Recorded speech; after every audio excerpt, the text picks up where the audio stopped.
That was Welcome punishing. to the tier list. Yeah, it's been a while. It actually has been a while. We're here The time has come to not waste any more time, and talk about for this video the Gen 1 primary weapons. It will be most likely one sitting for us, so I'm just saying it vocally so we can segregate the video mentally. But yeah, because I feel like, you know, tier lists, you get like a year. Like a year is a good enough amount of time for your opinions to change, especially since the weapons have changed within the year since we last did it. Like there has been some major shifts, and well, not really additions to the primaries, but like more secondaries that will have changed the primaries, if you know what I mean. Like the combinations of the new secondaries. There's only really one big one to me in this that's going to come up in this video. Probably, in that regard. But it is still a fact that there has been multiple changes to the primaries. There is also new secondaries. So basically, a lot of new factors have changed the weapons, and our opinions have changed because we have played the game the most seriously the last year. At least I have. I mean, Harry, you still have, but it's not saying much. So if anyone's not really familiar with the concept of the weapon generation, that's fair because we kind of made it up. Yeah, I mean, it's a thing. I think it should be used, but we did make it up. The easiest way to put it, Tyler, hold on. Just for this video, easiest way to put it, when we say we're talking about the Gen 1 primaries, these are the primary weapons that you have as soon as you start the game for each class. Yeah, and when the game started, what weapons they had immediately. But that's kind of, because that's the thing, is that obviously, yeah, these are the first guns you have, and also with the first guns added. And then Gen 2 is that also. It's the second generation of guns that they added later on, and that they give you later on. And then obviously third gen for when we do that one later. And obviously I think that kind of probably gets a bit blurred for people, because like they probably, brand new people who see all the weapons, the assignments, I think the Gen 3 ones are all slightly higher level, the assignments, but they still show up around the same time, and it probably confuses people a bit. But you know, and I think in order in the equipment terminal, it goes 1, 2, 3. Plus, like Gen 3 is quite still the new weapons, right? Even though it's been like a year now, they're still kind of the new weapons, considering how long ago the Gen 2s were added. So like people might not even know that the game didn't start with like the Flamethrower and the Cryo Cannon at the same time. There was a point where it was only the Flamethrower, which was a point in time where we did play the game, but that's not worth talking about. But yeah, there aren't many points in time when we didn't. Yeah, there was this is a self-made title for the generations, or the generations, but with Gen 1ers, you understand? You know what that is? Pokemon. Yeah, but this helps just segregate the video into like 3 distinct parts, and it is kind of important, and not important, but like we'll be able to tell something if we break it down this way in like the I guess the quality of the generations of weapons. Like maybe or maybe not. We're at the beginning of the video, we don't know yet, but point is, we should just start. This will be a long one, even split into 3. But in saying that, I'm not sure how long we can talk about the Warthog. Warthog! Auto 210, Engineers Generation 1 Primary. Yeah, the shotgun. It's is it a pump shotgun? It is a pump shotgun, right? I think so. You don't actually pump it, but it's got a pump on it. You just don't use it. What's the word used for one where you have to manually load in all of the shells? Like, what's that? That's just a normal shotgun, I think. Because normally when that isn't the case, you have to. It's like when it's like a drum shotgun, or like that. Well, that's the thing. The Warthog is a magazine, and the Boomstick just has 2, and he just loads both in at the same time. Yeah, I don't know, but point is, it is a shotgun, which I think, I don't know how we want to, because I feel like we want to break it into like a nice simple, like these factors are the thing, but I'm just going to start with, as far as shotguns go, the Warthog range is a lot more like short to medium range than just short. Like you can use it at like solidly at like medium range, the Warthog. which I think is an important part of it. It's an interesting thing to note that it's not necessarily more useful at close range. But I mean, I think this is something that the Boomstick does genuinely actually have. Not over it, as in I think the Boomstick's worse, but I mean something that it has over the Warthog is that a shotgun is something you'd expect that you'd find yourself being able to use at close range, and it would potentially save you, you know? Yeah, the Warthog's a bit too precise for that. The Boomstick has a much wider spread and has even like a blast wave component where it's going to damage everything around you. The only reason the Warthog's good against like individual things at close range, but it's not good when you're like surrounded. Where actually the Boomstick, that's an area where it is actually not bad. It's because it is important to bring up the difference between, even though it's obviously a secondary weapon, the difference between the shotguns. In that, like, the Boomstick is your kind of standard shotgun in a game, in that it demolishes close range, right? If you're like face to face about to make out with the Glyphid, the Boomstick will send them to Kingdom Come, right? But the Warthog would do just as good if the Glyphid was like 10, 20 meters away, maybe further. I don't really know how to picture the distance, but like it is something that the Warthog really is something that like it's not a long range weapon by any terms, but like once they enter your kind of range, you do just as good. Like if they're in you or like quite far away. Like it's for a shotgun, it's got pretty good range to it, which is my point. Even without magnetic pellet alignment, it's like you almost tend to just go for weak points with it. It's actually because of the way it is. It feels weirdly precise, or at least it encourages trying to get the full spread of the pellets into a single point, that being the weak point. And I think that's probably one of its biggest strengths to me, is the fact that it's kind of just always good enough. Which is sounds like an abstract thing, but it kind of is. I don't think there's a single build where it can't one-shot a grunt if you land all the pellets in their face on any level. Literally, like, even mini shells, which is obviously all that mini pellets, or it is mini shells, isn't it? In this case, mini shells for the... Whoa, I don't know, actually. Yeah. But it is, the one where it's, like, pure ammo, and it, like, doubles your ammo, but, like, halves your damage, right? Even then, its killing potential is like solid, right? Like sometimes I will not notice that I'm running that because it's just still killing things fine, like just generally. And I think that is like an important part of like the Warthog, in that it's just always going to be solid at killing enemies. Like it will give them moments. If you shoot them right, they will probably go down. And it's just a very... It's a very rewarding weapon as well, isn't it? It's like it feels so much like it's weird when we think when this is a shotgun, and yet it feels so much better when you are precise, when you hit the right spots, because you notice that damage difference so much. And it's not even then. Also, because it's a shotgun, it's generally better on body shots than a lot of others. It breaks armor more effectively without that upgrade. But that upgrade feels especially fantastic because it is a shotgun. Which means that body shots are more common than usual. Possibly not they're not more common than not, but you are still going to be landing lots of body shots, and armor. You know, it's one of those. It's a weapon that makes the armor breaking upgrade actually feel pretty good, or at least to me. So I think it's got that going for it as well. In this game. Yeah, I mean, in the case of any explosive weapon, the unbreaking upgrades just don't work. So yeah, and there's very few others where I actually like it. I mean, Some weapons I think should have it that don't, but the Warthog actually makes that feel very good.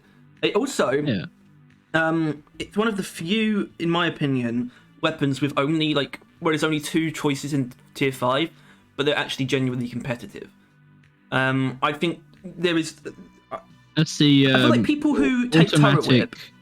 Automatic shots and turret whip. I feel like people take turret whip actually underestimate the other one though. That's the thing. I think they're almost equal, as in it feels so much better as a normal weapon if you take the full auto, because that increases your fire rate and means you can hold down the trigger. It's both of those things, and it just feels so much better that you start to not think about turret whip as much. But turret whip is also fantastic.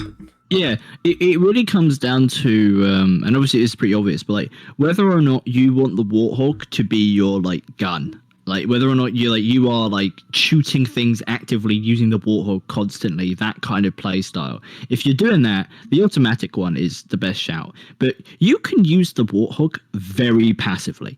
Like despite it being the primary gun, I often have like most of the time the Warthog's the only thing I have ammo in. Like I've used the secondaries, my turrets, my bloody grenades, like everything else before my Warthog runs out of ammo. Like that occurs semi-often, especially or very often with the mini shells, right? And it's because the Warthog, as good as it is, it can kind of take a backseat to the rest of his arsenal, and that's what like turret whip's kind of for. It's like if you want to kind of just use the shotgun a little bit more passively, or a little bit more interestingly, also I'd argue. I mean, like, it is the most interesting thing on it. It's not a particularly exciting weapon. It's just, but it is fairly satisfyingly designed, I think.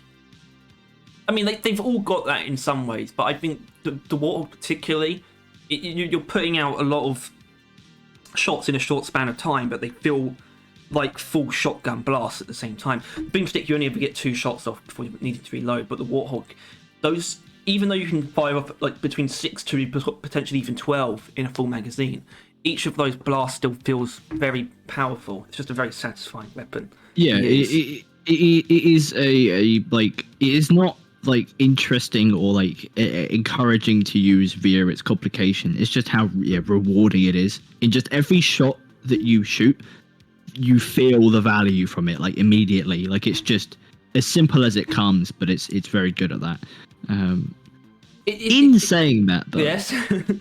I feel like we've given it tons and tons of compliments that's making it seem like it's like an unholy S tier, but it really doesn't thrive anywhere inherently. Like it's not like it's not got anything that's particularly broken. It's not got anything that's like, as we mentioned, it's fine without it, but it doesn't have anything that's particularly interesting, right? Which I think you can absolutely spec it into performing certain roles. With something like magnetic pellet alignment, but actually, to be fair, I couldn't actually give you a specific role for that aside from just being a more long range and precise thing. But like, honestly, Psycho Overload to me is the best single target thing on it, but you just have to be a lot closer up. But you can tear through Praetorians with that. Yesterday when I was doing my missions, I had to promote my driller, so I played like engineer. And spoilers, the Warthog is my favorite engineer primary, but it's not saying much. But like, so I used like 3 different overclocks. I used like mini shells, magnetic pellet alignment, and stunner. And generally, none of them changed how I used the gun, like at all, really. like it's just that they do what they say, and what they do is good, but it isn't particularly different. Like very often, like nothing you can do to the Warthog will inherently change how you use it drastically. Like everything you do to it, you will just be shooting at like the weakest point you can see, and you will do that at a steady rate. That's the Warthog. That is always the Warthog. You do a good amount of damage in a steady amount of time to whatever weak point you can find, or wherever you can find really on the enemy, and that's it. That's the Warthog. You don't get anything more than that really, which I think is a negative. I would say, in that it's just one thing. It is literally, it's just a slow. Well, it's not really slow. It's just a steady shotgun, and it never tries to be more than that, which you could levy as a good or a bad thing. But I would use that as potentially, probably as a positive. I think the fact that it's so simple, yet I don't feel like it doesn't feel like it's missing anything in particular either. The only thing, in my opinion, that's missing is like, well, you look at its overclock selection, right? It's actually not a bad overclock selection in terms of very good competitivity, but it's also limited in terms of just how interesting they are, and in numbers too. There's only 5, and none of them are particularly interesting. So, and this is just on this isn't on a technical level where it's like the Warthog needs this to be competitive, because it doesn't. I think it's the best engineered primary as well. But its simplicity could become a downfall if it just proceeds to never have anything exciting on it. Yeah, and I think it really could do with some exciting overclocks. Yeah, I mean, obviously, like we probably made a bunch, but like I literally just my thought, like just something that slightly changes how you would use it, like a charge up system for like an overclock, where you charge it and then it like tightens the thing and it gives it more range. Something like that would change how you use the gun. Would be something that the Warthog would benefit from. Well, I sort of view magnetic pellet alignment almost making sense as a charge shot mechanic, where it would like focus in bullets really, to a much tighter like point. Yeah, I mean, yeah, you kind of should do that a bit more, because it really kind of doesn't. Like, it's not that. Like, you, if I showed you like gameplay of like the Warthog with like all of the overclocks on it, only like a couple of them you would be able to tell that what overclock it is. Like cycle overload, you'd probably pretty notice. Easy, yeah. Like cycle overload, you would probably be able to tell. Stunner, if you know how often you should be stunning and like the damage that it does, you might. If you see someone stun a Praetorian by shooting in the face, that's pretty easy to tell, because stunner does. Stun body parts. Which I would say Stunner is actually probably one of my most favourite overclocks in the game, and I can't quite describe why, but it just is. But yeah, so Stunner's good. It's not winning any awards for me either. No, I don't think it's inherently that good. I just really like it for some reason. I think it's because it specs into a unusual status effect, but it's not unusual. Stunning and it's incredibly common. It's unusual to take stun in that direction. And like stun upgrades, it's either just increasing, like even something that tranquilizer rounds, that it's quite extreme, but it's still just duration. It's either just duration or chance. Stunner introduces a whole nother sort of, it's not insane, but it's like it changes how it's able to stun things. Normally the Warthog can only stun on weak point hits, and it changes that, and that's not a change that you normally ever see to a status effect on a gun. Like, it's something that the Stubby needs, by the way. Something. It wouldn't hurt. No, I think though we're probably in a position where we should try and decide where exactly to put it, and the way we can do that is by deciding or having two places to put it and deciding between the two. So like, oh, where should it go? So, well, we know it's even going to be one of these two. Yeah. I'm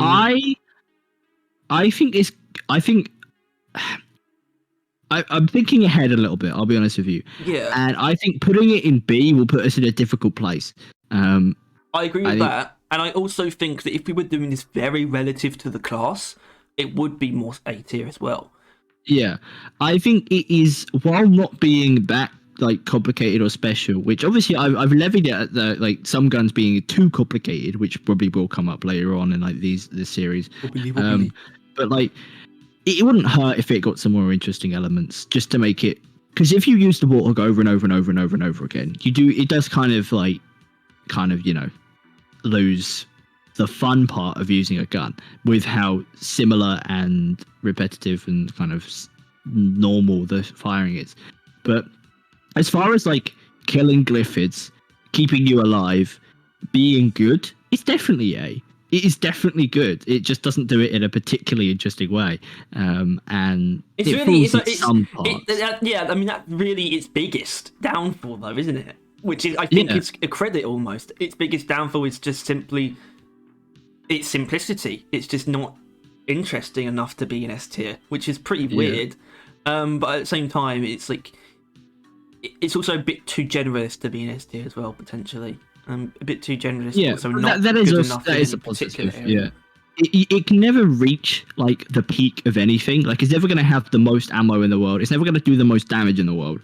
But you can make it do both pretty well. Like, you can have a lot of ammo and do a lot of damage, which not many other guns tend to offer you.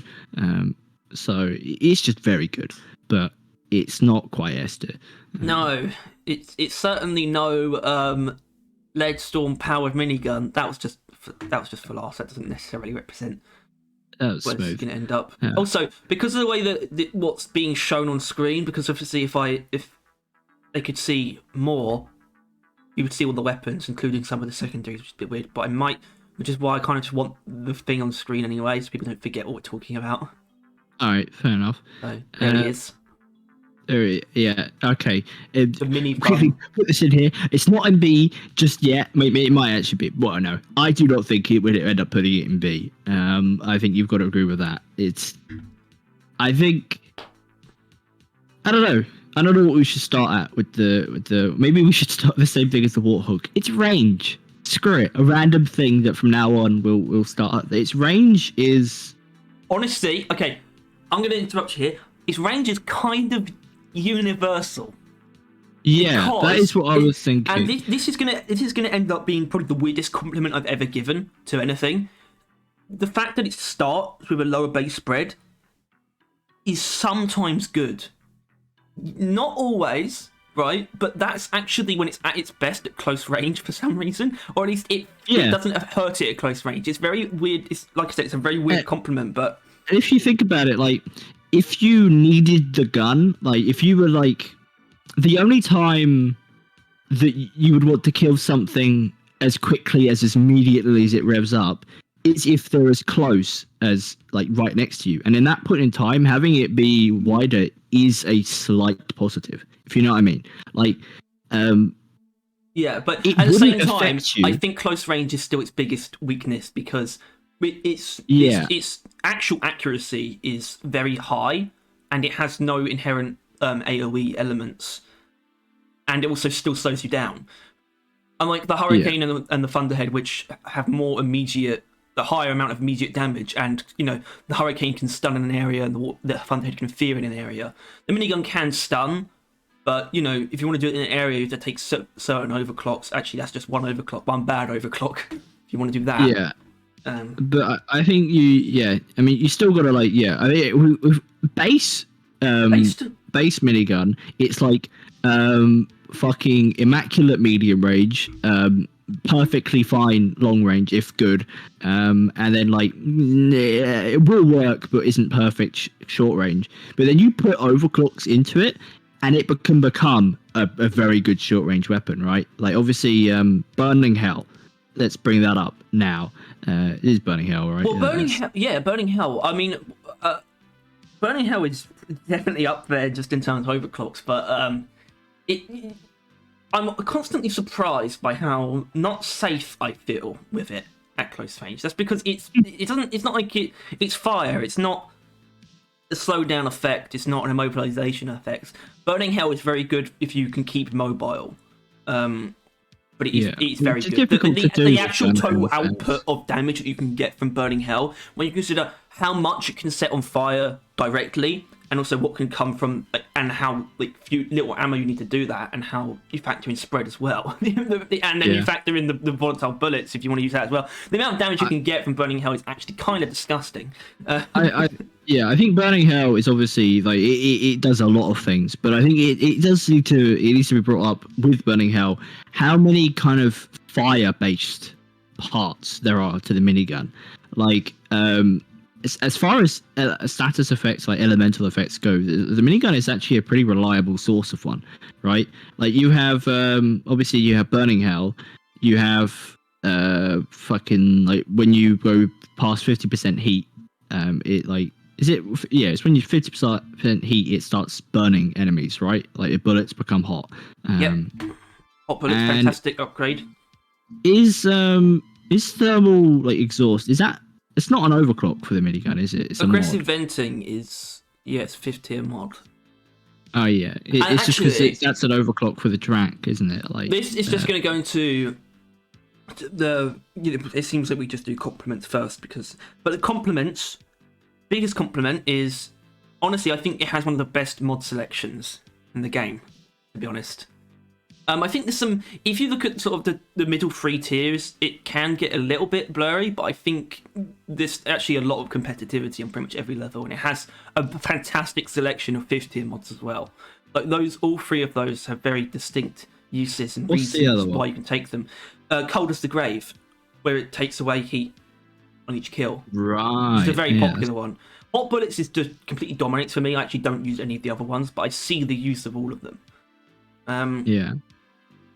And that's just one of the highest compliments I pay the minigun. I can see the use for pretty much every upgrade. Although some of them are quite hard to break. I can't not like spin up time is very important, even though you could take something that actually increases your damage instead. Yeah, well, that's the thing. As much as like you may lean towards some things, you can make the argument that the other stuff is equal to it, and I think that's an important part of like the mod selection. Like even though you have your favorites and you have the things that you think will kind of be better, you can't just say that, right? You can't just say spin up time's better, always pick that, right? Like you can't just go with that statement, which I think for some other weapons you definitely can. Like just some undeniable better ones. Like for the boomstick, always pick the DPS one. Don't pick reload speed. It's actually worse for reload speed. Yeah. So, it also the minigun accomplishes something that is very difficult for weapons to accomplish in Deep Rock. Actually, it's something that Gunner actually has a lot more than anyone else. It's that there's actual competitivity between the ammo and damage upgrades, where it isn't black and white. It isn't just you should just take ammo, which I think it is most of the time, or at least even in the Warthog's case, where taking damage can feel pretty good, especially if you increase the ammo through overclocks. Most of the time, it's not worth the damage that you're missing out to take the more damage. Like the total damage of taking ammo is just so much more worth it. But in the context of the minigun, they are actually the most competitive, I think. And you can reason by it's one of the ones where I actually don't always take ammo. I think it's definitely due to the fact that you kind of have ammo, right? Like, like you have 3,000 of it, give or take. Obviously technically you only have half that, but like it's still the fact that like your damage per bullet is very important because you have a lot of bullets, right? Like I don't know. I feel like it does kind of. Yeah. Plus, more ammo on the minigun arguably feels kind of pointless, just purely because of the numbers are already like so far past like thinking about. You know what I mean? Like, bullets, baby, you want more bullets, right? Yeah, but like 3,000 and like 4,500. Obviously, there's like a pretty big difference there, but it's like just big number really at that point. But that's more of just a dumb brain. Simplification, but like I don't know, minigun, it's not perfect, right? I think let's get out of the way. I think it has some overclocks that there's no good reason to use, right? I mean, yeah, it's pretty difficult to truly put it in the crowd clearer position, whereas it's almost like that's just what the other two are for. And this is actually, I wouldn't say it's a problem with Gunner, but it's interesting that he has like when it comes down to function, he actually has very, very different primary weapons, where the minigun feels so much more built for single target damage than the other two. Whereas in most cases, I feel like the function is generally more universal, but in this case, that's the position the minigun has. It can still, it's still not bad at taking down a lot of enemies, but that requires you to be quite responsive and accurate as well. You don't want to miss bullets when you're like sort of trying to find a different target or a new target. But especially if you take penetration or armor breaking, both of those can make it feel very good when you're spraying into crowds.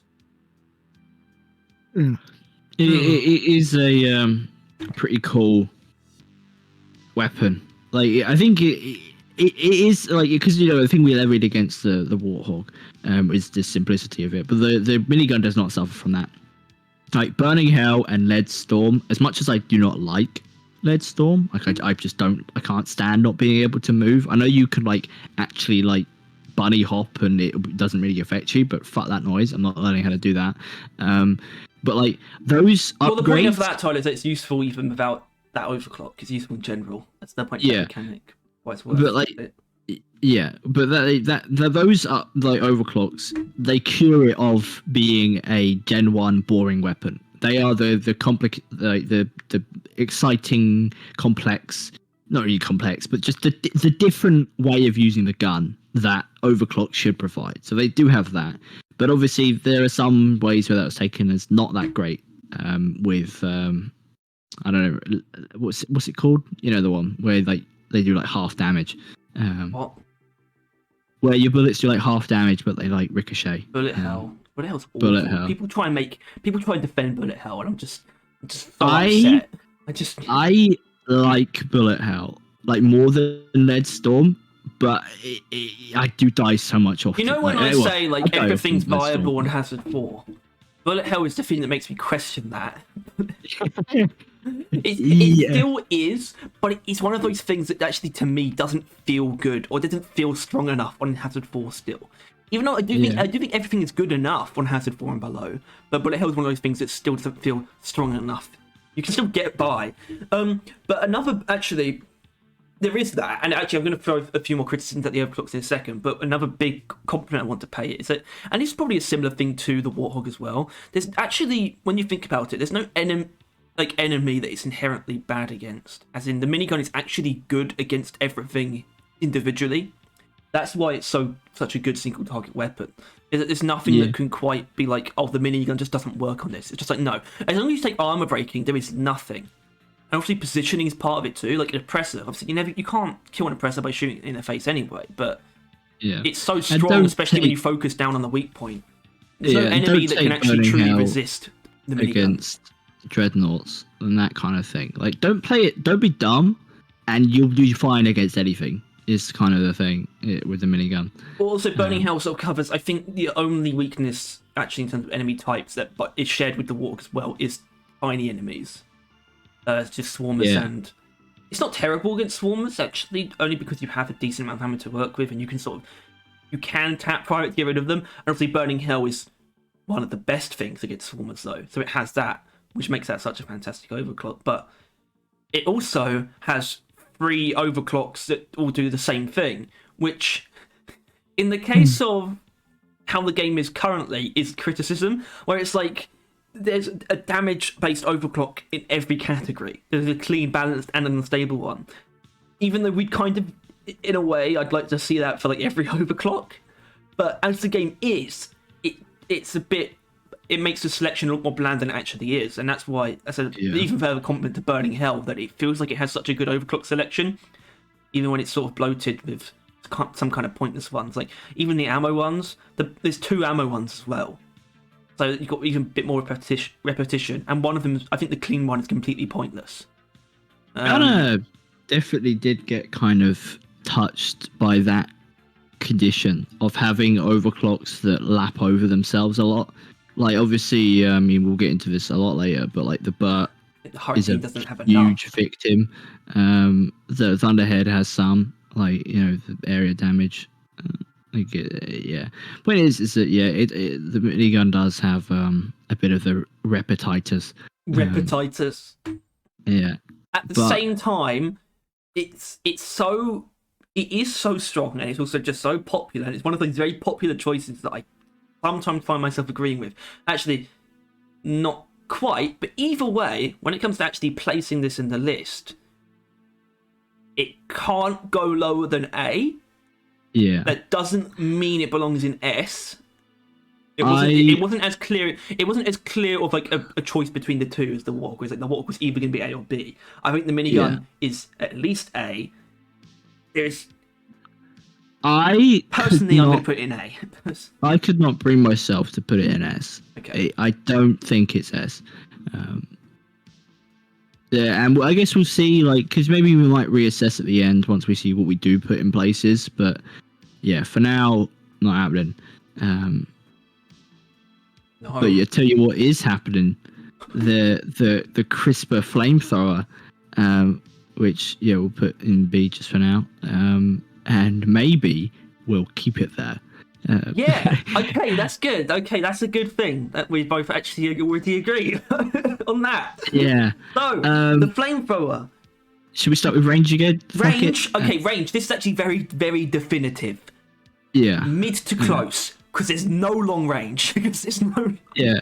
There's even no long with the range overclock, it's still technically limited range. Even the Warthog doesn't technically have limited range. Yeah. So obviously you won't do much damage long range, but yeah, the flamethrower is literally, it's like, I can't reach it. Come closer. Like that's the flamethrower. That's what it says whenever you try and shoot something that's just out of your range. And in my opinion, it's the definition of mid to short range because it's actually at its best in between those distances, personally. Yeah, because at all given times, it is both. Yeah. Like you shoot the flamethrower, you are hitting close to medium, and all of the in between, like at all given moments. Which is why it's a positive to at least both Gen 1 and Gen 2 dual weapons, Cryo Cannon. That it just kind of ignores, like it just shoots through things, which is a positive. Like it's a very good thing to be able to just shoot through. It's the same for like oppressors. Like you can just ignore the whole shooting in the face not working for like other weapons. It does work for the flamethrower. Should we? I don't know why. I think I'd like to point out that this is probably just the driller opinions are probably going to be the least popular. Maybe.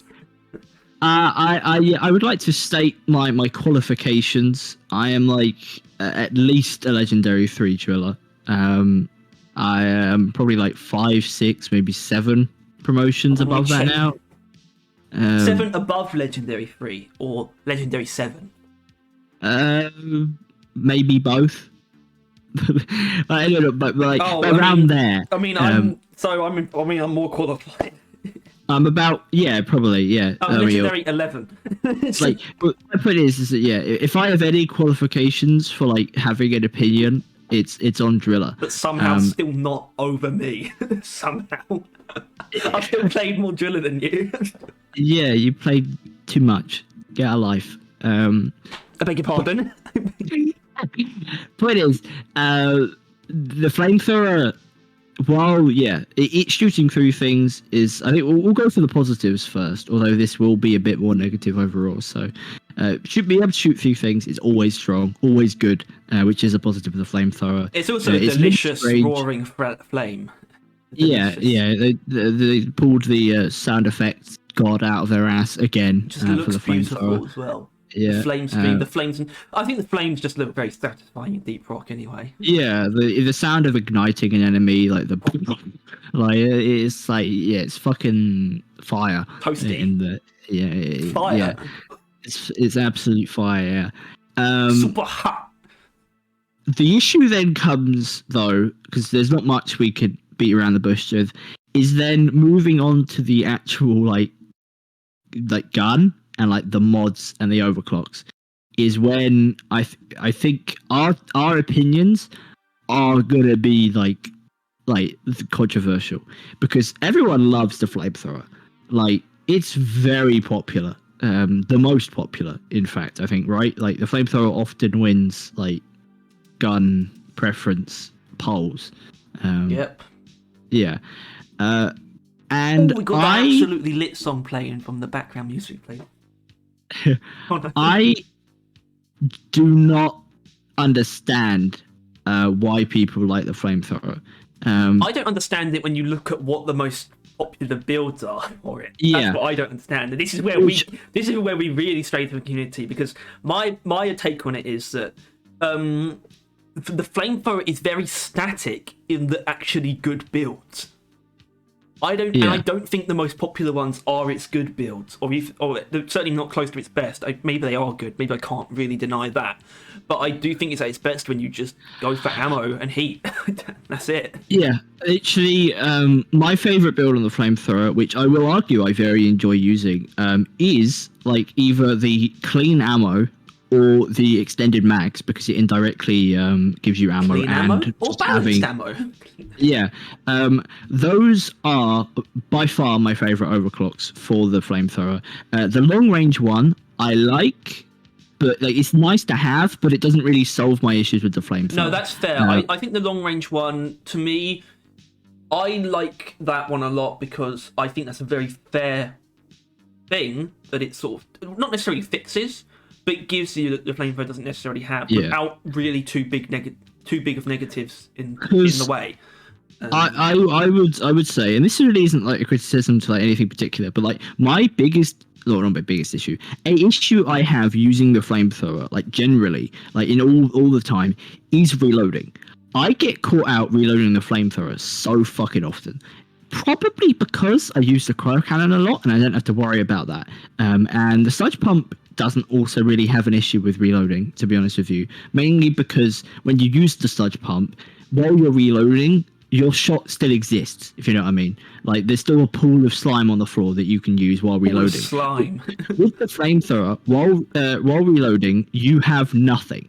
which is not the case I mean, for the sticky other two flames weapons. are a thing, and I think they do technically last that long, but sticky flames obviously don't inherently have slowdown. The flamethrower doesn't inherently have slowdown, and that is... I'm hesitant to call that weakness, but that's something that it has that the others don't. But it's what it has that the others don't. It's one of much my better issues. at just covering a lot more ground. It's one of my issues. Oh, I just have a lot of things that I have an issue with the flamethrower with, but it's the fact that, like, yeah, even with my favorite flamethrower build, which is just ammo, it's like the extended mag, so I don't have to reload as often, so I can go through like an entire swarm without having to reload like probably like once, and I can like do it in a brief moment of like thingy. I don't get jumped by having to reload, right? Even with that being the case, they still find the issue of I have ignited this horde of glyphids.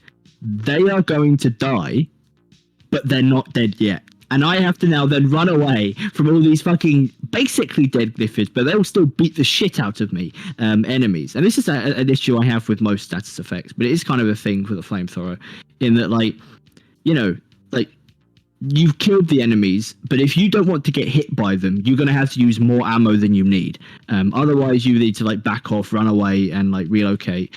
And obviously, it's really solid against obviously like really small targets, right? Like swarmers, even like just normal grunts, they don't really stand a fucking chance against the flamethrower. I think actually, so swarmers are definitely a big strength that it has actually over a lot of other weapons. I feel like most weapons actually aren't inherently good against swarmers, and at the same time, the flamethrower for me, it's actually those 5th tier upgrades that make it as good against swarmers. It's also those 5th tier upgrades are actually the most interesting part of it. I think that's where the most choice is. What are they? Heat Radiance? So you've got Heat Radiance and the really terribly named mod, Targets Explode on Death. Right.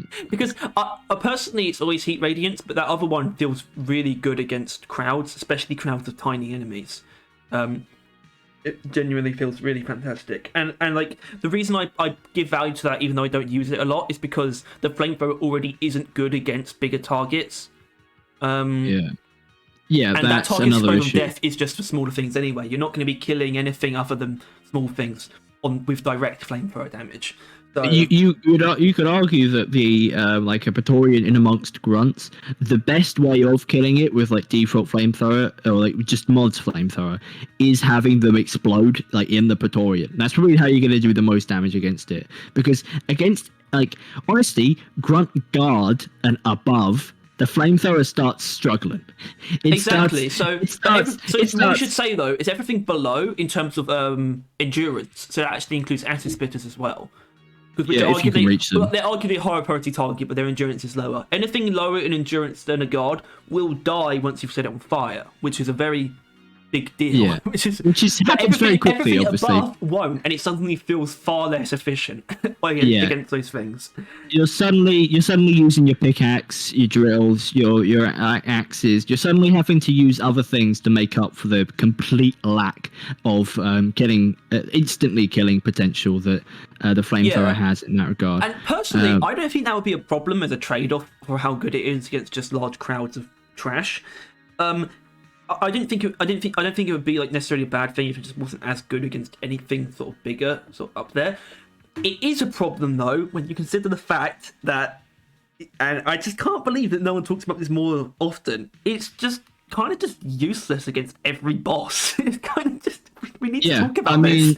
It is a fact that, this is a criticism that can be levied against all three of Drillers primaries, especially against the Caretaker. Caretaker, none of them do anything. Flamethrower is actually really the best. If you use Face Melter, it's probably the best option against the Caretaker. That's fair. The Caretaker really throws a wrench in the works. The Sludge Pump. But, I think the Cryo Cannon does have a use against Dreadnoughts. You can still freeze them. Which I need to. It's just so much. The flamethrower is kind of annoying because like there's so many, like, my brain is just like scattered. But I need to mention this. But there's also this. With bringing up the Caretaker, we'll come back to the bosses. But bringing up the Caretaker, robots are a very important part of the flamethrower. There's that issue in the. In what we said in the, like, anything with more endurance than a grunt struggles. That is not the case for robots, right? You can have the Nemesis pull up on you, which can be argued to have more endurance than the Grunt Guard, and your Flamethrower will deal with it. They did make it not as good at dealing with it and like igniting it. Like I think that was like a whole thing, right? That they made it harder to ignite and kill instantly. But like still, Flamethrower. You can still do that. For me, it's the turrets actually where it comes in. It just does them in instantly. Yeah. Turrets aren't an issue. Patrol bots actually are kind of get heat radiance. As long as you got heat radiance and you get up close, it will go. They'll just go down. Yeah. Flamethrower.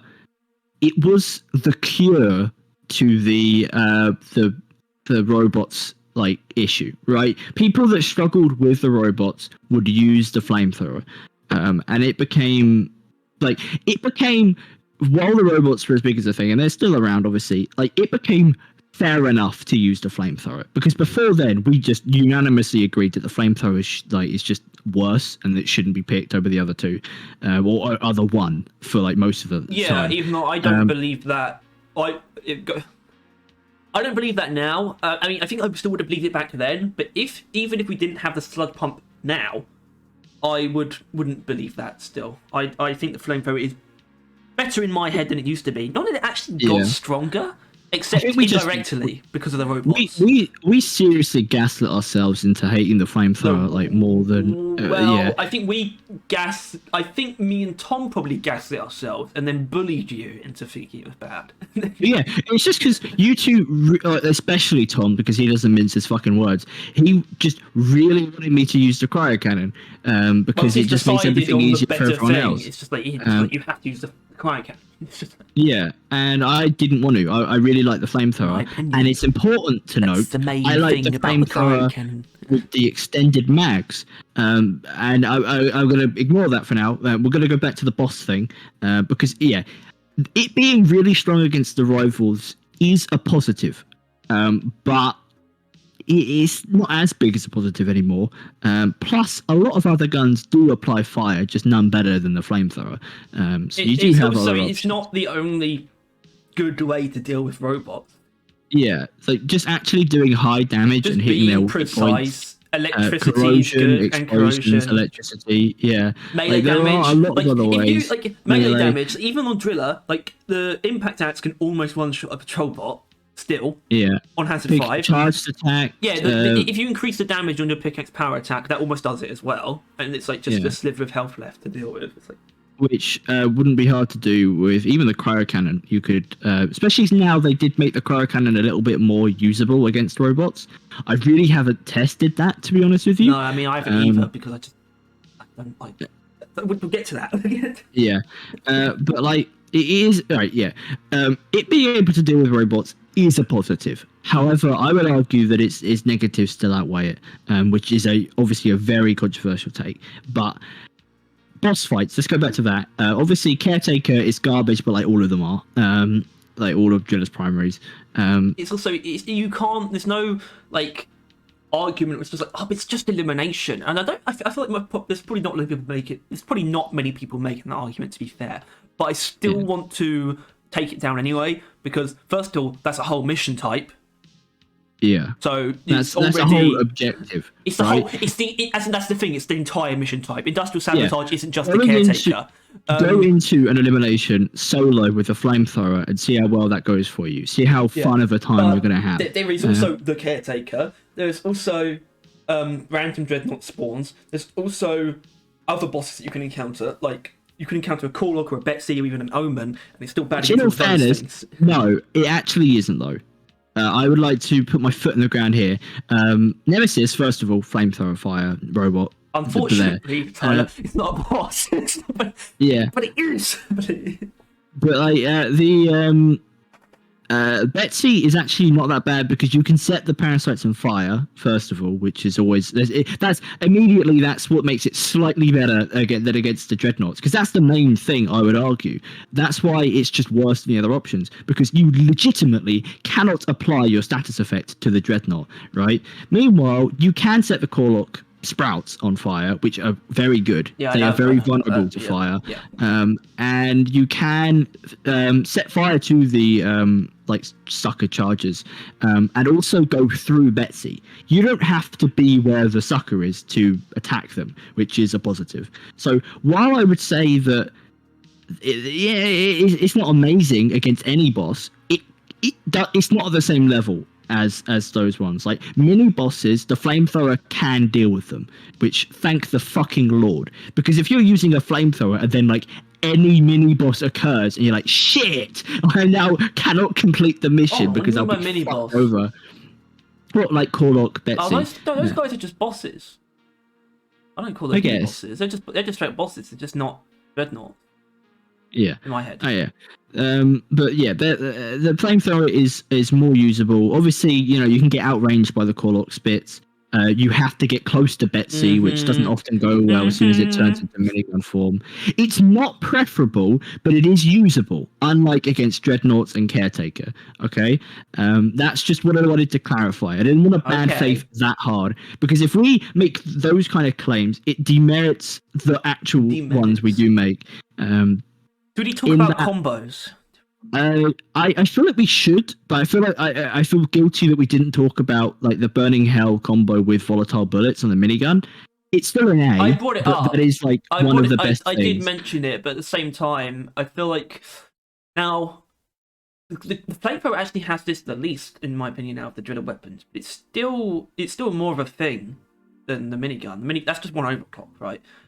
Yeah. Combos are Driller's thing, kind of. Well, they are in a lot of ways. But the flamethrower has probably the most limited in terms of combos. That's just a fact, really, because it's the Sabata kind of just adds it. But unfortunately, the Sabata is the Sabata and doesn't really pair with the other two primaries at all. It's just kind of weird. And then the only other one is just the temperature shock build on the wave cooker. But we also need to talk about that specifically. That's useful, because that's the difference between this and the Burning Hell build. That's always any flamethrower build, really. It can be used on. Except and I would argue, and like as we mentioned, anything Grunt Guarded above, you basically can't do anything against. Temperature shock wave cooker, completely opposite of that. You can violate Praetorians with setting them on fire with the flamethrower, temperature shocking them, setting them on fire, temperature shocking them. They never stood a chance. I mentioned that it works on pretty much every build for the flamethrower. It's also pretty much every build, like not every build, but a lot of builds for the wave cooker, as long as you take that upgrade. Because I personally prefer it I like gamma contamination the most, actually, because of the amounts of health that enemies can get left on. It's actually a really good way of finishing them off, or not having to finishing them off, and the radiation does it itself. I've actually found that to be quite effective. Although, while that is the case, really, a pickaxe attack will do that, and meanwhile you can add mega power supply, and the level of efficiency that you have for killing larger targets is unparalleled. That's fair. Gamma contamination also makes the wave cooker better on its own, though, as well. Point is that with the new temperature shock thing, the flamethrower lost its biggest weakness, being its lack of killing bigger targets. Not against the dreadnoughts, though. Not against dreadnoughts, not against bosses, but like against like Praetorian levels, you don't have to use your axes constantly anymore, like you did used to in your drills and that is Sabata or EPC, whatever you had before, right? You can now actually use the flamethrower to kill a it's using the flamethrower and the wave cooker, but that's better than what it used to be. But in saying that, it's not like the flamethrower was the only thing that benefited from it. The Cryo Cannon is also just as effective. However, I would argue just as it is actually it's not. Well, and it mainly comes down to you can actually set things on fire quicker. It is that. It's the flamethrower is quicker at setting things on fire, especially bigger things, which is what you want to use it on. So with the wave cooker temperature shock, it's not hard to set an oppressor on fire, really. Yeah. Which is, first of all, it's the only flamethrower build I can stand using. Let's get it out of the way. Flamethrower, expanded mags, whatever that overclock is, like with where you get bigger mags, and temperature shock wave cooker is the only flamethrower build I can get behind. Otherwise, ass. Because I wanna get onto this now. Fucking sticky flames sucks, and in that it doesn't inherently suck. Like, it's actually very efficient. It slows them down. It sets them on fire. Deals a good amount of damage. But like, fuck that kind of gameplay. Like, I already disliked it. Like, for a while, I never really wanted to use the sticky flame build. It's like, okay, I have a flamethrower. Let's shoot the floor, right? That's like already like, wow, thanks for ruining the flamethrower. But second of all, they added the sludge pump. They added the fucking sludge pump. That is sticky flamed, but better, the gun. I want to. And people still use sticky flames. I need to put in a word about the sludge pump. It's like, first of all, it's the concept of sticky flames done better. It also literally has it, and that means, because obviously you can set the sludge on fire, and that is, there's no getting around that being more powerful than sticky flames, just in terms of the damage it can deal. Yeah. It's also just, it does that style of gameplay more satisfyingly, because it does it, but you don't actually always have to just shoot the floor. In fact, you never really do that with the sludge pump. But I shoot the ceiling. Yeah, but you still get arguably better results than sticky fuel, and it's also just the whole gun. Sludge Pump is built for it. It is built to make that kind of mechanic like fun and playable and usable and good and fun and cool, right? Can't talk about the cum gun for too long. No, obviously not. But like, because then we're bringing it back to the flamethrower. In that, like, sticky flames, I already disagreed with it being one of the main two paths of the flamethrower. Because let's be realistic. Disagree with the other one. the actual overclocks that we personally like, the ammo ones and arguably the long range ones, those aren't paths. Right? You don't like putting ammo and setting things on fire on the flamethrower. That is like a 0.5 path. Like, they didn't intend for you to really be able to do that. They just gave you the option to, right? Clearly, for the flamethrower, their paths were sticky flame build, direct damage build, right? And that's pretty obvious. I'll respect them for actually putting in a lot of unstable. I respect them for putting in a lot of actual mods that clearly indicate a path you can go down. It still doesn't work for me though, and I think maybe that's the problem, that they just tried too hard to make sticky flames a thing, or tried too hard to make it a thing that you can make a thing instead of just making it more inherent. Because I mean, that's the thing though. Like, I would argue, like, you look at the mods, sticky flames is so pushed upon you. The flamethrower is actually definitely supposed to be used for the sticky flames. So, on a very serious note, have you ever tried to use a sticky flames build without sticky fuel? There's like a clean one, isn't there? And I haven't tried it. That looks quite weird, actually. I want to use that again. It's been a while. The one where it's like, it gives you like a little bit of extra direct damage and sticky flames duration. It's like, what is that? That is like, gives you more heat though. But that's the point of the sticky flame thing, isn't it? That's how you're supposed to get more heat. Yeah, you shoot. Yeah, it's supposed to be like you shoot through the enemy, like you shoot down through them, hitting them and setting the floor underneath them on fire. Like that. Well, that is a way that you use sticky flames. Probably how that clean mod is intended you to use.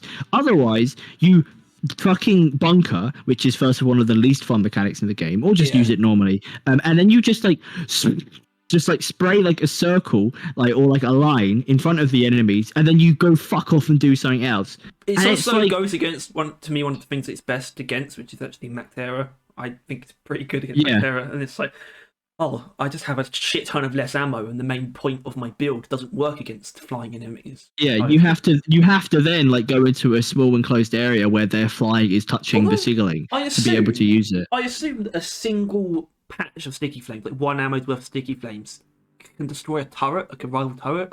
I assume. Probably, but the fact that the flamethrower is good against the robots isn't anything new. But then imagine using sticky flames against a patrol bot. Right? You have then lost like the main. Like, how have you fucked up the gun so bad? I think it does work against Nemesis though. I think Nemesis is always close enough to the floor. But obviously you can make it. Its default distance from the floor is average. Obviously it can fly, but it doesn't just. It usually flies to go down. Yeah. in certain areas. But like, yeah, basically, I am personally, I was against Sticky Flame before they even added the Sludge Pump, and now with the Sludge Pump in the game, there is no good reason as to why the Flamethrower's main build is just worse than the Sludge Pump's whole thing. It's just damage over time with a status effect on the floor that slows enemies down. Literally, that is how you could describe Sticky Flames. That's how you could describe the Sludge Pump. And the Sludge Pump does it so much fucking better. And that is why I do not like the Flamethrower. Plus, Face Melter is ass. It doesn't do a good enough job of what it says It gets a lot of, like, love. I just kind of hate it. Face Melter should be a overclock that allows you to just fucking murder a Praetorian, right? Like, that should be what it does. Right, that should be just it's like the fucking shard diffractor, right? You should just be able to decide you die now and do an obscene amount of damage against an enemy, right? But it really doesn't do that. It's like it half-asses its way to. I think it'd be really cool if it was a bit more complicated, and it would be something like because obviously there's actually no. When it comes to switching ammo types or performing extra functions, the only places that it's present is either on weapons that don't have magazines or have one-round magazines, which is the crossbow. But I think they should try and implement that for things that have magazines, to be ability to switch firing modes. And I think if Face Melter was something where you could switch and make it so that all the heat gets turned into direct damage, something like that. Well, yeah, like it halves the range and use like fucking jet fuel, like it's a white flame kind of thing, and it just instantly like sears any enemies that get near you. They fucking evaporate like immediately. Like something like that would be a rewarding direct damage flamethrower thing, but Face Melter isn't that. It's also really weird that Face Melter doesn't get rid of sticky flames in exchange for more damage. That's something it definitely should do. It's just like do more damage, but there's still not enough damage. But now you can't do other things as well. Face Melter is just like it's not as bad as Sticky Flames. It might right. I'm gonna check what Face Melter does quick. It looks right there. Yeah. Right. Okay. But the point was that it does. I thought maybe does it actually affect Sticky Flames or not? As in, it should. It should make Sticky Flames worse. So you get even more damage. That's what it should do. Yeah, but I don't know. It's just not all that, and none of them are all that. Like, it's just. Actually, hold on. This is something that's really cool, right? This is a bit of a tangent, but I think this is actually worth throwing in here to maybe potentially prove why we're right. So Carl.gg they've done something really fucking cool, which is in the advanced stats. It shows you like your total like potential damage to multiple targets. It like averages it out. So if we take your build, like is this right? That the fire one in the middle, and then that is probably it. I might have extra range on the primary one. I'm not sure, but like, I mean, I could check if you want, but it would take a little bit of time. Don't worry. Just go over this, and we see advanced stats, and it has theoretical maximum multi-target damage, 192,730. I suppose that doesn't actually prove anything until we actually put in a Sticky Flames one, so this should be interesting. It's not going to change anything in terms of our opinions, but we still need to see. So I think they just do all the Sticky Flame stuff, don't they? They slow down. They even sacrifice all their fucking ammo. Yeah. Like nut jobs, but we'll still have the magazine size. Because if you don't spec so heavily into it, it's not really worth it. Oh look, it's only 100,000. So okay. What about Face Melter? I don't want to look at Face Melter. Well, fine. Well, then, like Face Melter would be ammo damage, right? No. Probably what's the middle tier 3 first one? What's that? Flow rate. It'll be that. That's one. What most people are doing though. No, probably not. But if you wanted to spec it, no. But like it's clearly that flow DPS. rate is for the DPS spec, and really the whatever the fear one is probably is as well. But we'll give them. That's different though because it's also actually more than Sticky Things by the way, but it's more for single target anyway. Yeah. So. Because like it's just the fact that it's just not. It's just its main build that it really kind of brags about, and it's like Face Melter, damage, kill things with a flamethrower, rad, and like fucking Sticky Flames, which I don't think you can make any argument for being cool. Instead of just working with how inherently good fire is, just on its own. Yeah. More ammo is just really all you need. It makes it Yeah, work. which is So much all more I rely on efficiency. most of the time. Yeah, it's just igniting things, and anything that Right, survives, but I Tyler, melee. we've got to place it, and I Yeah, think we already I think have. we already have. But it sounds like we should be putting it lower, doesn't it? Yeah, but the issue is though, is Sticky Flames is good. I just don't like it. Like it's a very boring, bad playstyle that shouldn't be in the game. Or at least like it is in the game, but it's in a better state on the Sludge Pump. It should now be removed from the Flamethrower, but it's still like the most efficient build in the Flamethrower, and it still does a very good job at what it does. It like slows enemies down, deals good damage, ignites things well. Like it's good at what it does. It's I just think also what a it big does part is of pointless. it actually got a boost in a lot of people's eyes, and I think it's probably just objective from the wave cooker thing. Because the way it slows enemies down and it has like a longer duration, so it's constantly setting things on fire without you needing to use the flamethrower. I do think the addition of temperature shock flamethrower build does completely negate the purpose of fucking. Well, no, face melter used to be just so you could like fight against anything, but at this point in time, face melter's only purpose is if you refuse to change primary to fight a fucking dreadnought, because face melter is the only other thing that would be worth using. Either like unless you want to like all you want to contribute to the fight is slowing down a dreadnought with sticky flames, right? Yeah, which you'll slow it down, actually be able to deal your status effect and all that stuff. But the point is that the flamethrower isn't terrible. It's still strong. It could just be better. Like it could just face melter could actually face melt. Sticky flames could be removed and added and replaced with something fun and new now that Sludge Pump has taken over that regard. And I think maybe they could, do the fire spreading thing a bit more, like how I'm not sure, is like fire bolts on the crossbow, does that spread fire better? Like is that like an actual thing? It's quite like hypothetical, or understanding it's quite hypothetical because it sounds sort of wrong when you say that it's better because it doesn't deal any damage, but it's not why it's better, but that's why it's good at what it does. Is because it just heats things up. It just heats things up, which means it makes grunts themselves more capable of spreading fire, which usually isn't the case, because grunts usually you've probably done most of the damage by setting them on fire, but the firebolt does no damage in that process, which means the grunts have more time to radiate heat themselves. That's a big part. Maybe something for the flamethrower, like something like this would be. I mean, obviously, once again, we've done a whole thing on workshop, but this is another overclock that I don't think we made. I mean, you made wildfire, which is like relies on this mechanic that I wanted them to lean on more of just pure igniting things. But something like the flamethrower does like a lot less damage, but it's like boosts fire spread, right? So like, and you can like ignite an entire fucking horde, and you get like a slight movement speed, so you can run away from the fucking glyphids while they burn. Something like that would be a thing to spec down, which would be pretty cool. But that's not really the point here. The point is, do you want to know what would be a really fucking cool replacement for neurotoxic grenades? Just an oil canister. You can just spray pools of oil. Yeah, well, that's what the sludge pump is. Shit, you're right. Yeah, don't spoil our sludge pump things, but you might be able to tell what we think about it. But the point is I think the flamethrower could do a lot better. Like, I hate it, and I hate what it could like compared to what it could be. I hate what it is. Like, and I would want to put it in C, but strength-wise, you can't really justify anything lower than a B. People would argue that it's like S or at least A, but fuck you, you're wrong. I mean, we saw the total damage, but it's not about that. Yeah, Sticky Flames is a boring, pointless part of the game right now. It's just worse Sludge Pump.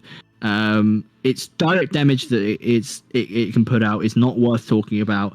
And the only good builds it has, it barely cares about. So fuck it, B.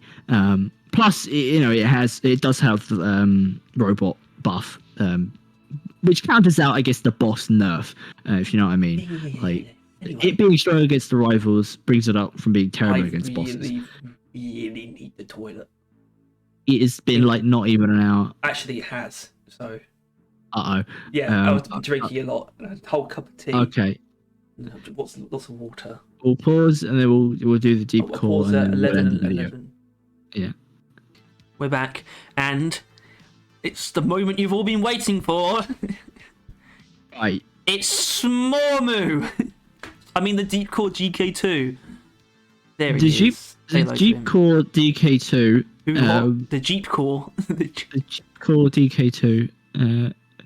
It's Jeep based music. Jeep Core. Oh my and God. it's the second of Donkey Kong. Jeep Core DK2. It's the Better Call Saul theme. Jeep Core. Range. Let's fucking start with that Range again because Rover. I'm leading into it at this point. Yeah, Range Rover, the Jeep Core. The range Mid too long. Yeah, mid to long. It's whatever you decide it to be.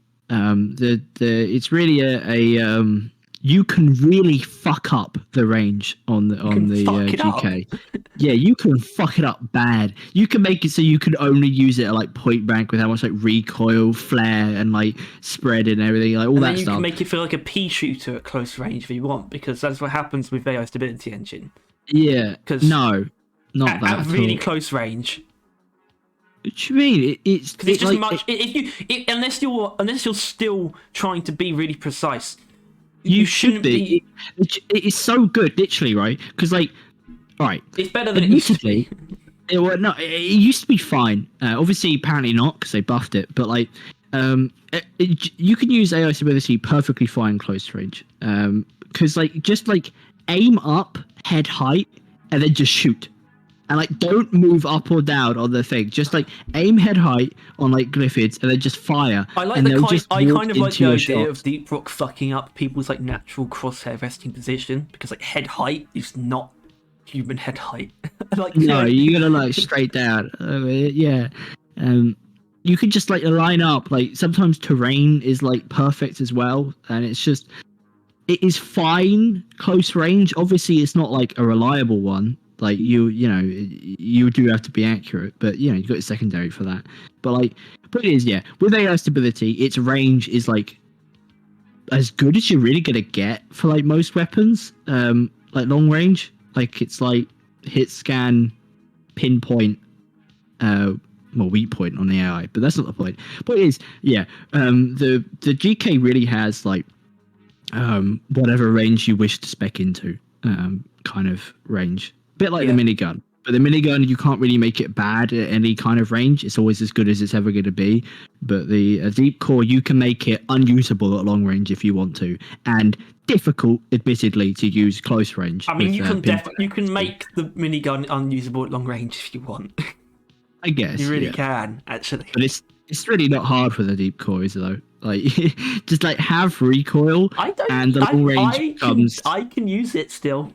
To be honest. Oh, Mr. I can recoil over here. Shut up. Either way, even with that, it doesn't take away from the fact that the whole point of the GK2, even more than the minigun, is that it's supposed... It is meant to be used against weak points more than anything. I really like this idea that it's like an automatic weapon, but weak points are still where it's at, and yet somehow it doesn't feel wrong. It doesn't feel that those two things don't go together, because it has especially after, this is the whole point, it got buffed a lot, which means it's quicker, like it's got a higher fire rate, more damage, and I think it's even more accurate. So it's just doing everything right, where it even doesn't feel bad on body shots, but it's just that being able to hit weak points like consistently just feels so good, and you just get so much more damage out of it because it has inherently... Something that the minigun doesn't have is, first of all, any way to increase weak point damage. It also doesn't have an inherent weak point bonus like the GK2. So yeah, and it also has, it starts with its full accuracy. I think the first thing you gotta do enemies. is like, other than like the facts of what it isn't, I can't think of any flaws. Like, obviously, it's an assault rifle that like shoots like individual bullets at a time, so it's not gonna clear like hordes in an instant with like AOE, right? It has no AOE, which is something, but I don't think it's inherently a bad thing. It's just a fact. I know the thing is, it's so specifically doesn't have any form of AOE, because even electric reload, it isn't technically a form of AoE at all. There's no form of, you can't even get any kind of penetration on the GK2. There is no even indirect form of AoE. Yeah, it uses the same thing as like default minigun in that its AoE or its crowd clearing is just killing single enemies so quickly that you could do that multiple times, like just as someone else would hit them, just more enemies at once. That is true. I'd argue that kind of playstyle wasn't viable with the GK2 beforehand, though. No. Before you really had to go down the lane of specific damage boosts and being more precise. Yeah. Now it's just so much more flexible, and everything that was good about it before got stronger at the same time. It's just... Yeah, they really just. I would make the argument that, you know how like going into season 3 they just nerfed the shit out of patrol bots and like robots as a whole generally, but like mainly the patrol bots, just because they were like they had enough, right? They just wanted to nerf the shit out of them and they didn't really care like how. I feel like they kind of did the same thing for the GK2 in that, like, I wouldn't say arguably it's too strong, because I think, and you would probably agree, that it still like contends with the Drac, right? It's not undeniably the best of the three. Okay, so on that, I would argue I think the wording should actually be the Drac contends with the GK2, because that would be the more community friendly wording, I think, because I think the GK2 has risen like to the top. But, like, which is just what I think. I feel like they literally buffed it in every way they could conceive. And no one's complaining about it, because no one's going to complain about a buff, right? No one's going to say the GK2 is too strong at like with its fire rate and weak point bonus and like ammo, right? It would only ever be Ghost Ship that like calls themselves out on that, and they're like, okay, we need to pull back there, which, you know, they could do. I think I honestly think it is possible that they could nerf some elements of the GK2, because it is, and I haven't used it a ton, I'll admit. I used it an amount, but like it is so easy to make the GK2 good now, right? Like, so many builds are more than enough for a scout. Yeah, even which is still like not amazing. Even like, overclocked firing mechanism, which was kind of just like where you just go all in on rate of fire and nothing else. Even like that beforehand, it was a bit like, oh, this is kind of just a fun but not particularly effective build. It's like, well, no, not anymore, because now it's actually more accurate than it used to be, and more damage. And I don't think you can actually achieve more like potential rate of fire, but you can still have like a monstrous rate of fire without completely spaking into it as well. And it's just that is a genuinely good build now. It's got a ridiculous range of good builds, in my opinion. Hold on, I need to actually quickly look at the make sure I'm not forgetting anything. Where is it?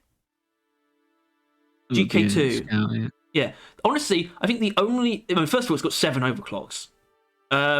Three of which are clean. And I think the fact that it's really only these 2 that don't particularly have a real purpose. Can they actually see the car right now? Yeah. Is that? Yeah. Okay. I thought it was only locked onto the one. It's literally just compact ammo and gas rerouting. They're the only ones that I don't think serve any purpose. Even homebrew powder is just a solid damage increase. And all of these are builds. Yeah, they all represent to builds do their own thing. Like, very good. They would all actually be in like A or S tier in a tier list. That's the crazy thing. And like before, some of them would lack, but just because they buffed the default GK2 so much, it's just that they just did so much where I would actually make the argument. Well, first of all, you could argue S for the GK2. Well, first of all, let's just do that. Minimum. Like, it's definitely an A, easy. But like, I'm thinking about it, and like, it is difficult to make a bad GK2 build. It's just we have the issue of that, you know, as a scout, you're still going to be worse than like everyone else, right? Like you got less firepower. That's just kind of how it works. But like, you got to think about it, and I mean, fucking hell, man, the GK2 excels at so many things. Everything other than AoE. Upgrades they made better. I mean, I assume this is up to date. Yeah, it is actually, because they added a rate of fire one. First of all, +2 rate of fire, that shouldn't be underestimated. That's actually a worthy tier 5. But then they made this even better, where they just put 2 in 1. Yeah. It's just, and the mod selection. I don't even. I don't know what I could say is bad about it. I guess maybe this tier is a little bit funny, but not only because it's the GK2, but even then, if you're going for a rate of fire build, hardened rounds feels pretty fantastic.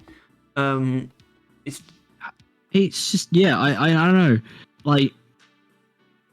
I can't think of an area that it lacks in. Electrifying reload as a elemental. Let's go fucking like break it down. Like elemental build. Electrifying reload is one of the most efficient element builds in the game, right? That's like inherently already that. And they buffed it to make it better against like bigger targets because obviously it wasn't amazing at dealing with them. But you can now put more than one in there, deal more damage. Well, the thing is about electric reload is that if you now obviously this is a big deal when it comes to the GK2, but if you knock off the idea of weak point damage, it doesn't actually decrease your damage at all because it also adds in free just electric damage, which obviously that doesn't gain any kind of weak point bonus, but it's still just free flat damage that gets dealt when you reload. That for every bullet that you put into an enemy. And not to mention, like the criticism I levied against kind of like status effects in that like once you've dealt them, you know they're gonna die from it, but they're still gonna probably try and kill you. Scout doesn't fucking matter. You could ignite a horde with your electricity, which is a weird way of putting it. I guess electrocute a horde, that probably makes more sense. Electrocute a horde with your reloading, and then you just fuck off, right? And then anyone that survives, you just do it again. And you could just keep doing it and getting away with it, and it's immensely ammo efficient. And so like that is barely a build, right? It's like that's just an overclock. Yeah. I mean, and the thing I'm about to say is that you need to with electric reload. It's like I guess I should probably test this. But I know that if you on Hazard 5, I know that if at least if you shoot a grunt in the face, it will die from one bullet from the electrocution. So you can do that. You can do that. You can kill a single grunt with every bit of ammo. So that's like 450 grunts technically you could kill with it if you wanted to. If you really wanted to. And I think for Scout, that's like immense, right? Like you know. And then that's just one. That's literally, and I hesitate to call it a build, just one overclock, right? Then you've got actual like builds like AI stability that got fucking super giga buffed, and like obviously weak point bonus got giga buffed, and now that like you know the amount of damage you do on weak point hits is fucking immense, right? The bosses aren't an issue with AI stability and like that shit, right? Because they often rely on weak point bonuses, and you just thrive off that. You do immeasurable amounts of damage. Like they're not a problem. Well, except maybe the twins. The twins are a bit silly. I guess twins aren't preferable, but you just clear the armor away and then you can use a weak point. But like generally, the AO stability is strong anyway, right? Praetorians, fucking big asses, oppressors. I guess oppressors actually have small asses. They just have like comparatively, big fronts. I suppose so. But like, it's just that's a build. You obviously like fucking. You got your fucking rate of fire, so like if you get like jumped, like you or just like close range, just spray them down with a flurry of bullets. Bullets of mercy, which works well with lots of secondaries. That's even more damage. And I need to check something because it's not listed in game, but I'm pretty sure it was a specific thing they pointed out in the patch notes. And it doesn't say it there. I think the point is it's meant to work on pheromones now as well. I think that was in the patch notes, so let's just assume that's in. What it is that it's with the secondaries, it's very easy to apply a status effect. Therefore, it's very easy to gain the bonus of bullets of mercy, which just overall increases your damage by like a fuck ton. So basically, like there are so many strong builds with the GK2 now, and like the builds were always existing before, but they just weren't that strong. But now they are. Now they're fucking. They are. I don't know. It's like the perfect assault rifle. It feels so much more very like flexible than that at the same time. Like it is the perfect assault rifle, and yet there are so many different, distinct builds with it at the same time. It doesn't suffer with the boring thing because electrifying reload, AI stability, they changed how you use the gun quite a bit. Like all of them really, bullets of mercy, like they are slightly more interesting things. I don't want to put in this. A part of me just can't bring myself to do it, but I just can't seem to deny that it doesn't belong there, right? I think so. Here's what I think. I'm pretty confident in this actually, because we're doing this in not really any particular way, but if we were doing this much more relative to like the class, I would say that the GK2 is better than the Warthog or the Minigun, or the class specifically. Yeah. It has far less pitfalls. It basically has none for what it's supposed to be. Yeah. And I think realistically that's a very, very strong case that you can make. The only thing you can say is the simple fact that it doesn't explode, it doesn't do like AoE, which isn't valid criticism. We've given the overclocks a lot of praise, but I think it is one of the best, and I think, I'd need to look at the others sort of in comparison, but off the top of my head, it's definitely one of the best overclock selections in the game, because it's got the most. All of the ones that aren't clean are good. Yeah. There's not like anywhere it's like it's a downgrade. They're all massive bonuses, even electrifying reload, which is just weird. It's still if you as long as you understand what it is, it's still just a massive upgrade. And all the cleans, one of the cleans is very good as well, and they're just cleans anyway, so that's fine. Yeah. But all the balanced and unstables are very significant, and I think none of them are flops, basically. Yeah, and I think with the cleans as well, though, the cleans aren't inherently a bad idea with the GK, because it's also very good default, right? The mods, they really like shoved so many things into the default gun and the mods when they adjusted it, that it is just like strong as hell, like probably on its own, I imagine. It's also another one where ammo and damage are actually somewhat competitive. I think ammo is still a little kind of up there for me personally. I mean, it would depend on the build, I think. Well, actually, I mean, I don't know. I think I would probably put more ammo on most of them, but like, I don't know. Yeah, I think it has like arguably like the least like filler or least useless things. Yeah, and so many things it does have are very strong. For Scout, obviously, like you're still probably gonna get more kills with like any build with the minigun and maybe even the Warthog. But like for the Scout, the GK2 is just so hard to go wrong with that I don't know. If the GK2 isn't S tier, I don't know what I don't know because I think a big thing that we sort of didn't really say, but I think is worth saying about the Warthog and the minigun is that they are also hard to make bad, and they're also just generally good. There's very little that they're bad against. But I think the GK2 is somehow even better in that department. In that it's like you'd actually have to try, I think, to make it bad. It's like on the Warthog. I don't know. I just think the Warthog probably has a lot of builds that just aren't as good as you could make them. That you could easily make a build worse than it could be, but none of them are particularly bad. But the minigun, bullet hell is a pretty easy pitfall. I think the clean ammo overclock is just a lot worse than pretty much any other option. But the GK2 just has basically no bad options. Yeah, like I don't know. I think if we don't put it in S now, I feel like it will be in S by the end, because like I can't just because the other ones I think I know that are in S tier, like one that from like ones we did last time. Like I think the GK2 now has those merits. I mean, it is just hard to put in there because it's a scout weapon. Therefore, it doesn't really have the same kind of firepower behind it.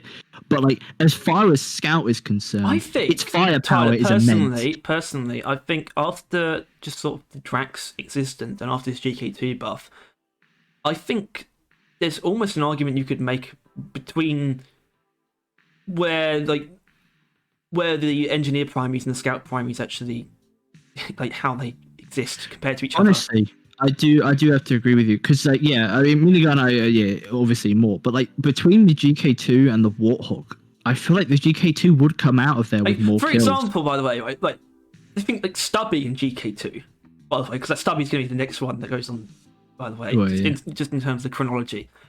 I think the GK2 is just better, even though Stubby actually has more ammo on average, but just the Yeah. decoy. And the I don't know, GK2. because you got to also think of it this way, right? Like, we could put S as in the best weapon for each class, and I think the GK2 is definitely a fighter for that. If we don't put it in S now, I think we just need to leave it in A, but keep an eye on it. I think I'd rather do that, especially when I think about later on. And by later on, I actually mean both Scouts Gen 3 weapons, actually. But yeah. Well, normally the way that we do this, actually, it's the further to the left is like higher up, isn't it? So Yeah, let's do it there. is that right though? If we want to do it that way, are those two correct? Or is I that a bit think too the granular? Maybe they're just equal. I think the minigun does pull ahead because you've got to give it the interesting element and being good. It's interesting and good. It's just not that good that it's S. Meanwhile, the Warthog is probably better than the minigun in like all around. On average, I but think it's just not as interesting. So I guess they are equal, but like as far as using it is concerned, I think the minigun's probably more preferable. I think more people like using the minigun, and I think I get why. But like GK2 is a contender for S. I really do think it comes down to the fact that Scout's weapons just give off a less S feeling generally. I think that's the only reason why we haven't already put it there. Plus, you really like the Drac, so it might come down to when that goes down, one of them will go in S. But I think that is us for this video. And Harry, I don't know about you, but maybe we don't do this all in one session. It's up to you. Tyler, I'm going to tell you right now, we might not have time. Yeah, I mean, do you want to? First, actually, right? Any not final thoughts, but it's like, are you happy with this? I think we have to be, basically. I think you've got to consider, like, even though we're doing this gen wise, we're not taking them like when they were released. Right now, I agree with this. And I feel like most other people, the only way they would change this is they bring Flamethrower up to A, right? I don't think anyone else... when we started, I sort of saw that happening until we got into how many problems you think the Flamethrower has. Yeah. It couldn't be right. Like it feels weird because like in a lot of ways, the Flamethrower does feel inherently stronger than all of those, especially the GK2, like just because it's just like a roaring... fire compared to a very standard assault rifle. At the same time, I couldn't put those two in the same tier. No, because the GK2 is just so much better relatively. Yeah, the only issue, right? The only criticism I realize I could levy against GK2 is that if you use the electrifying reload build, there are a lot of things that are immune to electricity for no fucking reason, right? That's like one of the few criticisms I can think of. That's like that comes down to analysing that overclock. Exactly. Meanwhile, I would levy that which against still like represents the a viable entire build. Flamethrower. Exactly. Yeah. So that's kind of where I'm at right now. Is that like I don't think it's just the Flamethrower. While technically the gun probably outputs more damage than the GK2, and it's like does more stuff for the character. It is just worse than the those other ones, and I don't think. What are you up to? You're making a build. Oh, that's the weird thing. It's like theoretical maximum damage is like 9,968 with that. That's it's just sometimes Carl isn't helpful. Yeah, and it's also just reload is good, but it's just so good when you consider just precision and just specking into weak points and just the DPS that you can get. I can't not be good. I can't not be nice to it. Yeah, which it's just like compare like there's I don't know. A is just very, very solid. Like nothing you will not I will not insult you for loving these weapons. They are perfectly fine. They are like good. I think the GK2 might be above that from these buffs, but we'll see. We'll have to talk more about it. That's how I tend to formulate my opinion. But as far as the Flamethrower goes, it's just it has too many issues. and which isn't inherently to do with its performance in game, but its position as a weapon. Yeah, A tier sort of represents the weapons where I would never, like, almost under no circumstance would I judge you for even thinking it's like the best. Yeah, and there's not really any solid flaws that we can break it down to. Like, if you use these weapons, and you don't use them poorly, they'll carry you through whatever you're doing, really, right? But if you're doing elimination, you pick the flamethrower, you're fucked. Like, yeah, fucking. Flamethrower, I won't inherently judge you, but I will question you on certain things if you don't like. There's certain things that I need to make sure there's certain things I need to make sure you understand about it. Yeah. Like, if you bring it to elimination, then I will question you. But yeah, in general, it's just like, well, you know, it's just a guy using the flamethrower. I don't have a problem with that. Yeah, because it does have the firepower and output that is enough for like most things. Firepower. But it just has too many pitfalls to justify A.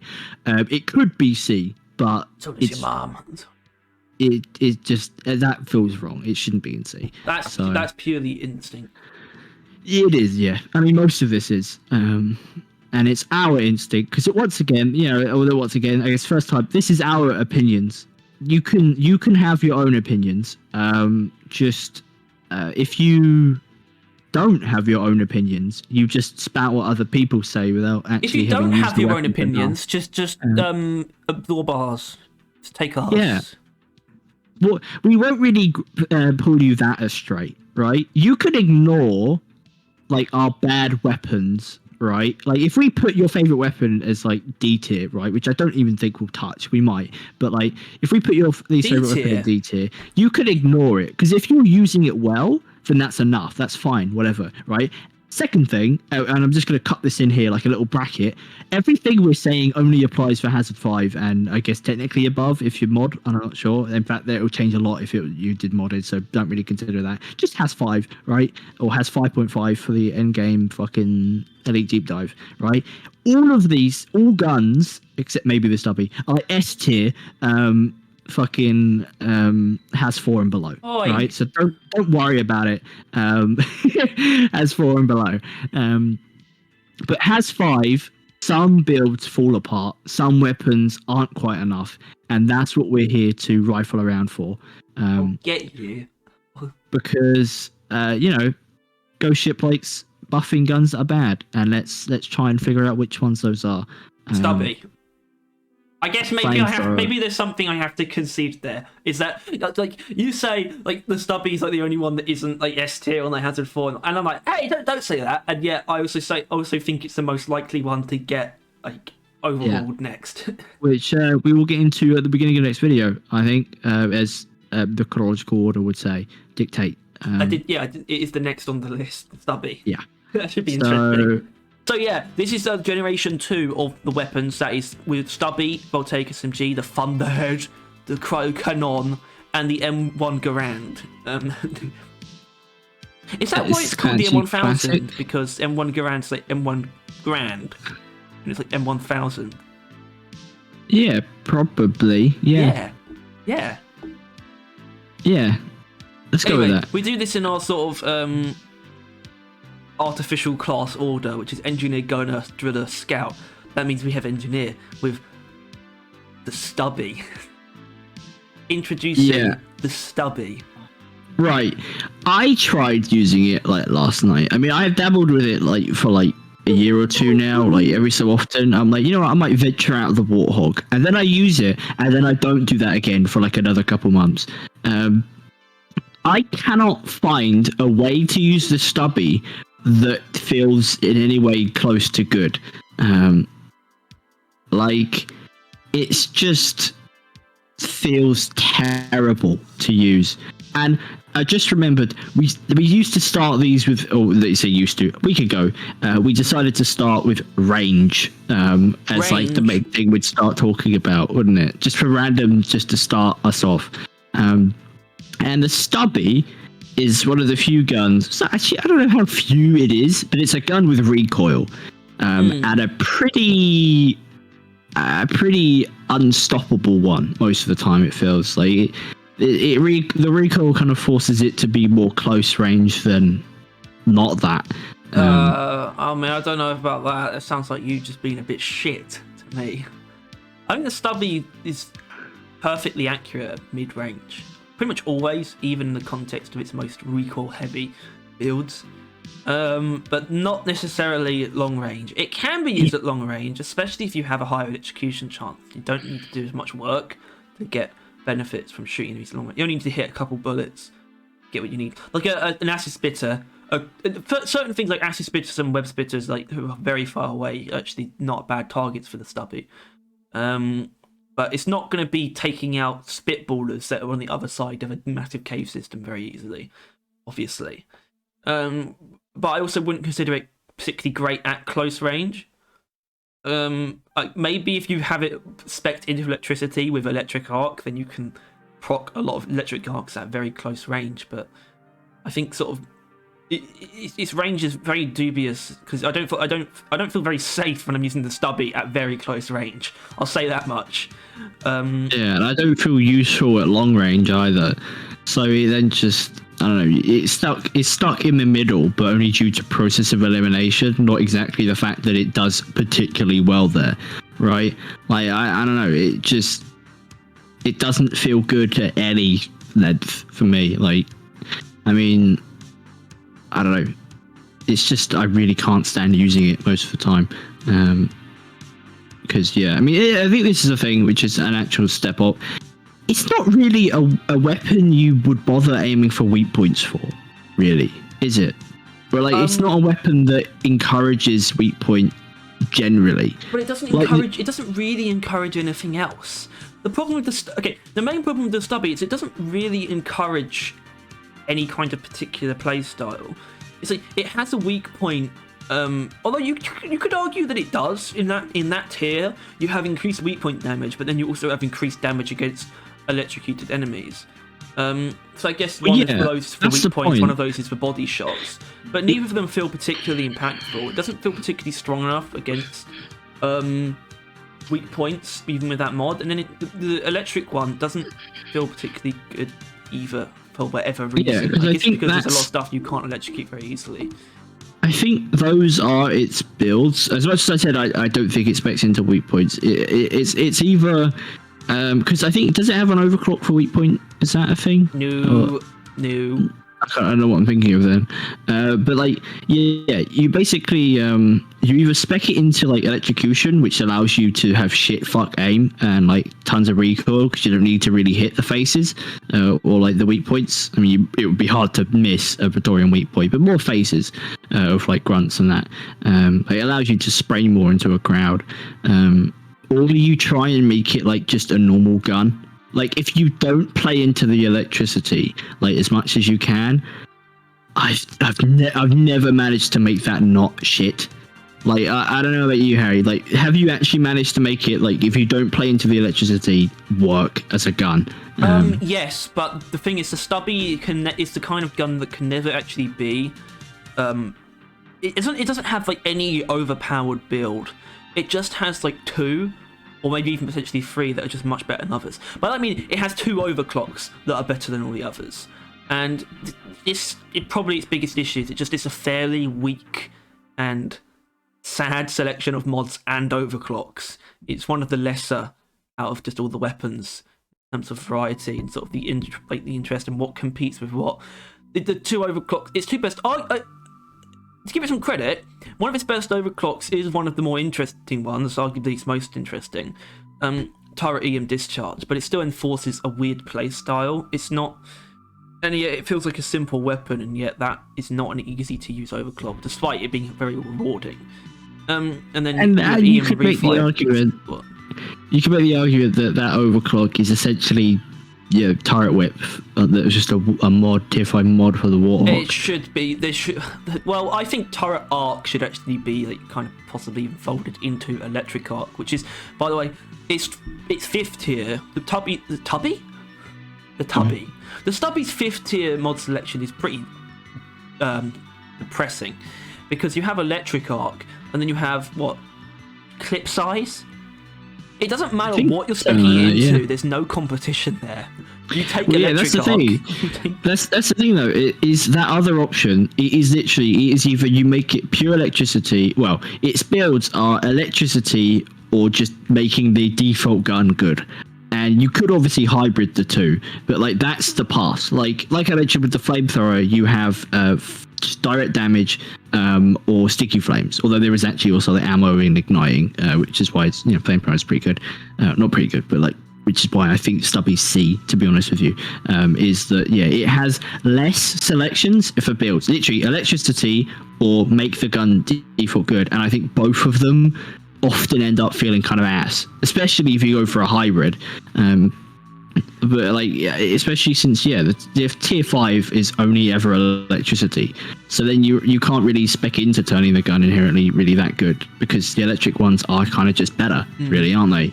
Like, you need the electrocution chance increase on the like tier 1 thing to actually use like even turret arc, turret and discharge, because you have to actually reliably electrocute your turret, and it's pretty difficult to do with the default electrocution chance. So you basically have to put that mod on, and it's just and that's a specific. That's like the AOE option, and it is actually very strong. I would say actually a pretty big problem with the Stubby. It kind of just doesn't feel that great to use, which is why EM refire booster, both of the EMs are really important, because EM turret discharge, that's a different way of using it, because you're shooting the turret. But then EM refire booster just makes it feel better, because it does make it stronger, but it also increases the rate of fire so much that it actually doesn't feel like a pea shooter into an SMG. as much. Yeah, exactly. So it, I think when it comes to when the Stubby gets its inevitable overhaul, rate of fire is going to be the first port of call, basically.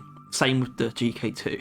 I feel like it needs to happen. Because one of the builds I tried last night, any kind of armor breaking mod or overclock is also a pretty big issue I take with it. Well, that's because though, as mentioned, it doesn't really need it in its main build, which is the electricity use. If as long as you're setting or not, I don't know, electrocuting enemies, then you're kind of doing what you need to do with the Stubby.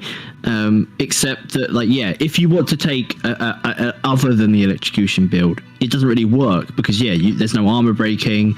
It's the weak point bonus isn't that good. I don't really think that's special. Like the recoil makes it hard to hit the things. I don't know. It's just the Stubby is just not good. like in it is literally like, if you use it as a gun, it's bad at it. It doesn't go hard enough into either aspect, and that's so it means it's either stuck as a very mediocre like ballistic weapon, but then at the same time it doesn't go hard enough into the electricity aspect either, which is the problem when electricity is kind of really a the pretty only weak thing. status effect. Lots of things are immune to it. Turret arc is the only way to bypass the immunity, but that's turret arc. You're so disabled when you use turret arc, and in my opinion, it goes against sort of the Stubby's identity or its role in an engineer's arsenal, which is just being the lots of bullets weapon. And this is the reason why I would go up to bat for the Stubby. I'm never going to argue it to be higher than B, but I would defend its mediocrity to an extent, because I think what it does kind of well is it makes lower ammo builds on your secondaries feel good, as in, or better put, for example, I wouldn't feel good using anything other than the Stubby with I wouldn't feel good using Fat Boy if I'm not using the Stubby, because I need those bullets. I need that larger ammo pool to play with when I'm using something like Fat Boy or Spinning Death. But like the ammo is so insignificant though. I know, it's really just a feeling thing. It's just you having more bullets. It means you have more leeway, but it doesn't mean it's actually stronger than most Warthog builds. But you do have more leeway, because a missed Warthog round is more detrimental than a missed Stubby bullet. That's the whole point. Because you're also going to miss a lot more bullets with the Stubby, because it's a awkward as hell gun to use. I can't really get over the fact that its recoil is really fucking strong. I don't know. I just can't agree with that, because I find it easy to control even with EM refire booster. I mean, maybe that's because the recoil mod is too good. like as maybe its recoil should be lessened in general. Which Well, I never put that up because I think it needs help in other areas. Well, no, that's the thing though. It's definitely an argument to be made that its default recoil should be reduced, and therefore that mod should also give less like recoil reduction to make the other mods in that tier more competitive. It's like the Stubby has like a lot of mods that you kind of can't not take, yet none of them are like actually particularly strong. It's just because. Which, as mentioned, tier 1, higher electrocution chance. Is the recoil tier 2? Is that? Yeah, recoil is. Recoil tier 2. 3. I think tier 1 and 2 are pretty similar. Right. But then, no, like, it is tier 2. Yeah, it is tier 2. Yeah, and then the electric one in tier 5, and like all of those ones are just the best choice for like most of the best Electric builds. Arc is good, actually. Electric Arc is good, and I'd like to see what an actual competitive counterpart. I don't know exactly what that would be.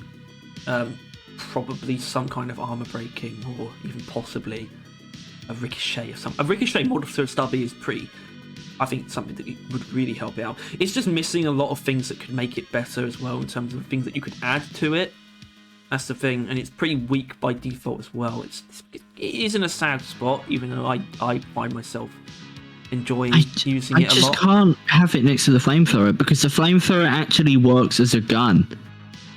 Like, it kills things really well. It has ammo. It has a good build. I think the Stubby feels pretty good for just picking off. Like, no, it doesn't. It feels horrendous. No, it takes like 5 fucking shots, and the shots takes 3.5 hours to get out there, and like it's so terrible. It fucking hurts to use. It's very easy for it to not feel good to use. It's just because it's terrible.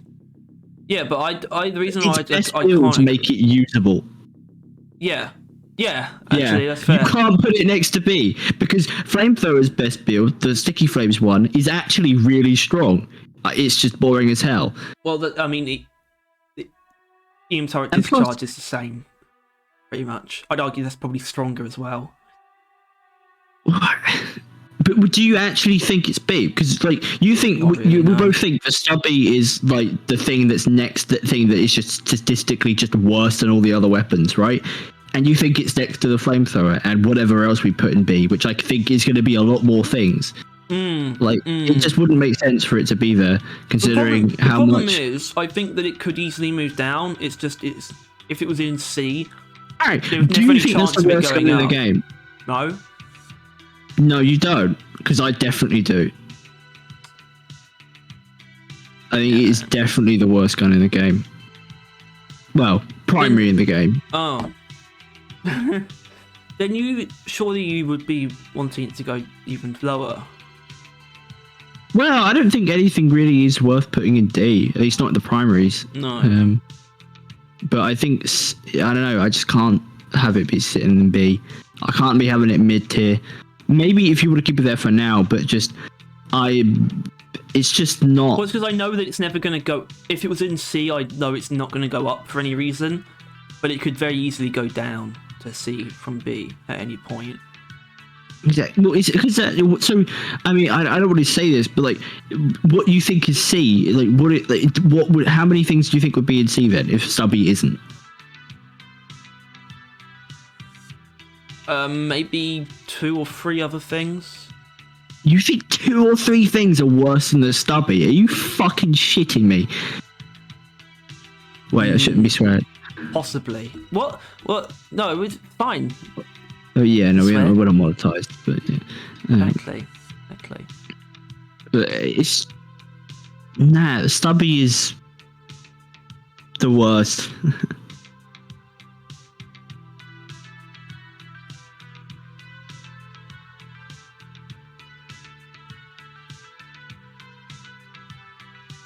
We could always maybe bring it up later if you convince me that there's like 2 to 3 things that are worse than it, right?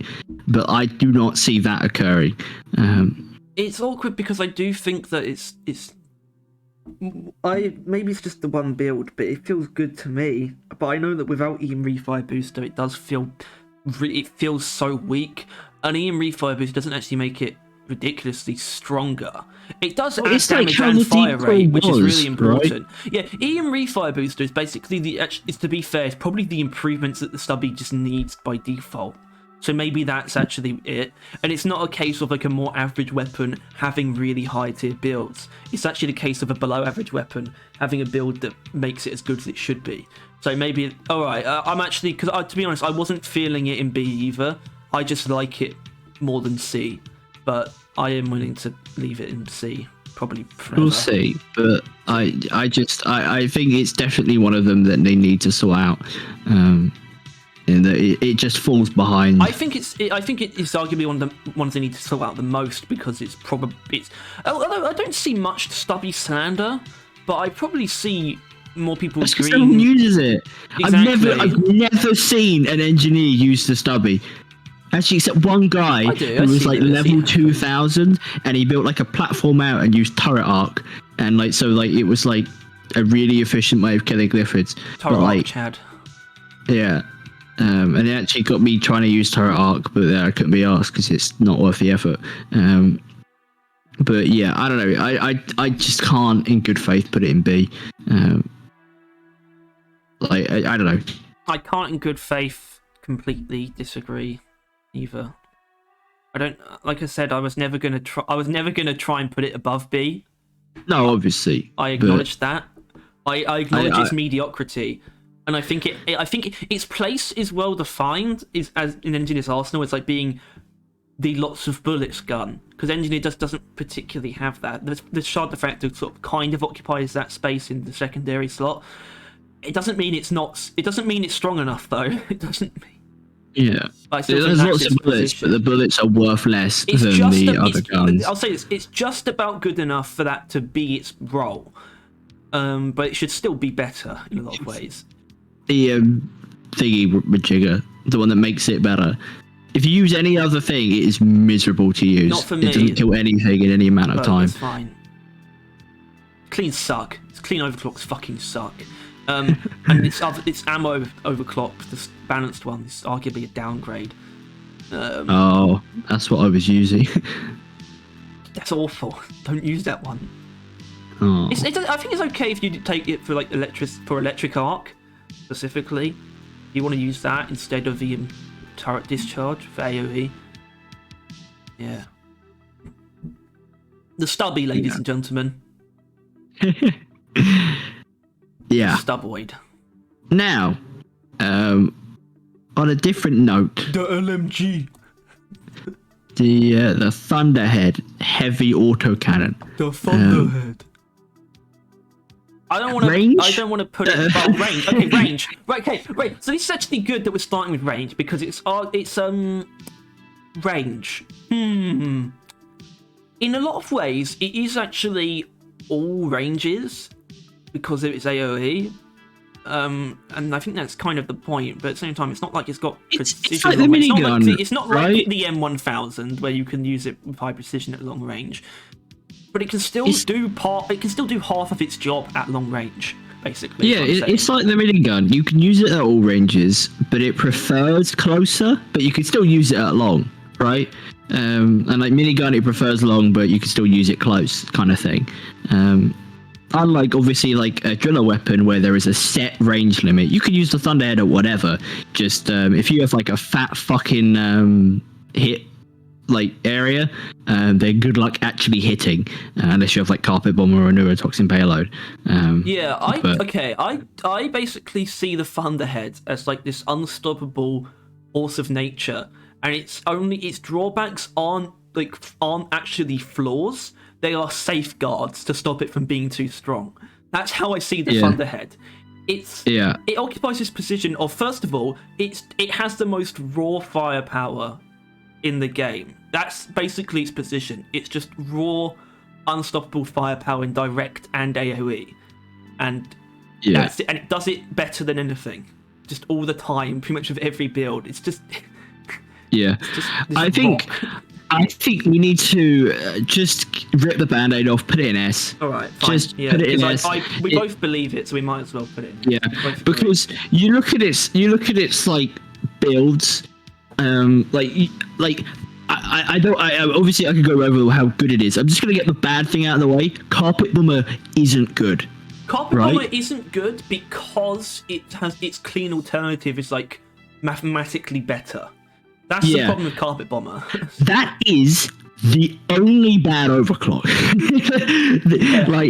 That's it. Every other overclock has a really solid build behind it. Neurotoxin payload is fucking broken. Actually, legitimately broken. It breaks games. Neurotoxin, so I said that the Thunderhead's drawbacks are basically safeguards, or like, you know, they check it basically. But Neurotoxin payload almost looks at the safeguards and is like, and it just ignores it. It basically needs its own, because it just completely bypasses the drawbacks that are already there. They don't affect it in any way. Neurotoxin payload almost needs its own ones. Neurotoxin payload, So I need to ask this is an important question. Where would you put the Thunderhead if it didn't have Neurotoxin payload though? Without Neurotoxin payload, it would still fight for S. It would probably end up in A. It would still fight for S though. But it's because Neurotoxin payload is literally just broken. Like you can just look at it. It kills like all grunt swarm types with like a single shot.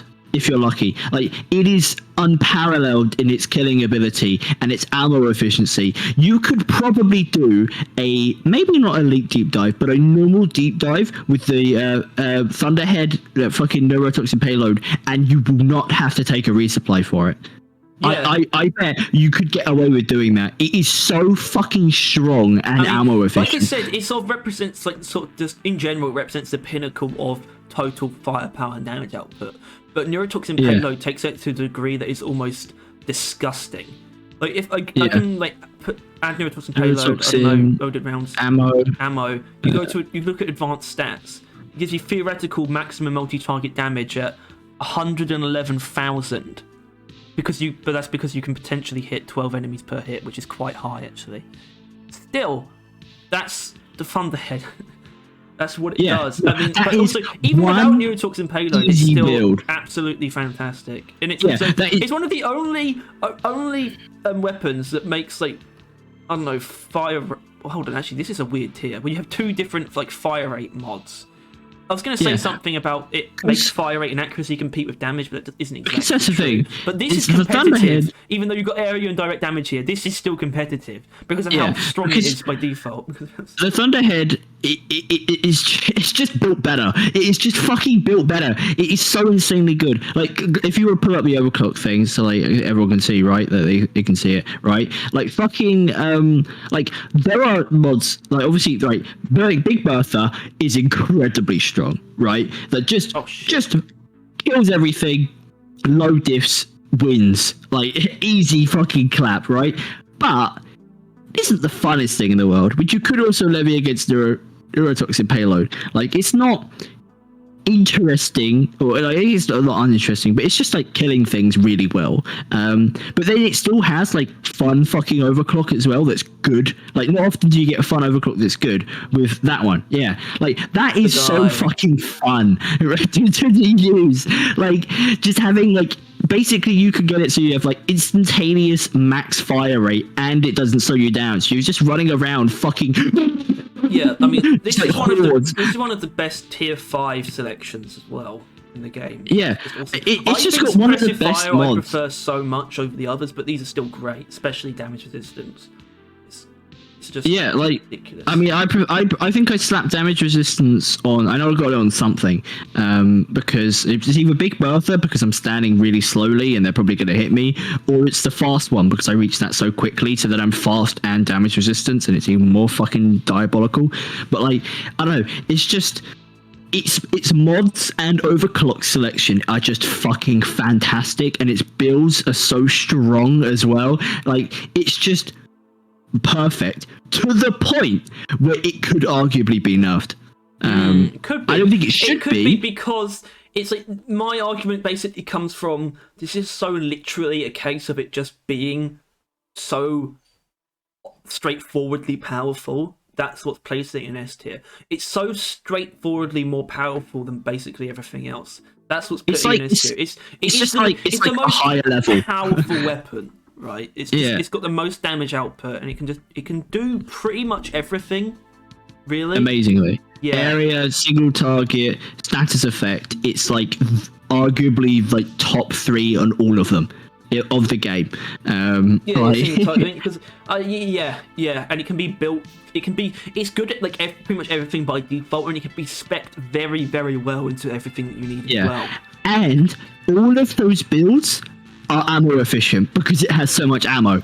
Ammo pool is ridiculous. It probably has the most like forgiving ammo pool in the game as well. Yeah, and that's because you would miss a lot. It kind of has to forgive the shots that you literally have no control over missing. But like if you just play it slightly more like intelligently, that ain't an issue, right? If you just only shoot mid to close range, you're always going to hit. Long range, you should only be trying with like wide shots anyway, and it's just fucking amazing.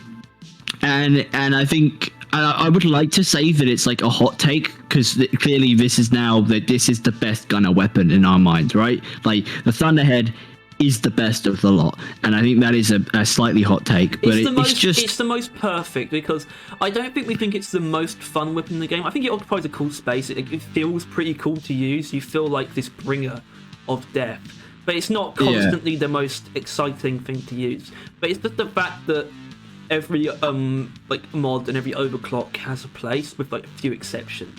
I think the exceptions are Carpet Bomber, based sheerly on like just the facts. You can still like Carpet Bomber, and then I'd argue tier 1, this ammo is almost, it's not even necessary, but it's just far too tempting. Possibly 220 bullets is a bit hard to turn down. I mean, especially I think the magazine one's pretty redundant here, actually, to be fair, like over that.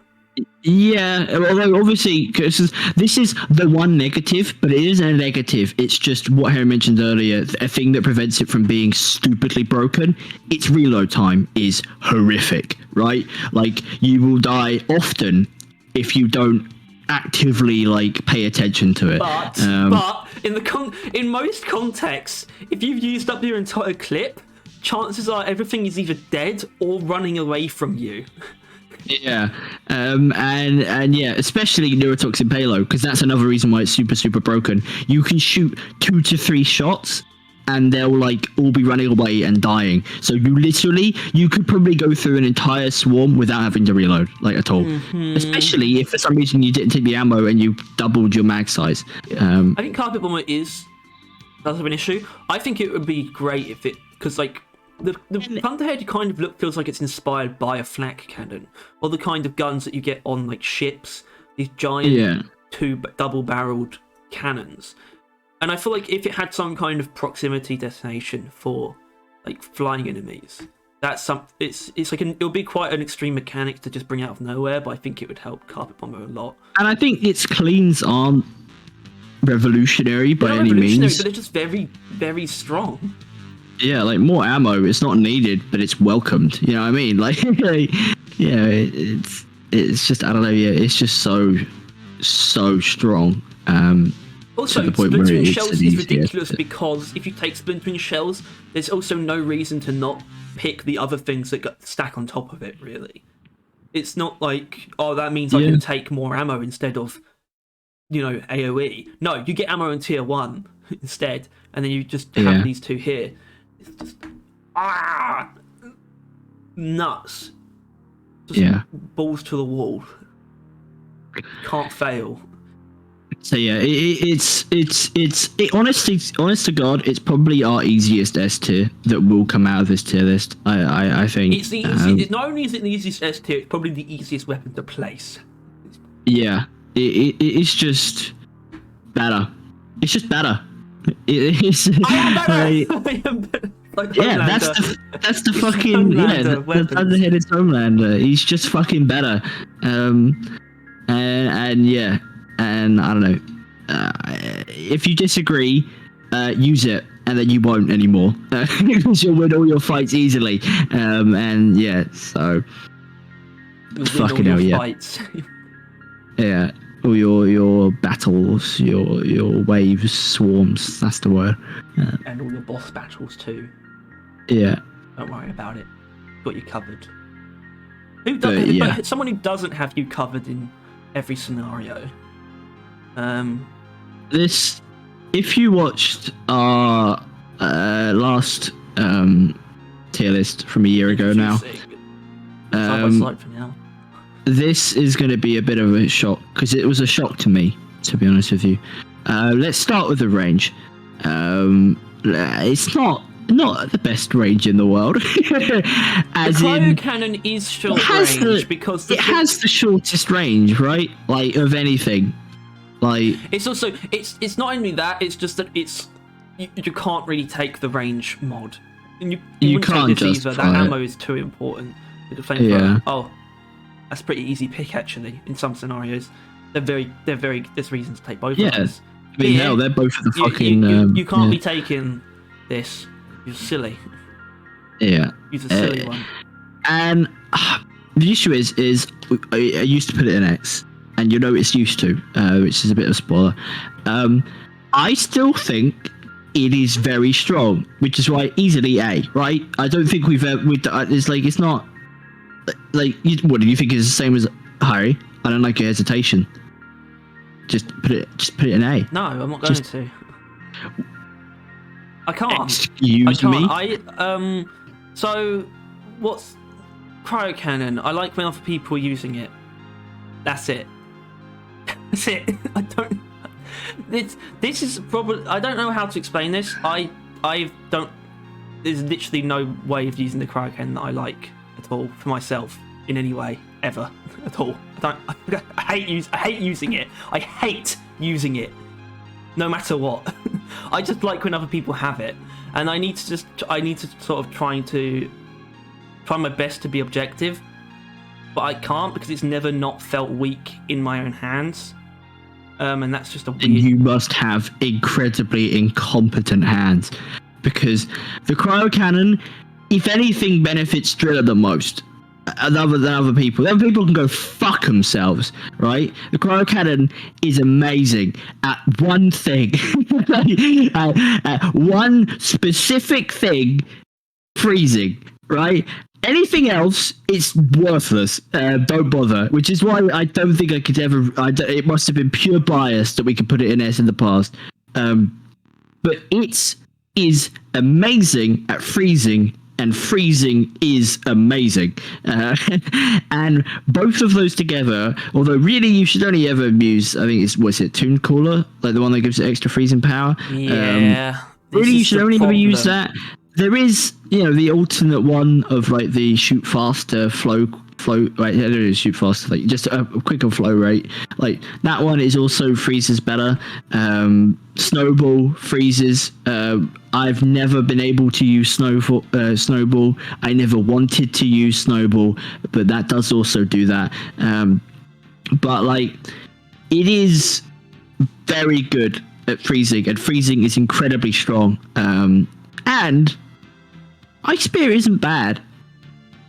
It's not efficient and not worth using for anything other than a Dreadnought mission. But it's good. It does a lot of fucking damage. Unlike Ice Storm, which can go suck a fat one. Same as Face Melter, just a bad idea. But actually, a worse idea than Face Melter. Face Melter made sense. Ice Storm doesn't. The Cryo Cannon should never be used for killing things. But I don't know. I don't like that you're hesitant, because I don't see all right. I guess it's like this. I don't see a way that it could be better than what it is. I don't see a way that it could be better than what it is without it being too strong. But even still, the way it is just doesn't. It doesn't. I don't know. It just doesn't feel good to me. I think it feels very unresponsive as a weapon. I think it's because it's so slow compared to the Flamethrower. Plus, if you only ever use Toon Cooler, then it literally is unresponsive. It doesn't shoot for like true, a but it's fat even amount of time. divorced from that. It's still, on average, freezing things, it takes much longer than to take normal fire, and it does have the spin-up time. Flamethrower starts shooting immediately, and... No, definitely. No, freezing runs is basically the exact same amount of time, being not any. Then the spin-up is what's making it feel slower. Yeah, it is. It is, yeah. Yeah, it makes you feel a little less awkward, a little more. You don't want to get jumped by it, but like once it feels much up, worse. I mean, it's I guess in the context of Driller, it's a little bit dubious, but it's like the Cryo Cannon. I don't like using it against even like most things, but like individual grunts is kind of weird because in the context of Tune Cooler, if you've got all that freezing power and you've got all that ammo as well, you've got more ammo than the Flamethrower certainly, but you can still not kill a grunt just by it's not necessarily dead just because it's frozen, the grunt, but a grunt will die as soon as it's set on fire. I would never use the Cryo Cannon to attack a single grunt. No. I would never bother. No. Like it does too much to warrant it. It's like using a nuke on a fucking single grunt. That's your argument right now. It's just you save it for when there's a lot more than that. But what do you use instead? Your pickaxe, drills, secondary. Yeah, I mean, not anything else. Fucking satchel. I'd rather use a satchel than start revving up my fucking Cryo Cannon against a single grunt. That is definitely not smart. It's definitely doesn't matter. But secondaries, kind of. Wave Cook is pretty awful at that, and then the best EPC build paired with it, you don't have a massive amount of ammo. Again, but the drills, power attack really would that's what the power attack's for, really. A single grunt, right? Like yeah, that's not a thing. It'll be a waste of the Flamethrower to shoot a single grunt. Also, I think the range on the Cryo Cannon is a pretty big problem, right? I mean, say it's a big problem, but it's definitely one of its biggest weaknesses. Like, I agree that like experience with it recently. But like, I do agree with you, but it has like as many flaws as the Flamethrower. I agree with that. However, freezing as a status effect is just better, and that's why it should be above. Like freezing is just it benefits your entire team. Obviously, as you mentioned, you like having it on your team. But like with the fire, like status effect, like you kind of that's just it, really. I mean, obviously there is temperature shock, but there's also temperature shock with this. But there is also the temperature shock build is slightly worse. But like Cryo Vampire build is by far the most fun thing in the game. I know you don't agree with that, otherwise you would like the Cryo Cannon. But like Cryo Vampire is the funnest shit in the game, and very strong. Like, it's not just fun; it's also just incredibly efficient. Like using the cryo like slightly against an entire horde. Like, you just have to spray for a couple seconds, be about like 10 ammo, and then you could just kill them all and like easily. And I'm just having a lot of difficulty deciding if it's a bad thing or not. That it's the Cryo Cannon is essentially what makes the drills one of your main weapons. Yeah, because they can still be used, obviously, but the Cryo Cannon in a lot of ways needs the drills as well. That's why I'm not sure it's black and white that's a good thing, because the drills make the Cryo Cannon so much better. Yeah, if you didn't have the drills, the Cryo Cannon would probably be worse. The drills, I think, if the drills didn't want to be a weapon, then there'd be an argument there. But they have use me to kill things mods, right? They have like, do more damage, don't overheat while hitting things, shit like that, right? So the drills want to be a weapon, and the cryo is the thing that enables it to be a good one. And I think that is a positive. I know my subconscious tells me that's not right, because it's not one of your weapons, but it's still a very valid thing. Yeah. Plus, I have never ran out of the drills like just normally. Like if I'm not using cryo things, I will always have like 30 to 40 fucking thing. I've never used it to the point where I ran out of ammo normally. So using it in cryo driller actually just means I use the drills to the completion. And like it's just like axes, obviously, like cryo impact axes. I mean, hell, cryo is one of the reasons why impact axes are as broken as they are. One of many reasons, really. Like, I don't know. There's just like, I agree with you that like technically the Flamethrower and the Cryo Cannon are basically the same, in that like they have shit tons of weaknesses. They just have like one build that's usable. But I think it comes down to how fun that one build is. The problem. Well, that's I think where we differ the most. Is I find the flamethrower way more fun to use, just from the effects. You find sticky flames, not sticky flames. That's not the build. That's not. No, because sticky flames is what rivals Cryo Vampire as far as efficiency goes. And I know, I know, but that's not what I'm thinking of. But that's the thing. But that's the point, though, isn't it? The Cryo Cannon's it's arguably less flexible than the flamethrower as well. Oh, way less. Really? I Exactly. really want to deny it, but like, there is not another build other than freezing. It's very boring for a freeze spray. I'm having some difficulty denying its strength. It's just that ever since it hasn't felt good to me since the Sludge Pump, and it's felt even worse since the Wave Cooker came out, because the Wave Cooker made the Flamethrower feel better to me than the Cryo Cannon does. Well, it made the Flamethrower be an actual option against bigger targets, which is what the Cryo Cannon had over the Flamethrower. At the same time, as far as I'm concerned, both of them are pretty bad in comparison to the Sludge Pump. But I don't know. Like I said, I'm having difficulty denying its strength. It's just such a gut feeling against the Cryo Cannon I have, and have done for a while.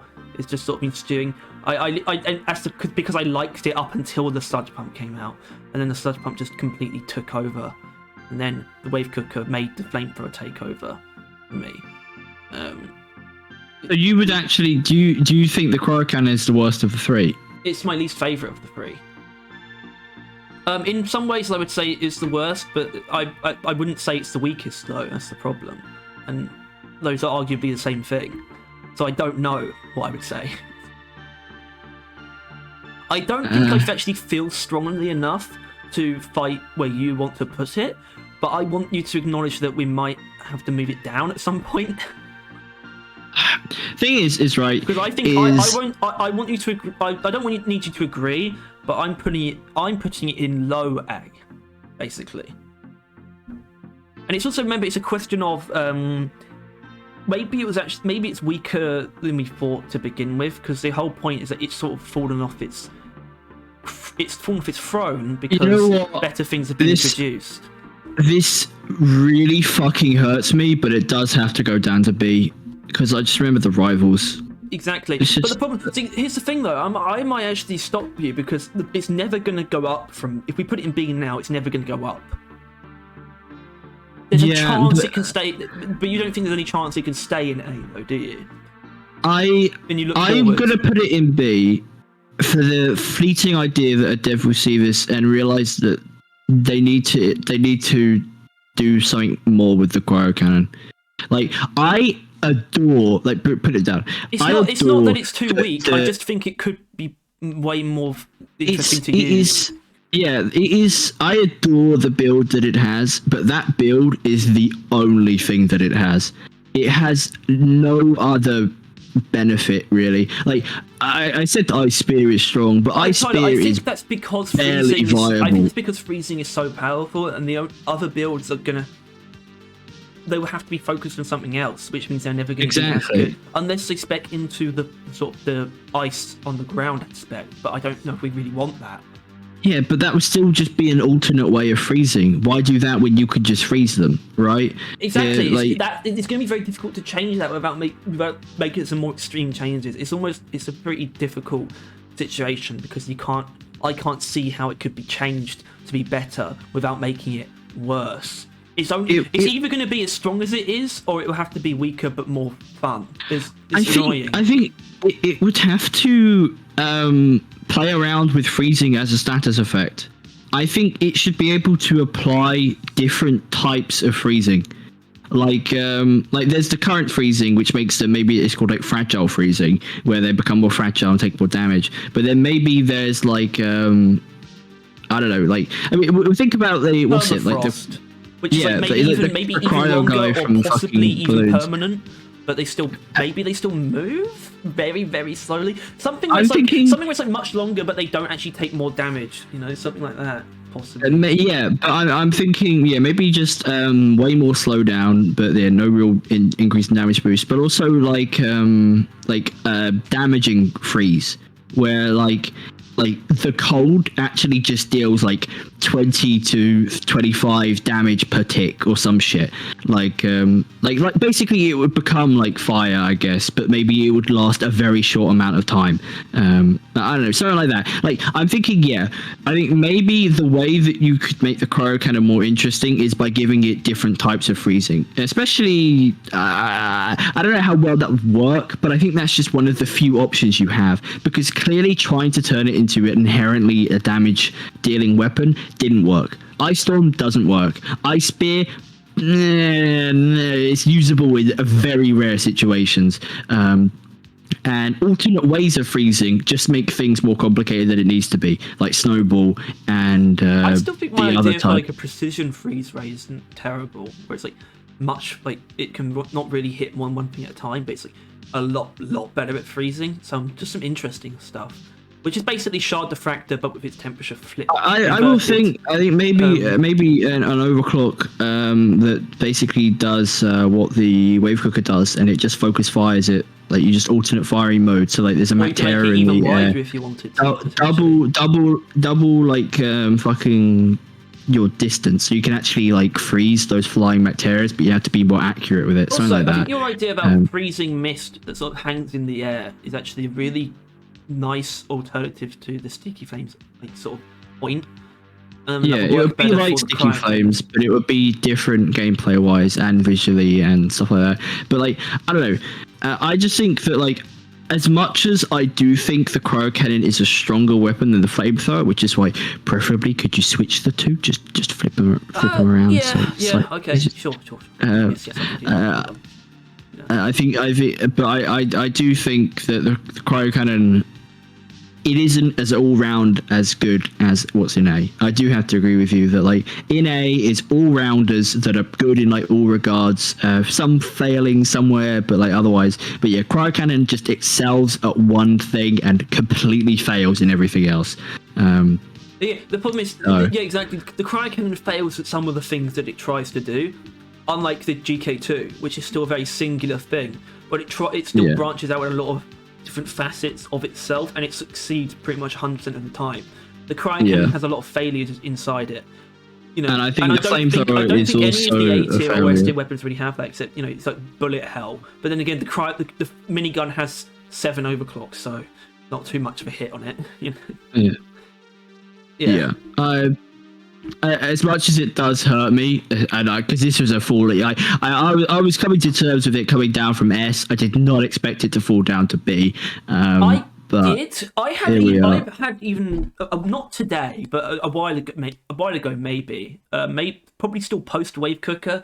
I sort of had like a redo of the tier list in my head where I would put things. The Cryo Cannon ended up even like really depressingly low, but that was probably riding the high of not even the Flamethrower being better, but just a combination of the Wave Cooker and the Sludge Pump, and then both being new. If we had done a tier list like right after season 2 came out, I would have tried to put it lower, but I don't believe that. I don't. Like, the Cryo Cannon is actually in a better place than it's ever been with the Wave Cooker, right? But the issue is the same can also be said for the Flamethrower. And it's arguably put it in a. It's done. I think the Wave Cooker's made the Flamethrower better. Like it's done more for the Flamethrower than some of the Cryo Cannon. Yeah, definitely. But that's because I think the Flamethrower needed it more than the Cryo Cannon. But a certain someone else and a certain new enemy type has really thrown both of them into a state of disrepair. And like mixture of balance. God, I'm actually really fucking excited like for the next one, and not the next weapon.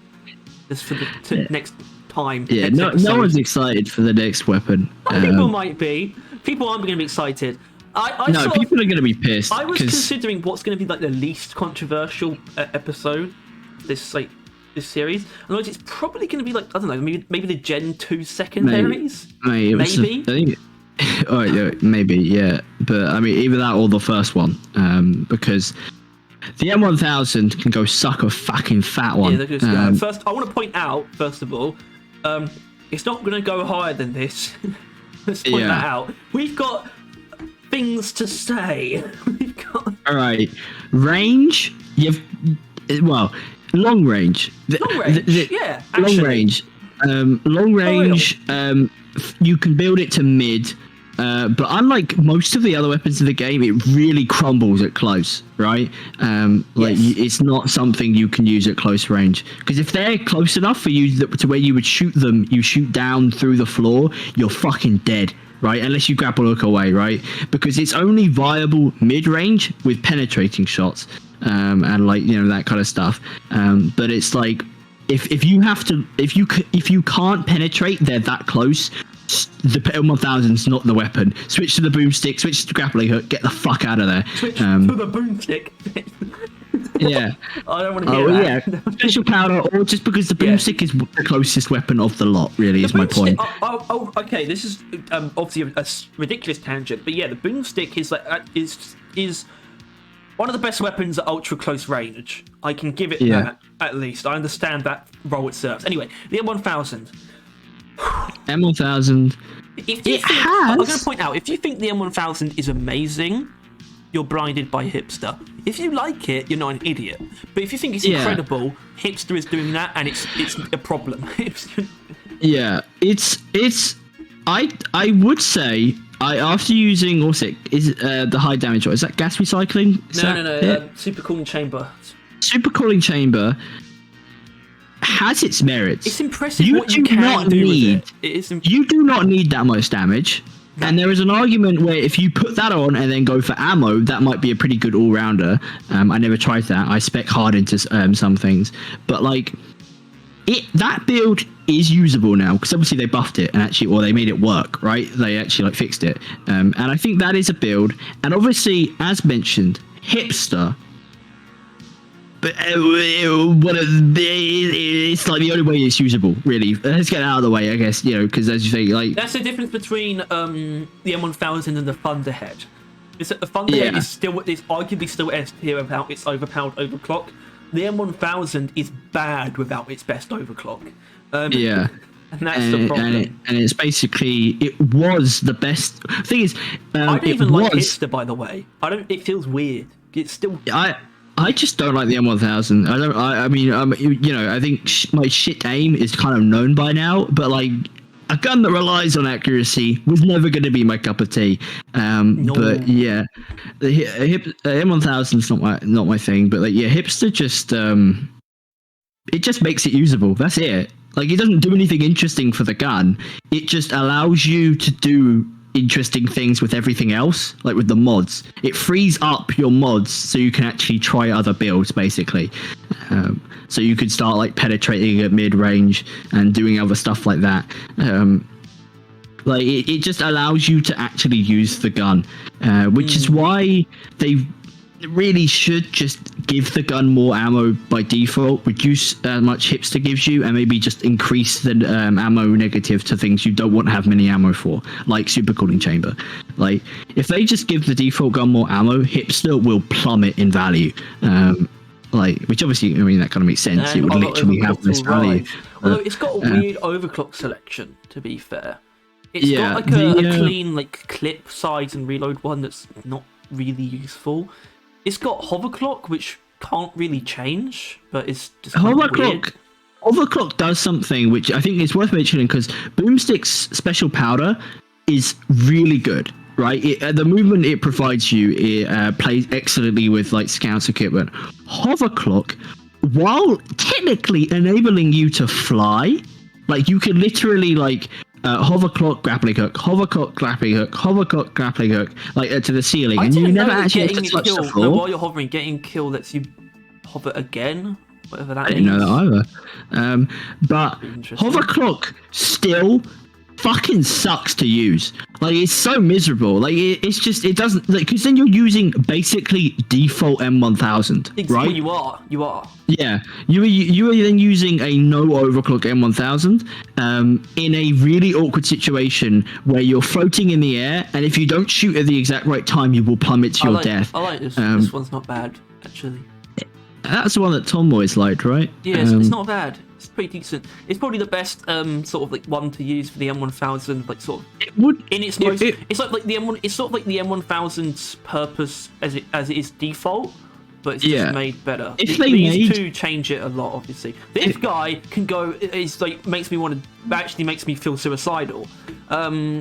Yeah, I can't believe they even attempted to try and make it good. Like they actually interacted with it, like buffed it a little bit, and it did nothing. It's still terrible. On paper, it's actually a big damage increase, but it's still shit beyond belief.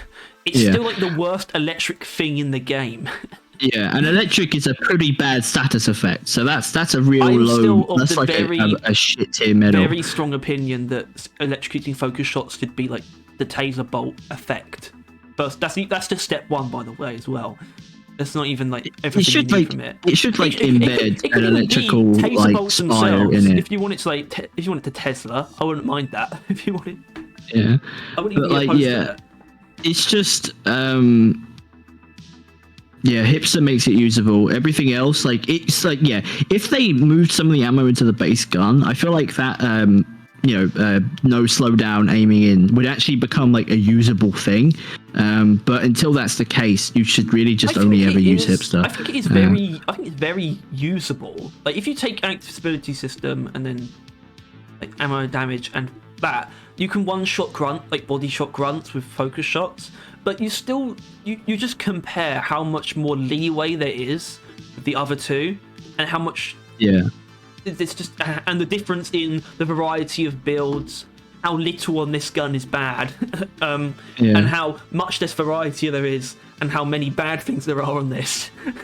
That's where you see where it falls off compared to the other two. Just and obviously, as mentioned, it really relies on accuracy, which is, that is a negative.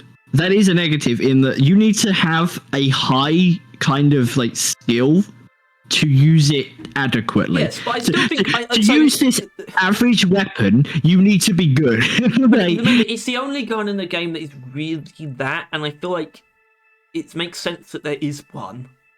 A rifle, a proper marksman rifle. I respect it. I think it is needed in just to make the game's like selection feel complete. That doesn't mean it's good enough. Its best build, being hipster, is the least skilled one, right? Exactly. Like Super Cool Chamber though is definitely much more rewarding than it used to be, and it does reward the accuracy almost enough, arguably enough, or maybe more than enough. It's impressive what you can do. If you're really good with it, you can one shot like menaces and wardens and spitballers. And do a lot of one-shotting high priority targets is very strong, but I think in most cases it goes past the breakpoints you need it to. So maybe getting if I just put ammo on, but it's so much more forgiving just using cryo bolts or like cryo minelets and freezing things and then just laying into them with hipster. There's just so much more like guaranteed to get the job done than you relying on your accuracy. So it's just, I don't know. It's being carried by hipster, obviously, and everything else is like average, if not bad. It's just, I don't know. Do you want to put it lower? I don't know. I don't think that sits right with me for some reason, because hipster is actually usable, unlike stubby stuff. I'm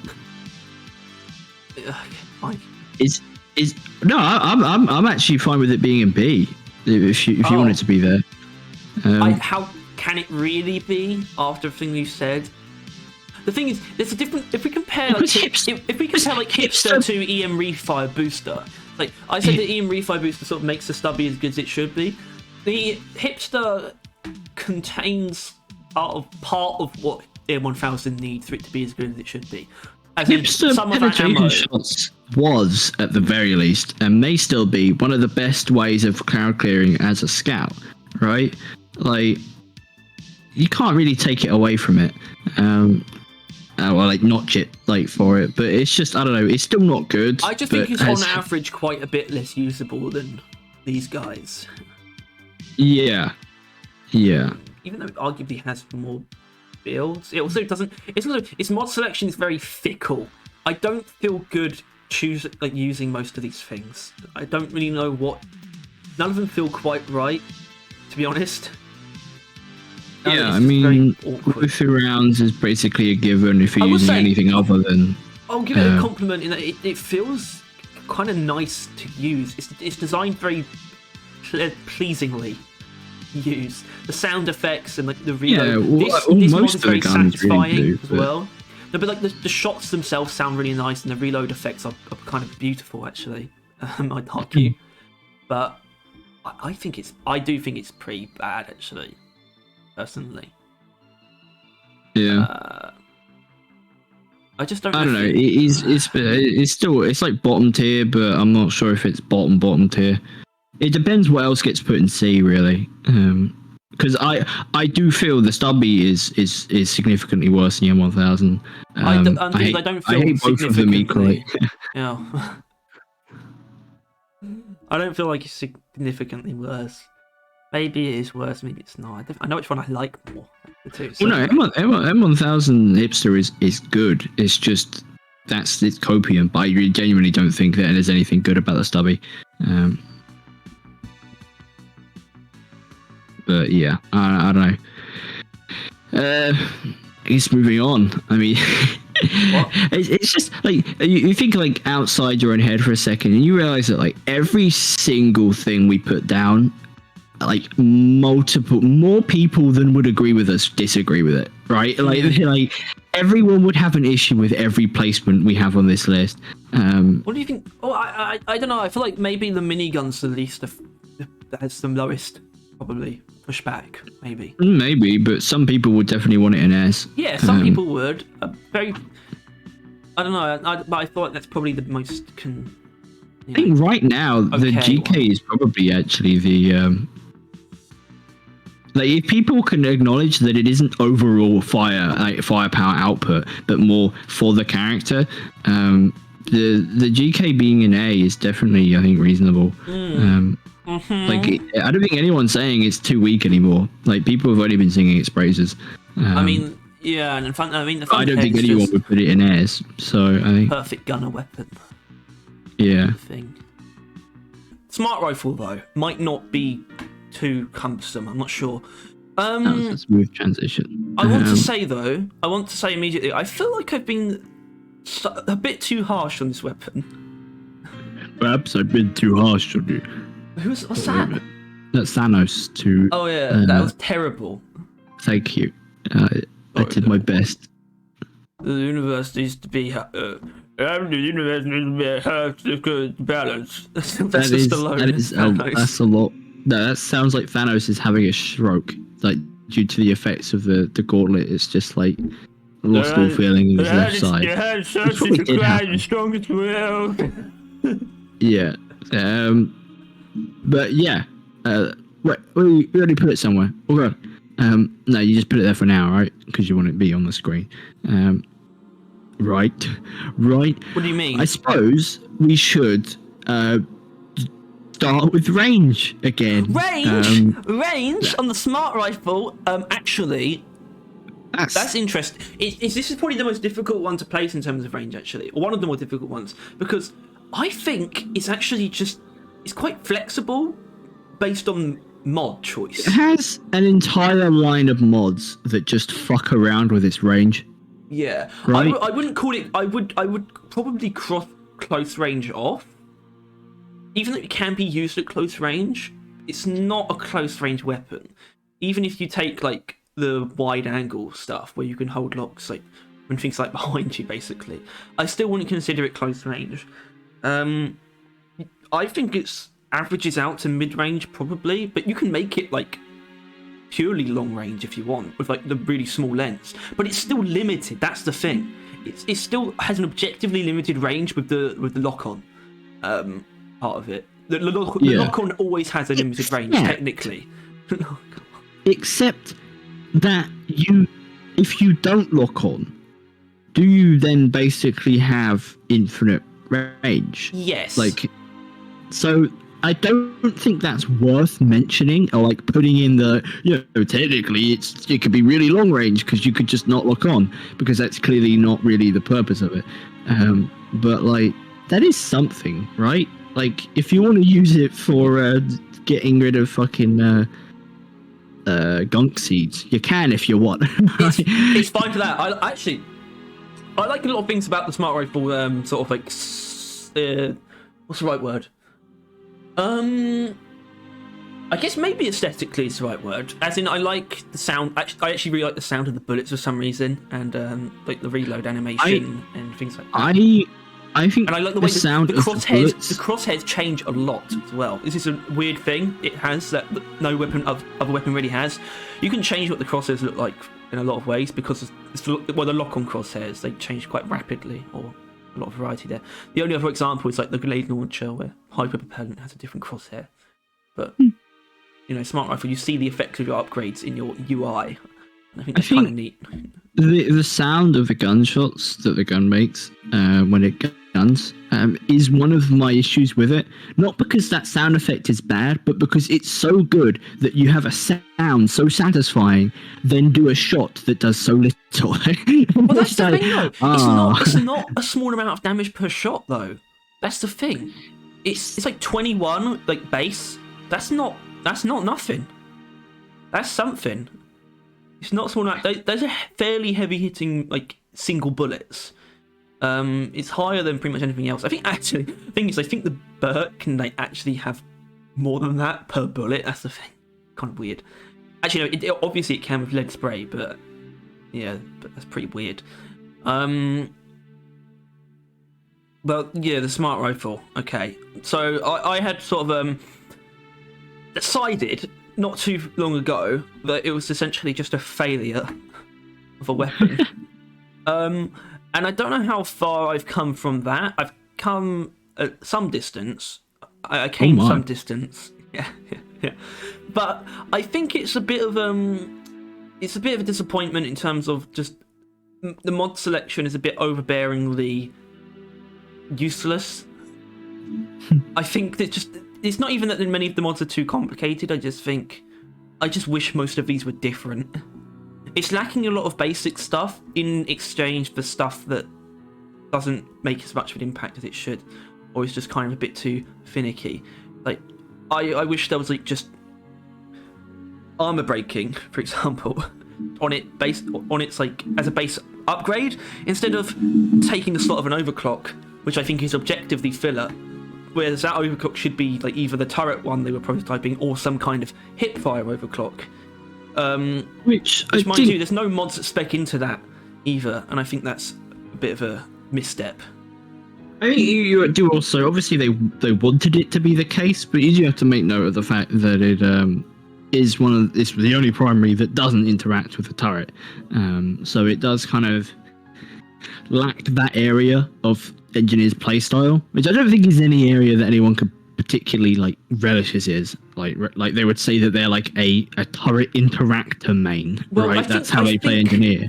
But no, I think that should have been a staple of engineer's primaries, and it was going to be.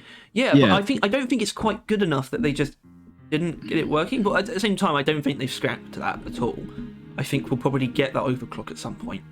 It's just we haven't got new overclocks yet, and it wasn't ready for launch of the smart rifle. So I think we'll get that, and we'll probably get hipfire one too.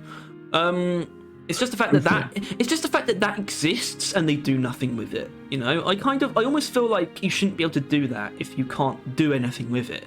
You know, and it would be pretty simple as well. You have Executioner, which is like Executioner is very strong, but it's so specific. It's like increased weak point damage at full lock, basically. So that's you have to use the lock on. You have to be at full locks, and it's weak point. If it just gave like a strong weak point bonus, you could even have it like vary, where it's like stronger when you use the lock on. But if it just had like a base weak point multiplier that would have been affected, that would have it on the hip fire shots as well. Like even something like that, but you don't even have that really. It's just like, come on, man. Shut up, Mitchell. Yeah. Yeah. I don't know. I think that it's hard because there's so many like parts to weapons in this game, right? Obviously, literally mods, overclocks. There's a lot of options there, but also like as far as like itself goes, it has good builds. you know, a lot of bad ones. It has some very strong builds, yeah. Explosive reload, not explosive reload, for whatever the explosive one is, where you get explosive chemical rounds, I like quite a bit. I think it's quite good. I think it's strong. I think, for me, and I think there's an element of objectivity in this, but I'm not going to treat it that way. I'm going to say, for me, that overclock feels terrible if I'm not using the shard diffractor, because then my overall amount of just weapon uses is too low for me. I just don't have an expansive enough ammo pool, you know, because it reduces your ammo and forces you to use a certain amount of ammo to get explosions. And it's like, if you're not using the shard diffractor as well, your secondary is probably geared towards like AoE anyway, unless you're using hyper propellant, in which case you really don't have a lot of ammo between the two. You have like very little. Yeah, I think, I don't know, like Scout, obviously I think he loses ammo more, but like Engineer has a tendency of just having no ammo, like literally, like he just has so little ammo, like going into the mission. Like he has a real tendency of that, and I think the Loki is like that, like the Warthog in the... I think the Loki does actually have often. I think the Loki has on average the worst ammo economy out of the three, to be honest. I think compared to the damage, it definitely does. Like, you kind of, even if you're not using Executioner, you really actually need to hit weak points to get like fair use out of it, in my opinion. Otherwise it's just not quite strong enough if you don't, which is kind of annoying. And but the thing is, it's a smart rifle. It's meant to like lock onto multiple enemies at once, take multiple enemies out at once. Yet it's not, in my opinion, built from an ammo or strength standpoint to actually deal with groups of enemies. Yeah, in concept, it is.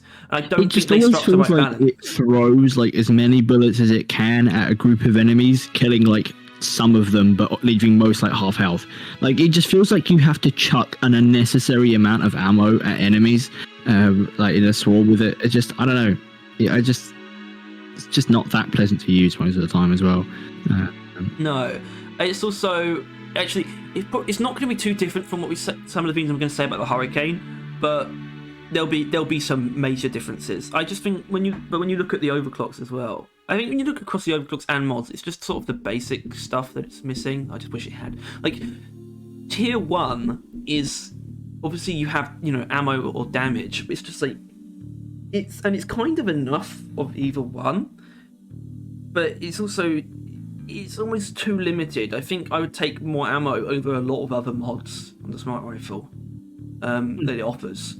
And you know, like for something like penetration is like very weirdly placed because it doesn't actually work. It's almost impressive. It's almost impressive that they made it normal.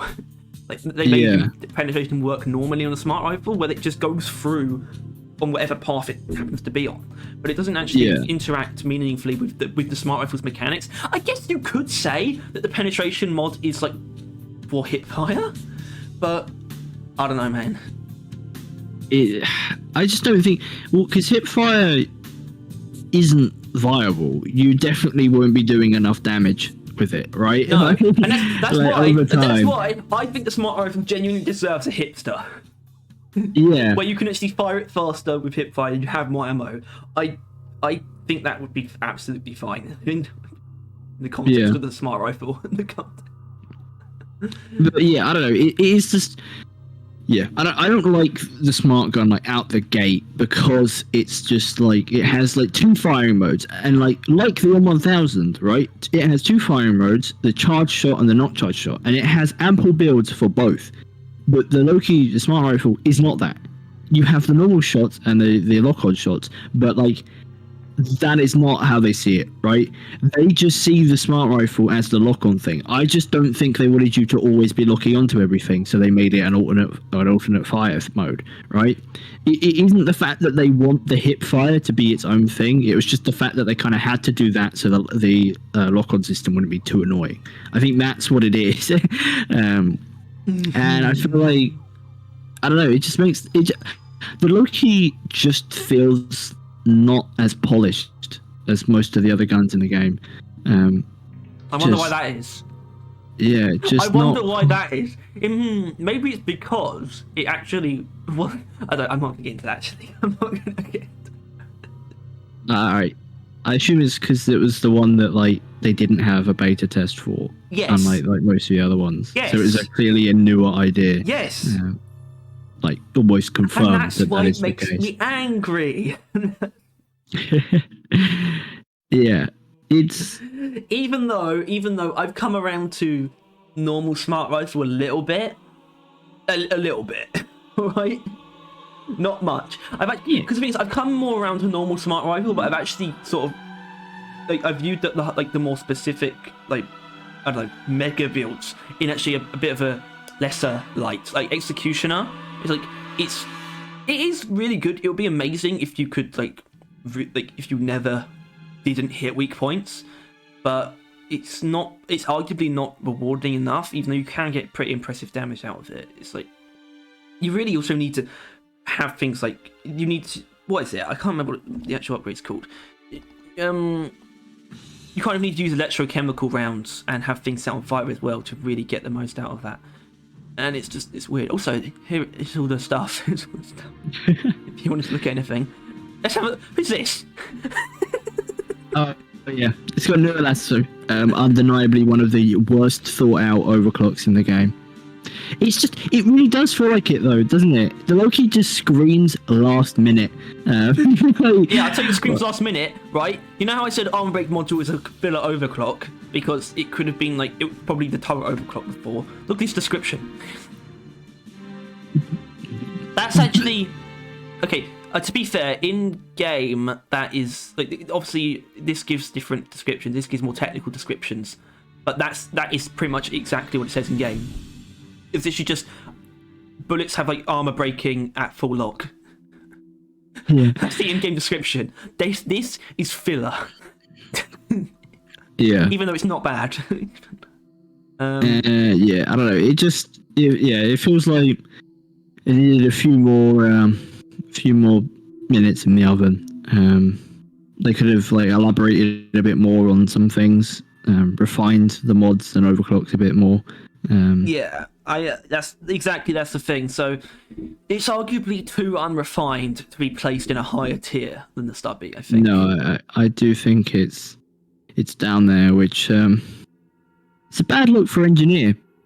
And the thing is, though, is I entirely agree with it, and that's why I don't play Engineer. Because other than the Warthog, the other two weapons are just not that nice to use. And the Warthog can get tiring over time because it's just the Warthog, only the Warthog. The Warthog's only ever the Warthog. Well, they should be good and they should be fun to use, but their strength level is sort of dictated by the existence of the turrets, really. And I mean that specifically also dictates some. When you say like Engineer has little ammo, well, that's sort of the turrets are there to substantiate that. They are his third weapon. Although I've sort of come around on the idea of Driller has that as well, but he doesn't really have that problem with his weapons. As in, he's got the drills as a very, very valid third, like tertiary weapon. It's like Driller doesn't have that much ammo in his pool because his ammo does more than everyone else's. That's kind of the point. The primaries, on average, have good amounts of ammo. The Sludge Pump obviously has less in terms of numbers, but it has efficiency. Exactly. It's like a shot of his primaries will do like a lot, or can do a lot. Unlike Engineers who you get as much as you get really, other than like turret arc Stubby. Like that's basically it. Yeah. I don't know. I don't know. I think the Loki Smart Rifle I think it was the most disappointing of the new gens of guns. I think for both of us, right? Yeah, that's actually, and that's I want to see that. I want to put that there as more of a compliment, maybe. It depends. As in, I don't think any of the other Gen 3 guns are going to be in C tier. So that says something, I think, and it also says something about it being, probably a more last minute thing.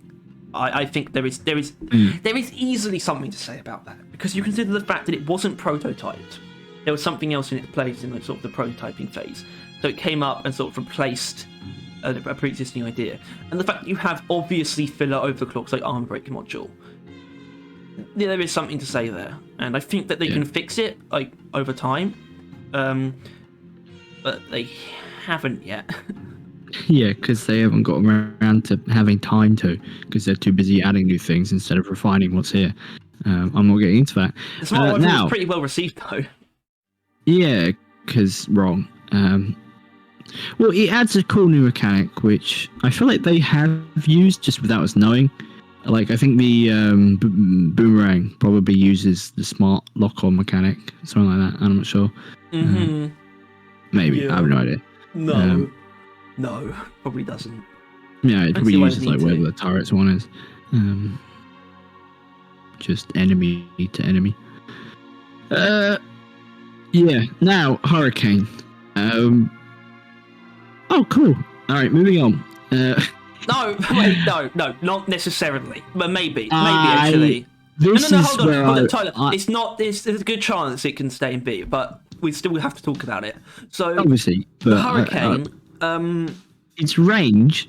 Yes. Range. Oh, that again. Range. Yeah. Legally obliged at this point. Its range is everything. It's all range. It's all range. Yeah. Even close range, it can still be quite good, especially because depending on the close range situation, that's possibly more.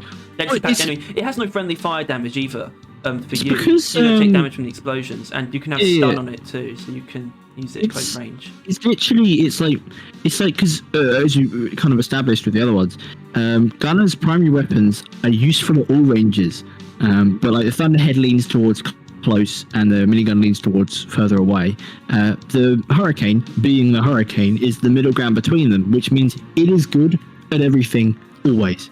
Like, I think, in my opinion, the biggest criticism that I have of the Hurricane, I don't call this necessarily a failure, but I think it's sort of, it didn't necessarily, it might not be how they intended it, but I think the guiding of the rockets is actually, is like compensation, basically. It's compensation for the fact that it has like, it's like full fire rate and has perfect accuracy.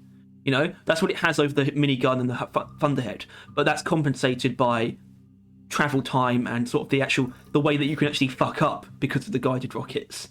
The fact that it has technically the fact that it actually technically has like more than 100% accuracy because of the way it works. That you can move rockets away and then move them back onto a target. It has like over 100% accuracy, but the fact that they have the travel time and that the things that can happen because of them being like stuck to your cursor, that's in my opinion actually meant to hold it back from being like too strong. Actually, I think it's obviously if it was hit scan, it probably would be too strong.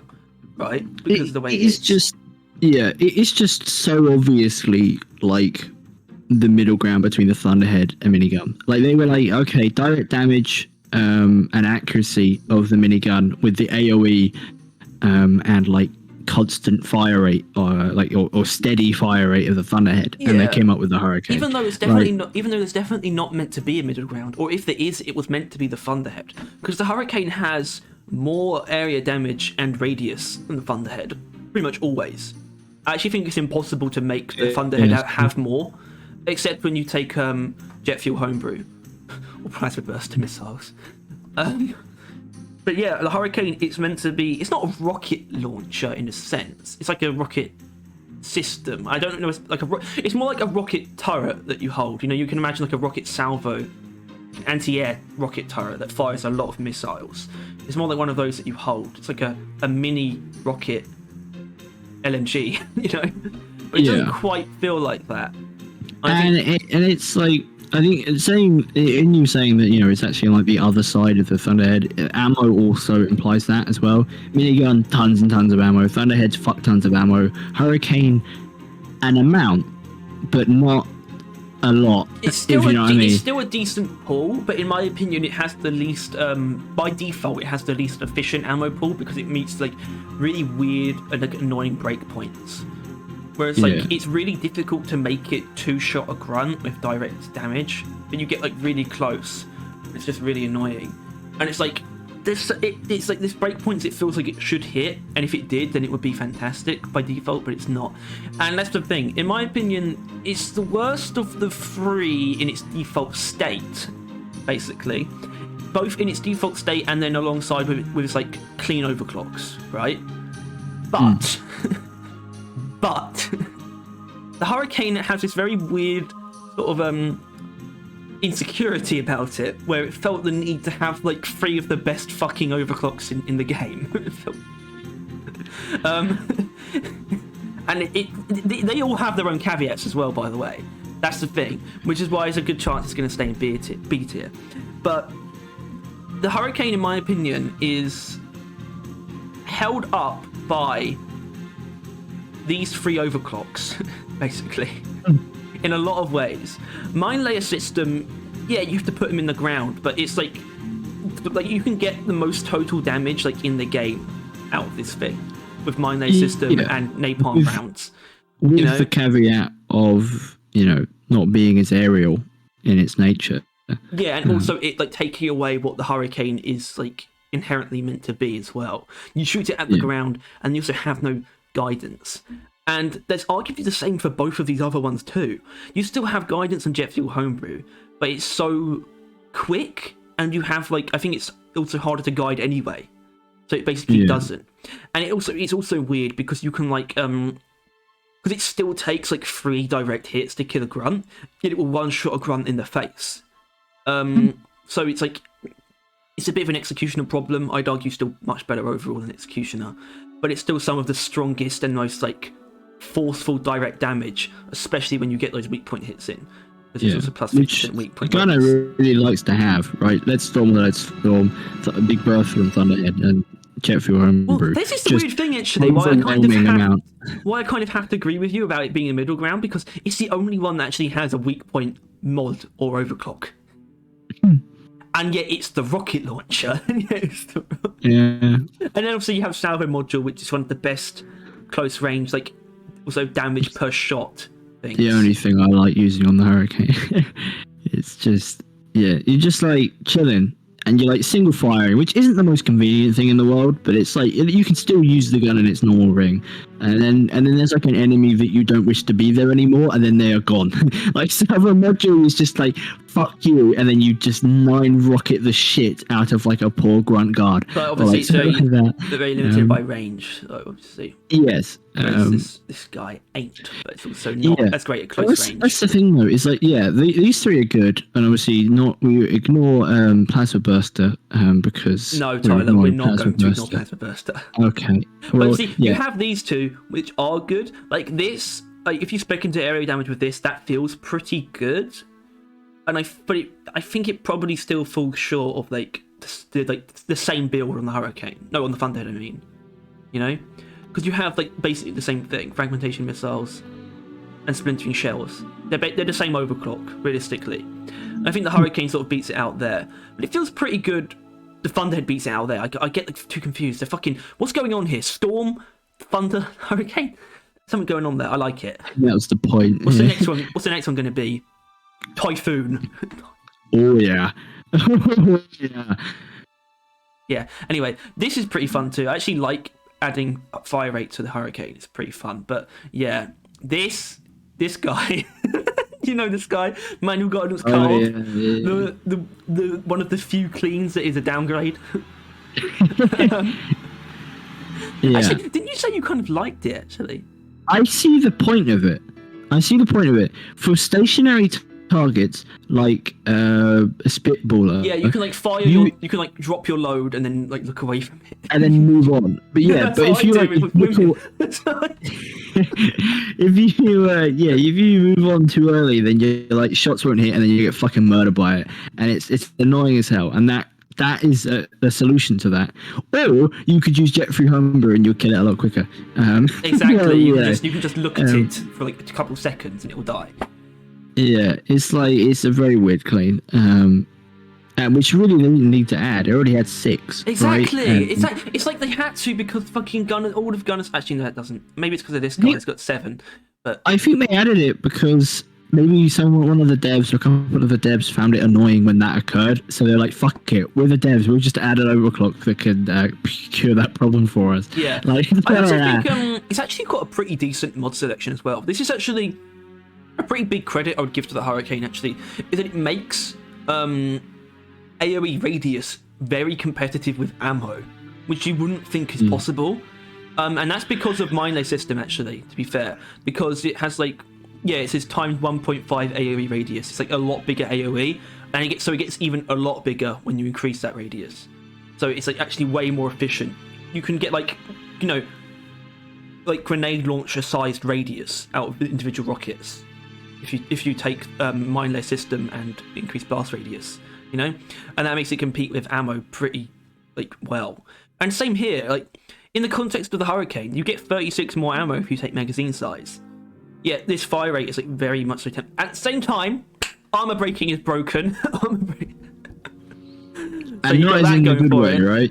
What? As in the it doesn't work. Breaks things. Literally, broken. Doesn't fucking. Yeah, the thing is, this is the thing. Someone mentioned this, and I was going to bring. This is one of the like user comments I was actually had in store for like the podcast.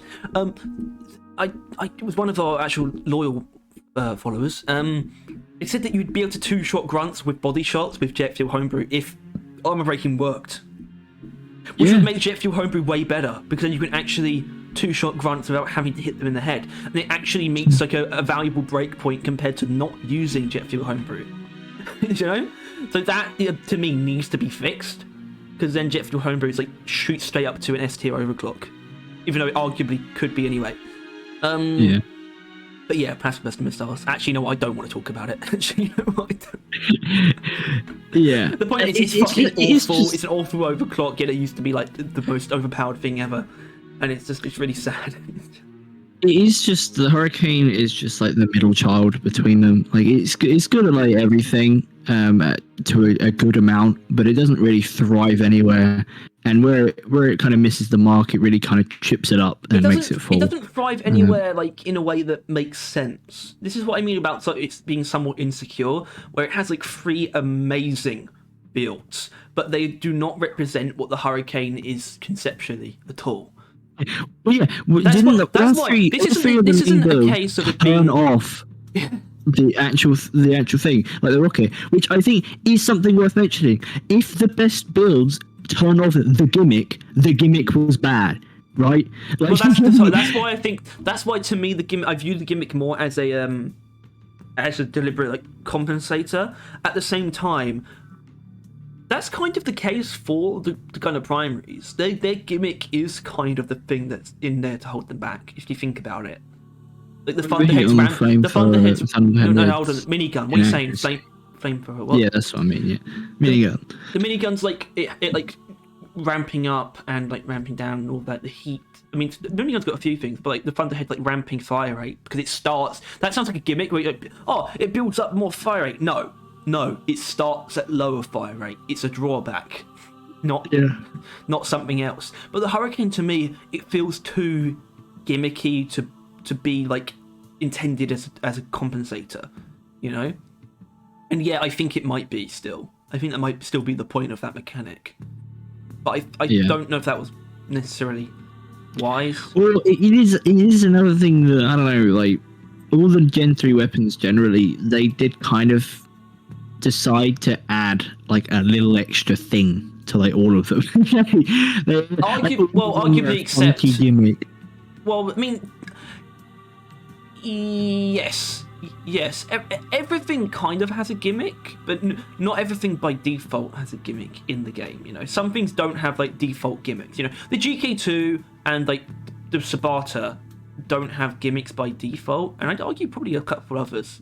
It just depends on what you consider a gimmick, you know. Do you consider the fact that the grenade launcher is a grenade launcher a gimmick? Because if you don't, then the grenade launcher doesn't have a gimmick. It's just Gen 3s. Gen 3s, like all of them have something. The closest that doesn't is the Drac.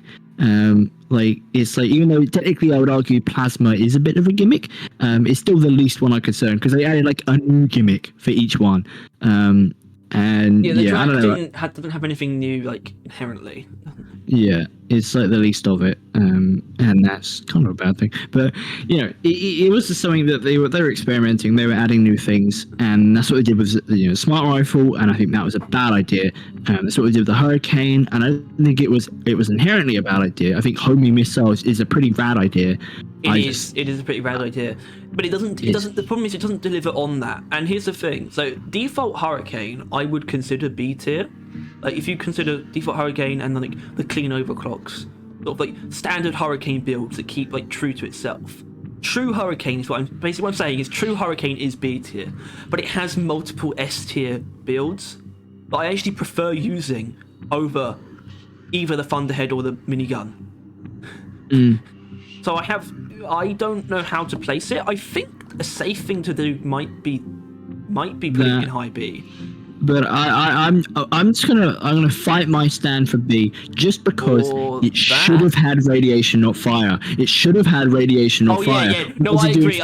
Just hold on. Minigun and fire. Because Why I agree against that. Stop, because I agree. I think the fire has a lot of not a lot of value actually. It mainly kicks in with mine layer system for me. But yeah. The fire should have been something else. It should have had its own. An effect to call its own, really. Because it's like if you seriously, it just doesn't make any fucking sense. The minigun is a expert fire dealing machine, right? Why just tap on a pussy ass fucking fire mechanic to the fucking Hurricane? It's just don't do that. Turn the rockets into fucking nukes. Just do that. That's cooler. That's better. That's different. Neurotoxin, fire, radiation. That would have been your fucking lookout. But no. Fire, neurotoxin, fire. Fucking dumbasses. That is actually one of the things that legitimately pisses me out of the game because it was just an objectively dumb idea. No one was thinking when they decided that. No, I actually 100% agree. I would have taken electricity, by the way, even over fire. Yeah, even that. Electricity is ass as a status effect because everything's fucking immune to it. Yeah, but at least it would have been interesting. Well, yeah, more than fire. Like if they add anything, as in Tyler, I mean, like they would have like a trail. Maybe it was an electric trail. That would be pretty cool. I don't know that. Yeah, I mean that's not the worst thing in the world. It's what they gave to the coil gun. Sorry, I said I want to talk about plasma bursters. I've constantly run through the mental exercise of trying to fix plasma bursters. I don't think I can unless they just give it like a trail. Because of the way it penetrates through things, I think a trail would help plasma bursters a lot. I can't really think of anything else though. Yeah. Anyway, the next guy, the man of the hour, the Tower of Power, the Sludge Pump, the best thing to come out of the Gen 3 weapons. I don't know. I couldn't give you an alternate answer. Actually, that's the thing. I couldn't. So I don't know if I disagree. Actually, I think I do disagree. Well, yeah. Well, the issue is just put it there for now because I think we're both going to agree there's at least there. Yeah.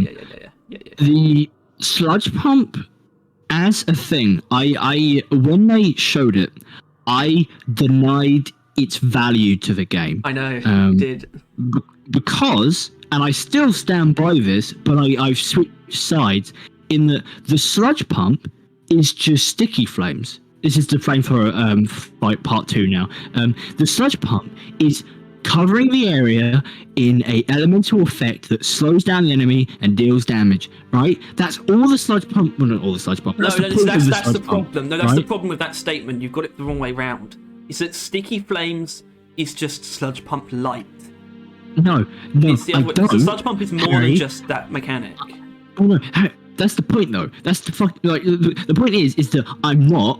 The sticky flames came first, right? They had sticky flames in the game as a mechanic, and then when they showed Sludge Pump, I was like, "This is literally sticky flames, but better." Exactly, sticky flames plus. What's the point in adding it? Yeah, and that was my idea at the time. But once we've used it, and I realized this is sticky flames, but fun and better. Like just universally fucking amazing. Like they made shooting the floor and or ceilings and or walls fun as hell. It's also not just the puddles. Like you can kill grunts with the direct hits very easily. Yeah, obviously. You can use it as like a corrosive grenade launcher if you want. You don't actually have to hit the floor at all. Yeah, You yeah. can just shoot into Obviously, crowds you and there can- won't be any puzzles. It will That's just the kill thing. everything. It's not the best build in the world, but using the Sludge Pump as a actual just fucking direct damage weapon is an option. Well, you don't even need to do that. I mean, even in the context of like using hydrogen and ion additive, which just makes the damage over time stronger, you can still use that as your like corrosion grenade. It doesn't have to do a lot of direct damage. It will just kill them all over time. I'm not attacking the. I feel like you're defending it when I'm not attacking it. My point is that like I didn't like the Sludge Pump at first because I thought it was stepping on the Flamethrower's toes, and I'm right. It is. It's stepping on the Flamethrower's toes, saying this is how you do sticky, slow down damage over time on like terrain, like you fucking moron. It's also stepping on everything else's toes though, like in the game, because it has the Sludge Pump. Now, there's I think I would like to see corrosion in other places, right? At the same time, I kind of, on an objective standpoint, don't think that should be the case. The Sludge Pump owns corrosion so much, and it's also, like, I think it is the strongest status effect in the game. Maybe by a lot. Maybe. You can say multiple things, like factual things about the corrosion. Corrosion as a status effect is, like, unstoppable, right? Like, enemies are vulnerable to it, right? They can be afflicted by it and they will take damage by it. Like, I think the Caretaker is it. It's just the right? Caretaker, actually. It's just the Caretaker. It's the only one that is like that just ignores, and they ignore all status effects. Exactly. That's because the Caretaker ignores all status effects, you know. Yeah, but meanwhile, other enemies that have a tendency to ignore certain status effects. Like, bosses, they like to ignore electricity. Generally, like most of all bigger bosses or bigger things, they fuck off to electricity, other than some of the robot stuff. Setting fire to dreadnoughts, stuff like that. The bigger things are, the worse they become at like getting frozen, like the harder that is. But the corrosion effect doesn't give a fuck. Does not matter. You can be a fucking little swarmer to a dreadnought. You will get afflicted by it, and we will fuck you over. Can you hear the music right now? A little bit. It's the Sludge Pump's theme song. This is. Yeah, it is literally the Sludge Pump. Just says "fuck you" to the enemies. It is like you wish to not be constantly taking damage. Fuck you. You wish to not be slowed down to oblivion. It's also fuck you. I think now it does have self damage involved, right? As in you can hurt yourself by shooting a normal shot at the floor. At the same time, I think that's just compensation for the fact that it has its sludge radiance, that upgrade that doesn't exist built into it in the form of the charged shot. Right? Yeah, not to mention they literally they made base Sludge Pump so fucking good when they buffed it. Like they literally there was the mod that was like armor breaking, but they just added to the gun. They're like, which made corrosion even better. Now corrosion is like the strongest like damage over time. It slows down and it removes armor. It's like and you can also have like two like forms of it on an enemy at once if you have the puddles and the corrosion like directly. Like I see where this is going. I see. Yeah, it's going towards your doom. Yeah, it is like bog standard better than most status effects, other than like what's it like engineer nuke grenade. Like that radiation is like I think actually technically like the strongest status effect in the game, but it was only that one. It might be. Actually, I think it probably is. Except the only difference with radiation, I guess. Radioactive plutonium. I don't know. They exist, and obviously the Sludge Pump doesn't give a shit about that. Thank God, only because we didn't get the caustic mire. Only because. Yeah, caustic mire would be a bit of a elemental disadvantage situation, but no, the corrosive Sludge Pump doesn't have that. Doesn't give a fuck. Does not matter. It just has the least weaknesses. Arguably out of any weapon. Yeah, I mean. That's the thing, though, is I will say the corrosive Sludge Pump is so good on its own that its overclocks become not that valuable. Yes, I agree with that. But this is so... Yeah, we'll talk about that. But I think it really comes down to a discussion of what it takes to place a weapon in S tier. Does it have to have like really impactful overclocks, or like are we looking at this from like a design point of view where design-wise it's arguably flawed that the overclocks feel ineffective because the base weapon is so good? Is that actually a flaw? I don't quite know. I feel like I don't know. It is something, but like in the overclocks being not that significant, it basically means that you can use most of all of them and they'll still be good, right? Like literally, you can use AG mixture, which is arguably one of the worst because it really doesn't do much to the overall gun. It's only one of the worst because it doesn't make it. Yeah, in a way, I agree. Better. I think the only it's obviously it is an upgrade. It's a clean overclock, and I think it fulfills the niche of being like. Yeah, it's like the velocity mod on the grenade launcher. It means you can sort of handle things at a distance much easier. Yeah, except that for most other guns, that overclock would be ass, and it is technically still ass, but it is usable because the base sludge pump is so enough that if you find that your issue with the sludge pump isn't any form of damage or dealing or anything like that, it is just its range, you can slap that on and you'll be able to use the sludge pump fine. Well, also, but speaking of range, it not does. A throw pick. Well, hold on, because this is more of a driller primaries comparison thing. Speaking of range, it has drop off, yeah, but it also has would you call it unlimited range? It has the most range of them. It does. The projectile doesn't die before it hits terrain. That's the point, I think. Yeah. As in, these are like limited range sprays. Whereas sometimes it's a projectile, the overall range of which can be extended. It just inherently has more range. The only argument you could really have is that the Cryo Cannon has Snowball. Tyler, even there, because the things with Snowball, it still, I think, overall has more drop-off than Sludge Pump with AG mixture and velocity. No, yeah, I agree with you. I'm just saying that the Cryo Cannon, with not very pleasant build to use, can compete in the... It isn't limited by its actual range. But yeah, Sludge Pump, you shoot at the right angle, it could go probably to the other side of the cave, especially with AG Mixer, especially with low gravity on. And I think that is actually... That could be a bit more than just a niche as well. That's pretty legitimate. I would argue that if you were to build towards that, though, that would be like, other than actively not making a build and just putting random shit on, even though Sludge Pump would probably still be alright, which I think may bring it up, to be honest with you. But like, I think even if you went for like a ranged build, which I don't see the real benefit of, it would still be strong. Like, it would still actually be a fine thing to do. I think these 4 overclocks are actually good to great. You know, these guys, they're all great, really. The Disperser compound, isn't that the one I use like all the fucking time? Yeah, that is the Sticky Flames one. That's the thing. That's the more fragments, which means more puddles. Yeah, so, literally that thing is I've never wanted anything more than that, to be honest with you. Literally a single charge shot, you've won. like you are not losing until it runs out. Actually, I think if you take this and slow down and use like fire on the EPC, you can kill a Praetorian with 1 charge shot, I think. Either way, these are all great though, because like Hydrogen Iron Active, I love that for just stacking damage over time. That's such a fun thing to do. And it just goes hard. You can do that with any. Well, you can do that with any of them, but it just goes hard into that, and I appreciate that. Well, I think hydrogen additive is actually the best thing to go into a Dreadnought fight with. I think that is because like it's either that or the actual direct shots. It does. I think it is probably this one. It's actually kind of these two.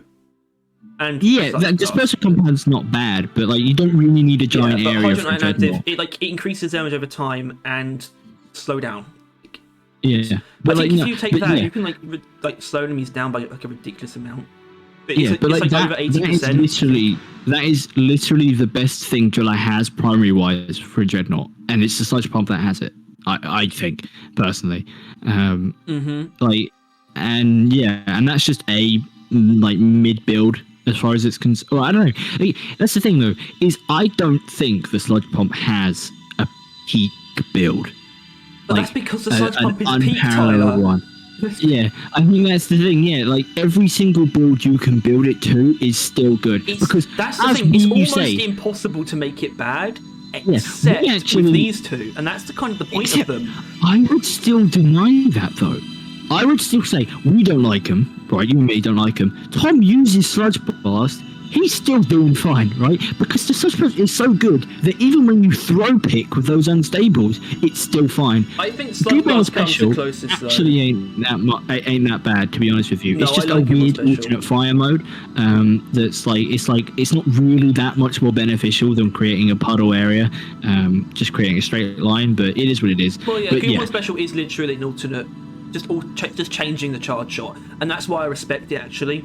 Like these two, they just change the way it works. You know, they don't actually. But I mean, Sludge Blast can make it worse because you do have actually less ammo, and that's the problem I have with it. Sludge Blast changes the Sludge Pump too much, for me personally, because I like how it is by default. You know, and I just like to make alterations on that. The way I use this Sludge Pump is basically purely charge shots. I do not single shot. I do a healthy mix of both. Actually, I've noticed. I'm not like hard line on either. I'm pretty like balanced. Like the only time I'm firing the sludge, like sludge blast is basically not sludge blast because that's the actual thing. It's just sludge cannon. The only time I'm firing it is if there's enough enemies to warrant a charge shot. If there isn't, drills, pickaxe, secondary. That's it. That's how I used it. And I don't know. It's just so ungodly reliable. Like I struggle in Haz 5 generally, but if I'm using the Sludge Pump, I'm doing alright. I'm doing alright. Like it's just a lot easier to do alright with the Sludge Pump. Can't go. I mean, this is so. Yeah, we've actually been through a lot of good points. So I think we're just going to end up just like repeating ourselves if we go on any longer. But I want to point out that just generally how good also the composition here is of like upgrades. I think it's pretty fantastic. I mean, this tier is a bit dubious to me. That's what they did, right? Season 2, they gave it because a lot of people started playing Season 3 through Season 2. Season 2, they gave it like the GK treatment of the recently. They refined the shit out of its mods and buffed it, which no one really expected, to be honest with you. Like no one was actually thinking it was that weak, but yeah, they buffed it, refined it, and it is like it's just in one of the best states that any gun in the game currently is. It's been given the most care. Like if we were to critique the Loki one for being like unpolished, untouched, and that, the Sludge Pump feels the opposite. It's their favourite. They've kept it so pristine and so amazing, and like gave it so much love and care that it's just unparalleled really in its usability. I just want to talk about how good these two tiers are though. Tier 4, you've got -1 ammo per charge shot, or like very quick charge time. This actually means that the ammo, like the charge shots, actually use less ammo, and yet this I prefer. That's how good that is balanced out. You could be like way more efficient with this. Yeah, this just feels so good. On the left, but exactly. That's the thing though. This seems like on paper like so much better because you just gain ammo from it basically. Yeah, but it's only really if you use charge shots compared to damage. The slowdown is great. Yeah, because slowdown is such a huge component to the Sludge Pump. Like, it's like 50% of its value. You deal a bunch of corrosion damage and you slow them down a shit ton, right? And that's what tier 5 is. Those are your options. Shit ton of corrosion damage or slowdown. Like, it is just, well, you do both at the same time, but which one you want to do more of is up to you. But yeah, the Sludge Pump is just so well made. And I think that's the thing. I mean, if we want to go back to the tier list now, because I think we've seen enough of that. While I do not think it is inherently as strong as the Thunderhead and its builds aren't as broken as the Thunderhead, I think we have to give it the respect it deserves in how flawless of a gun it is, and put it in S. It is one of, if not the best made guns in the game. I'm actually just so with you.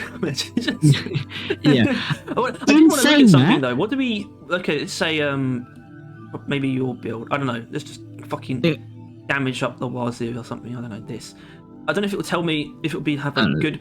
Okay, 57,000 total multi-target damage. I feel like it can do better than that, because you can definitely hit more than 5 enemies Either way, that's not particularly useful actually. The Yeah, contents that's better for actually more ballistic weapons, like when you draw up between like neurotoxin and mine layer. Either way, yeah, I'm glad we actually came back around to this because like I think it was after we recorded part 1. I was like, so Sludge Pump, and you're like S. It's like yes. And then like I think like a week later we were like, you weren't sure. Or maybe were you even sure when we started this episode? No, because I was thinking, because the way I see it is that, like, because we look at overclocks, and I look at, I was thinking of overclocks, and I think of the unstable, and like they're both not viable, really. They're both like, not that good. Isn't it? You're just like pretty obsessed with dispersal compound, but they're all good. Well, no, that's the thing. Yeah, but they're all like not that good, but they are all like, I don't know. Yeah, it is just like.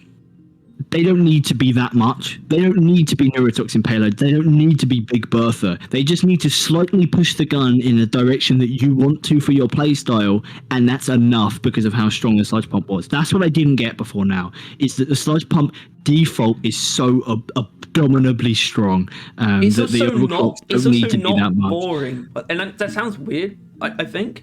Incredibly fun.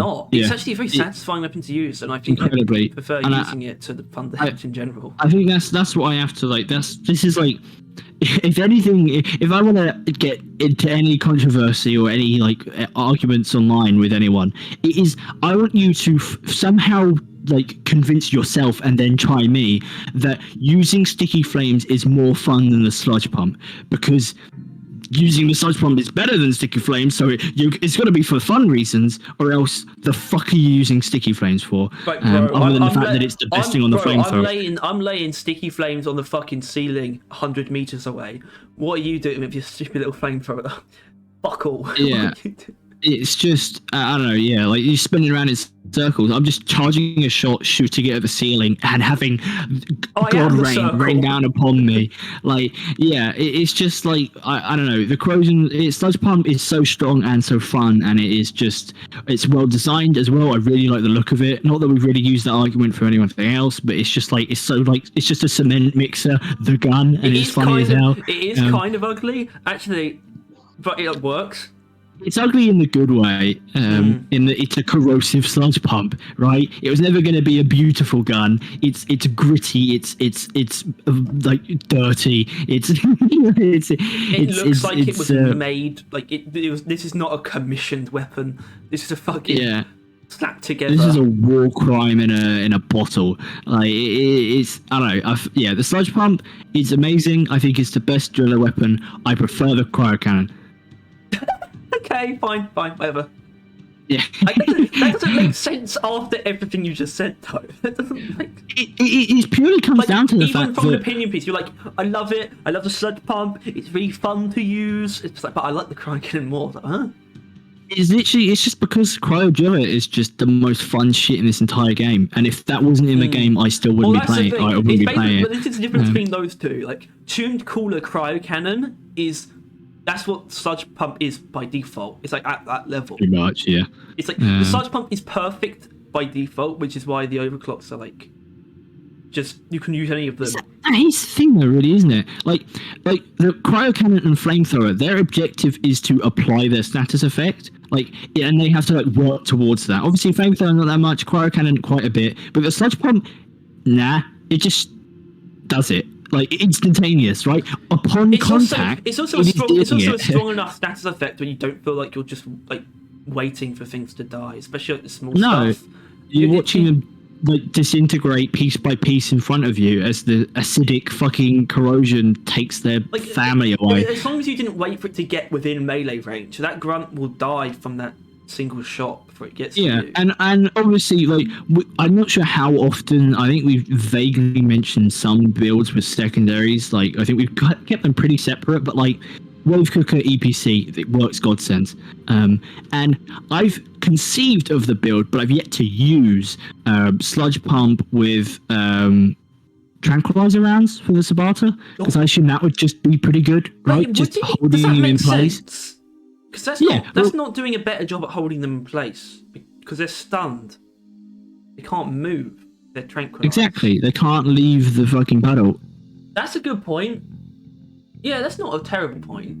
Point is that like the only conceivable build as a Sparta I could think of is that one. Well, actually, Otherwise, so I want to talk like, about no I want to real talk about fluidity Sparta with, a like, little anything. bit at the end, like once we're done, because I want just something in relation to something that someone said about Sparta rework, and I got a fantastic idea for the direction they should go with that. Anyway, so I think we should probably move on from the Sludge Pump, because we're not going to come up, for sure. unless There's you not can much come else up we can with any say. actual criticisms, because you can't, because so There's no criticisms that wouldn't be stating facts, like with other things. I think in part 1 I described it like, yeah, it's not hit scan infinite range, right? It isn't that. but if it was, But that's not negative. it shouldn't but, like, be. which It is, like, shouldn't be hit scared. Yeah, those are the only kind of criticisms that we could levy. That it isn't a weapon that it isn't, right? It is not a hit scan insta killing machine. It is just what it is, and what it is, it does an amazing job of. So yeah, and even then, the AG mixture range, you can get range on the Sludge Pump, which isn't really something you can do with the other weapons. But yeah, it's just fucking good, man. It's just so good. Such a well-designed weapon in all regards. Means you're going to so use much it care now. and attention. You're going to use it now, and you'll be like, ah. No, yeah, because I'm you just seeing need, you just need to gospel, understand right? that But, this is like, I feel like reacting to, if we did this just right after playing the game, or like playing the game while doing this, you'd be like reacting to like your most recent experience with the weapon, and that could be bad. This is drawn more from your objective, like just observations, and also just what your subconscious tells you about the weapon. This is divorced from the context of having just played the game or playing it like currently. So I think it's more true, actually, because it's less reactionary. It's more based on what you actually believe, rather than what you just experienced. So yeah, I think it's fair. This is objective fact. I think that's what we could agree on, right? Yeah. That's what I was getting towards. That's what I was saying. Are just pure, unbiased facts, and we definitely don't put some things way lower than they deserve because we just don't like them. What are you talking about? I don't know. I don't know. We definitely don't have like a giant fan favorite sitting in C.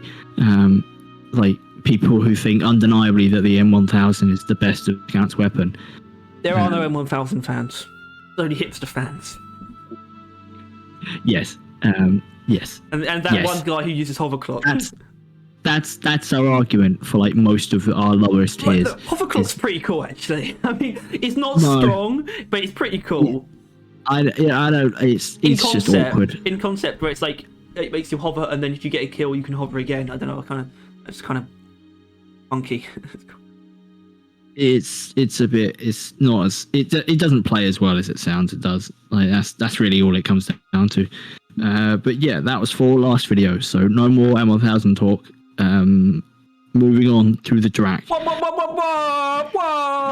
It's the Drac. Now the thing is about the Drac. Here we go. Me and Harry disagree, I think, greatly. But I think we're also going to have to bring up something from part 1 in the whether or not Deep Core should go to S, because I think put the Drac in A, because I think that is not a B weapon. No matter how much I may not particularly like it, it's not a B. But either GK2 or the Drac is going in S, because they are not the same tier. That's the way I see it. After my recent, I think I actually need to use both of them more somehow. I somehow need to use Drac more, only in comparison, because personally, I think they are kind of they're at the same level for me, I think, of just being fantastic, and for different reasons. Like for so many different reasons, and also a lot of similar reasons somehow as well. It's going to be very difficult for me to navigate, but basically what it comes down to, what I realised recently after how much I played with the Drac, is all of its overclocks are good, and even all of its upgrades are good as well. It's just less accessible than the Deep Core, I think, slightly. For example, so I think probably the biggest surprise to me when I was using the Drac was backfeeding module. Oh, the rewiring mod, right? The one that regenerates ammo. I use that with Plasma Splash, and you have like short bursts of like AoE, and if you keep it in control with manual heat dump, you actually get a really effective way of just clearing up anything, and it's also even good at single target damage because the Plasma Splash adds flat damage, like it's unaffected by weak points, but it's flat damage that ignores armor. So Plasma Splash is even better than I thought, and so is Rewiring mod. I think these are all good overclocks, and I think actually, when you compare the two, I think the GK2's cleans are all kind of unimpactful. I don't know if you agree. I don't. Yeah. Except Homebrew Powder, just because it's a good damage increase. But these are fairly unimpactful. Bad, but Drac, yeah. These are all impactful, in my opinion, except this one. Thermal liquid cooled. Because it's just a straight. Fuck yourself. It's just a straightforward clean. I guess my point is I love literally everything about the Drac, and especially considering all the different directions that you can take it, and they're all good. It's just I just think most of it is less obviously good, and I appreciate that fact that the GK2 is on face value a far more effective weapon, because you can almost like make builds that feel like defective with the plasma carbine if you're not careful. It's very possible to make it feel bad, whereas I think the GK2 avoids that much more consistently. But the plasma carbine has much more engaging builds for me. Yeah, I think I get what your point is that like the GK2 and the plasma carbine, well, they don't really actually do the same thing, obviously, but they reach the same highs. It's just the Drac is a lot harder, therefore more fun / interesting to do. Is that what you're saying? Like, because like you can get the GK2 to be good quite easily. You can fuck the Drac like pretty hard. In like, you know, you make your build wrong, or like it's just, I don't know. Is your point that the Drac is just harder to make like good?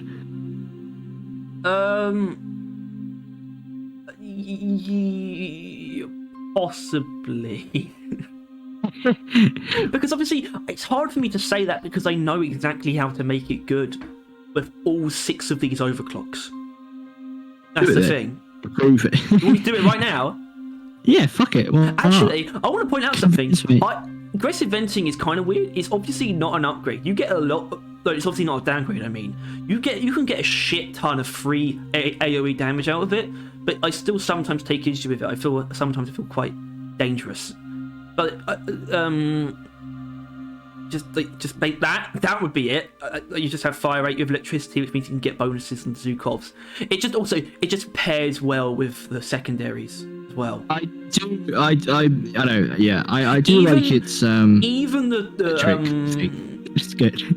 Even the fucking boomstick, actually, like these two, when I use them for AOE, I actually like using jumbo shells because you use plasma splash on these, right? You use plasma splash, which means you don't get the electricity, which means you can't get the bonuses from either the crossbow or the Zhukovs.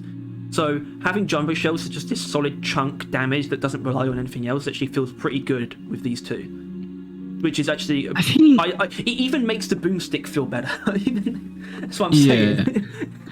I think the thing is with the Drac, and I think this is probably why not many people actually, because I think the Drac is the least favourite of the bunch, isn't it? Yeah, like, people don't actually like the Drac. Insane. I thought that was stupid before I used all the overclocks, like, thoroughly. Here's the part is I think I get why, because is it because what I said is actually true about it being hard to make? It must be, right? Kind of, yeah, because I've fumbled it a lot. Like that's probably why I don't like it as much. But like, I know why. It's because it does something that Scout doesn't normally do, at least with the primaries. It does AOE. It does actual legitimate AOE. And when it came out, we were like, fuck yeah, finally a Scout primary that does AOE, right? Mm-hmm. However, I think that's what people's issue with it is, because people don't want / aren't used to / don't need AOE with the primary. Exactly, like and it doesn't appear to be good at like what the other two are good at before you get further into it. Like, I think the problem that people might have of it is that it's difficult to make it compete in terms of single target damage, even though it can, by the way. So basically how I view it, you've got these 3 are for AoE and these 3 are for single target damage. The unstables all are, and they're all for different reasons. So some exhaust feedback. I use fire for single target damage. Yes, you do. You do that now. Electrocute. That's my build on that. Also, I put that on and that just feels great. The thing is, it's not meant to be a precision weapon anyway. It does good single target damage without being precise. Like, Ocean Particle Accelerator is massive damage, right? But obviously you have to get quite close. Shield Battery Booster is weird, I grant, but you combine these two with like Cryo, and that's the thing. It's more direct damage than the other two have, which means if you can freeze things, it's stronger. Because you have more ammo and more damage. You just don't have the weak point bonuses. But if you can freeze things, then you're just a lot stronger than the other two. Which is why it pairs well. But I don't think it relies on the secondaries either, though, because it can do the most out of the primaries anyway. It can be pushed in the most different directions. Because even like I said, these two are for AoE, but they feel great like when you use them single target as well, because you have Plasma Splash. You fire it like beneath a Praetorian, it actually ends up doing like more damage than you can do by hitting it directly. I really tried that build, the plasma, the impact deflection plasma splash, and I couldn't quite get behind it. It felt really weird. Are you supposed to not hit them? You are, right? You're supposed to like hit the ground next to them, or like you're kind of meant to shoot just below things' mouths. So like it splashes hitting them and then it bounces and hits them again. Is that the point of it? Yeah, you hit them once with direct damage, but you get 2 splashes that hit them, and it actually results in more damage. It's a weird one. It's definitely a weird one, but I don't know. Yeah, and I'm not fond of exhaust vectoring, like not exhaust vectoring. Well, yeah, the one that makes you just burst out heat in an area when you need to overheat. I don't like that as a mechanic in the game as a whole. Yeah, and I kind of I can respect that as an opinion. So I don't think that's a horrible. That's not a horrible take, really. Yeah, like my dislikes with the Drac comes from not. Like, it doesn't come from me thinking it's weak, unlike everything in C. It comes from me it's just not my gun. Like, it's really, that's my issue with it. It's just not my kind of gun, which I would define most of Scout's ones. That's why I don't really use him. Both the GK2 and Plasma Carbine are my kind of thing for different reasons. And I think in a lot of people's eyes, they aren't equal, and I think I understand the reasons why. I think when you get down to it, I don't think it's a flaw with the Drac that it can be. You kind of have to be more deliberate with how you build it. No. I think they are. I think they're equal. They're equal to me. Right. If you're all right, yeah. I don't know. It's just that. Yeah. It's the fact that I've just why? to really find because I thought that for just a little bit after we did like the first part of this tier list, I thought maybe the Drac is weaker, and that's only because I hadn't used all of the overclocks really. And somehow it was shield battery booster and rewiring mod that pushed me over the edge. I think that's the thing though, because somehow I made these two feel amazing. I thought they were bad. I thought they were straight up bad overclocks. But that's the thing. On face value, they kind of are. They come with some pretty major downsides. You have a lot less ammo of this, and it forces you to work in a way that doesn't make a lot of sense. But when you realise that you can build it to be like, you take fire rate, you take manual heat dump, plasma splash, you have like these short bursts where it essentially acts more as just a plasma grenade that in the form of bullets, and you realise that it actually works. But that's the thing, maybe that's the problem, that it sort of comes from having to like realise the ways that it can work instead of just seeing ways that it can work. You really have to experiment with the Drac for it to reach like the same levels as a GK2. That's also kind of cool. Yeah, I'm not saying it's inherently a bad thing, but I think it's another reason why people aren't that fond of it, because you'll kind of like you'll use it, you'll continue using it, for like a lot of time, a reasonable amount of time, yet it still isn't working because you need to put in more than an unreasonable amount of time to really get it all to work. But in my opinion, the track would be pointless if it wasn't this complicated. Which sounds kind of strange, but it wouldn't. It would be it would fall flat and and it would be what most people see it as. But it isn't. It isn't because of how complex you can get. Like, it's not like the Hurricane where you have like 3 fantastic builds, like really specific. It has like 6 of those. Each overclock represents a different like foothold that it has in like the meta. I think rewiring mod actually has multiple ways you can build it that makes sense actually. That's the thing. And even shield battery booster can act as like a flat ammo increase because it gives you plus 100 ammo and fire rate without the shield part. So you can use that and take more damage and just have like a stronger weapon, you know. I don't know what I don't know what to do. I don't know what to do, Tyler. Well, I don't think it's still. It's not those 2 tier, but I am willing to say that they are both just very good. They're both very solid weapons. But and it should be noted, by the way, that the Deep Core got like a massive buff. The plasma carbine actually got a bit of a nerf after launch. So well, if anything, you know, they take a look at Scout's weapons and they realised, hey, Drack's a bit strong. Meanwhile, no one was spouting that because no one likes the Drac. It just had too much ammo. That's the thing. That was it. Yeah. You could get over 1,000, just like as like the number that was shown, and that just didn't feel right. I think. No. Well, it's a testament to it being basically a quasi minigun, which is the thing you like to say, and I can't disagree with. It's kind of interesting. You can sort of view these two as like the minigun split in two, and sort of taken to the extremes of its different like sides of it, you know. Yeah. Of its different facets. I think I agree with that sentiment that I just invented. I think I agree. Oh, I'm glad you agree with yourself. So am I. Alright. Yeah. Okay. Anyway, that means we start with the Puggle. Let's put it in the holding bay. Although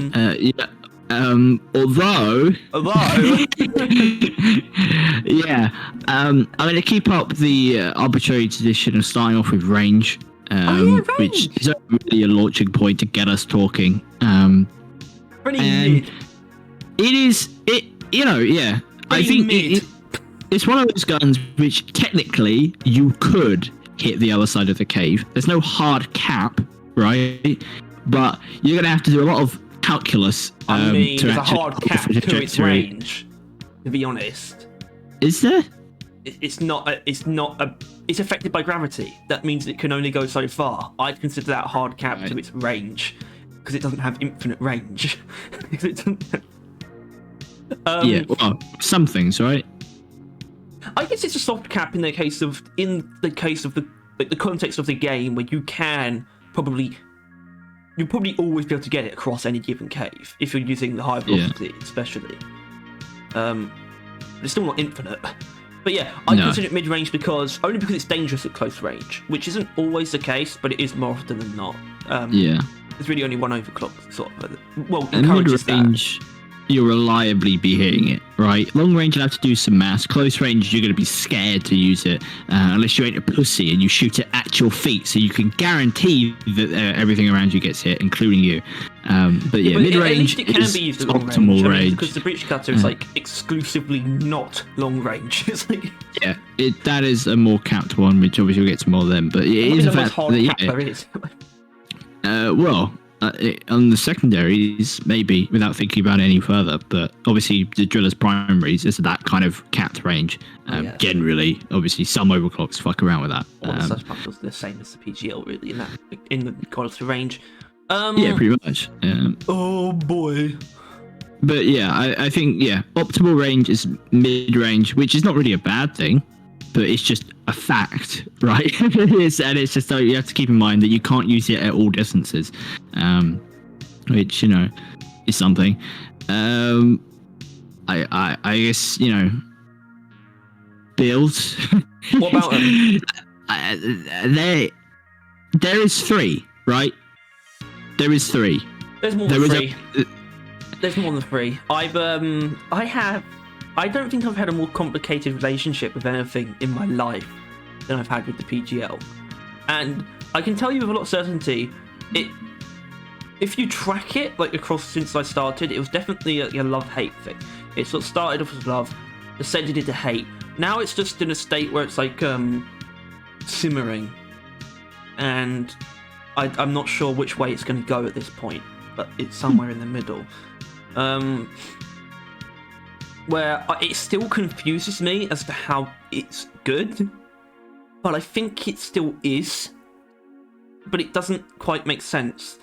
It's just it feels like it doesn't have enough. It feels like it always doesn't have enough ammo in comparison to its competitors, and it is less flexible than its competitors in terms of what you can use it against. There's only the only time you can ever use the PGL against single targets is with hyper propellant, which makes you completely disabled against groups. But there's no point shooting it with the intent of killing high priority targets if you're not using hyper propellant, and that kind of non-flexibility doesn't exist on the other two really. And it's not that I can't get over that. It's just it still hasn't gone. It's still a thing. I can get over it, but it's still a thing. I think defining flexibility in only the way that what type of enemies you can hit is not something that you can really say. In that the PGL is one of, if not the most flexible in how you would attack your enemies, right? And this was something I think someone made in some video. It might be Lazy Maybe or something, but the breach cutter, while being obviously very strong, you can only ever hit them if they're in the perfect area, right? But with the PGL, if they're just in an area, they will get hit by it. You could shoot it in the most roughest, rockiest terrain, on the ceiling, on the walls, anything, and it will just hit everything. Just kind of job done. And I think that type of flexibility in that regard is worth noting. That obviously that's really only if you're not using the hyperpropellant, and the fucking fat boys don't really care anyway. But it's just, using it like a normal grenade launcher, you can basically use it in any place. Like the terrain really doesn't affect how you or when you would use the grenade launcher. At least not as much as the breach cutter for sure, and the shard effect. It's a shard effect is pretty easy to use at all times. The shard effect gets over some obstacles in the fact that it can be used at any range, and it's like perfectly accurate. It's pinpoint, but even then, But it is that like while generally you're not going to be wanting to hit like heavier, bigger targets with the grenade launcher, it still excels at dealing with smaller ones, even without its unstable ones. I mean, well, obviously unstable, but it's ignition build, right? Which I mean, that's the big one, isn't it? Like being able to set enemies on fire, that's a huge part of the grenade launcher. Well, the only reason that's sort of the meta of the grenade launcher is because the fire damage that it applies isn't affected by damage fall off. You have, like, say the grenade launcher does like 110 area damage, which I think is what it starts at. It falls off to 50% sort of towards the edge of the blast, and it starts, obviously, it doesn't deal 110 area damage in the entire radius. But if you apply incendiary compound, that's obviously it takes away 55% of your area damage and replace it with fire damage. That's 55 fire damage or heat or whatever. But that's within the entire radius. It doesn't change, doesn't get affected by damage fall off, and that's why it works, because it's always gonna. And fire will always kill a grunt once it's set on fire. So the idea is that it will always kill every single grunt that is touched by the radius. That's why that's the meta. And it does strike me as a bit odd that it like people don't have an issue with the fact that it can't really do that anyway, because I do take a bit of an issue with that. Especially when you consider your ammo pool isn't huge, especially when you consider other classes like heavy weapons and how much they can do with not a lot of ammo.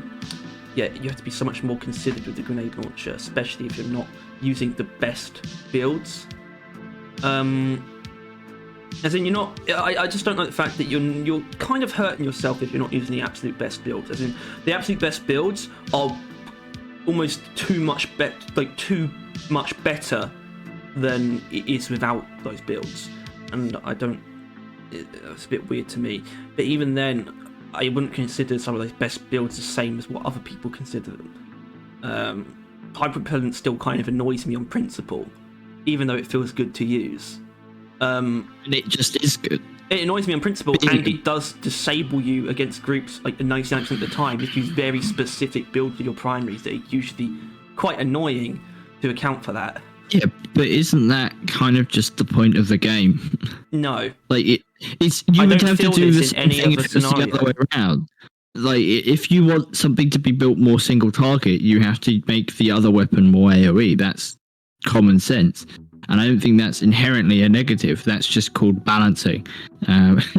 It's called playing the game right. Playing around, like you get the reward of being able to one-shot basically Praetorians, right? Generally, is it a one-shot? No, it's not even one-shot. I just don't. Exactly, it's my problem with Hyperpropellant. It doesn't actually come across as worth it to me. Even but it feels good. It is strong. It really is. Like you can just delete. just that spitball over there. No, there ain't. That oppressor. No, there ain't. That Praetorian. No, there ain't. They're just gone now. They don't exist. And that kind of strength. It's just one. It's just an overclock though, really, right? And that is my issue with the grenade launcher, is its overclocks are like carrying it entirely, like in all regards. No, but well, I don't think you can classify it a fucking hyper-propellant, like super, like your longbow grenade is what hyper-propellant is, first of all. But then fucking mini nukes, or arguably not even mini nukes, they're just kind of nukes. They're absolutely mini nukes, aren't they? No, they're not actual nukes, they're not even close. Obviously, they're like hyper miniature nukes, for being honest.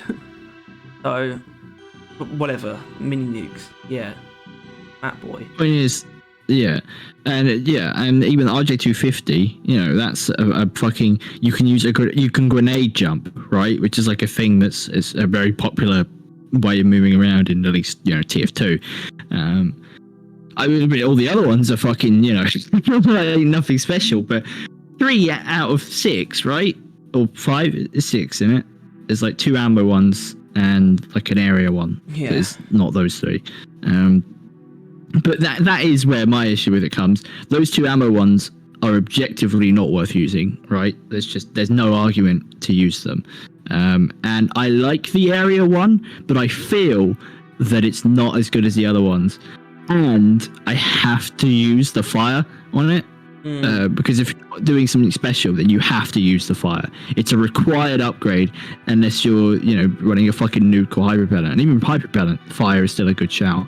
I sort of I ran a little bit of an experiment with the PGL, and it was that I tried to see how I could make it, obviously without Fat Boy or without Incendiary Compound, if I could make it deal enough damage to kill a grunt at the very edge of the blast. And to do that, you have to use either Clean Sweep or Pack Rat, and you have to use Homebrew Powder as well. And it just sort of came down to me just like the builds were so specific to allow for this, and even then it wasn't consistent.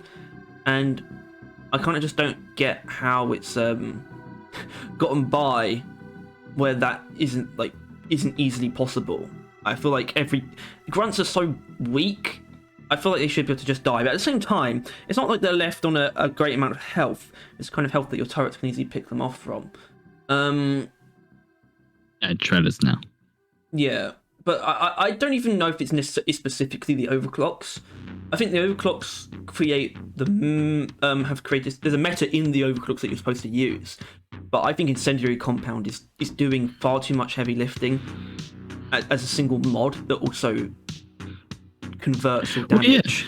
It's kind of annoying. It's the thing that makes it really viable against large groups of enemies and also groups of Mactera as well, whereas the normal explosions won't really do a whole lot to them.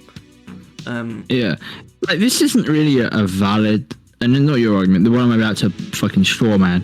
Like, if you were to remove that mod, how much weaker the grenade launcher would end up being. But even with it, you can't kill things like you can't kill Brundles and guards in one shot. I mean, you can't set guards on fire with it like outright.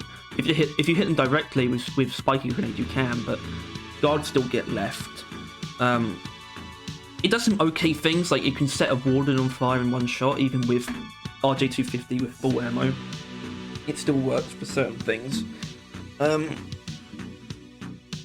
yeah, I guess once again, I guess that's almost the problem in that it's doing so much heavy lifting. Especially when what it's competing with in that tier is high velocity, which is only useful for Fat Boy, but genuinely, as in because it's the only overclock where you can. Yeah, that's the only overclock where you don't need the fire one on it. Is Fat Boy. Yeah, and that's the only reason I respect Fat Boy. By the way, I think it's still too little ammo for like it's that level of like just decimating large groups. It can be done by pretty much everyone else in some way except Scout with more with weapons with larger ammo pools.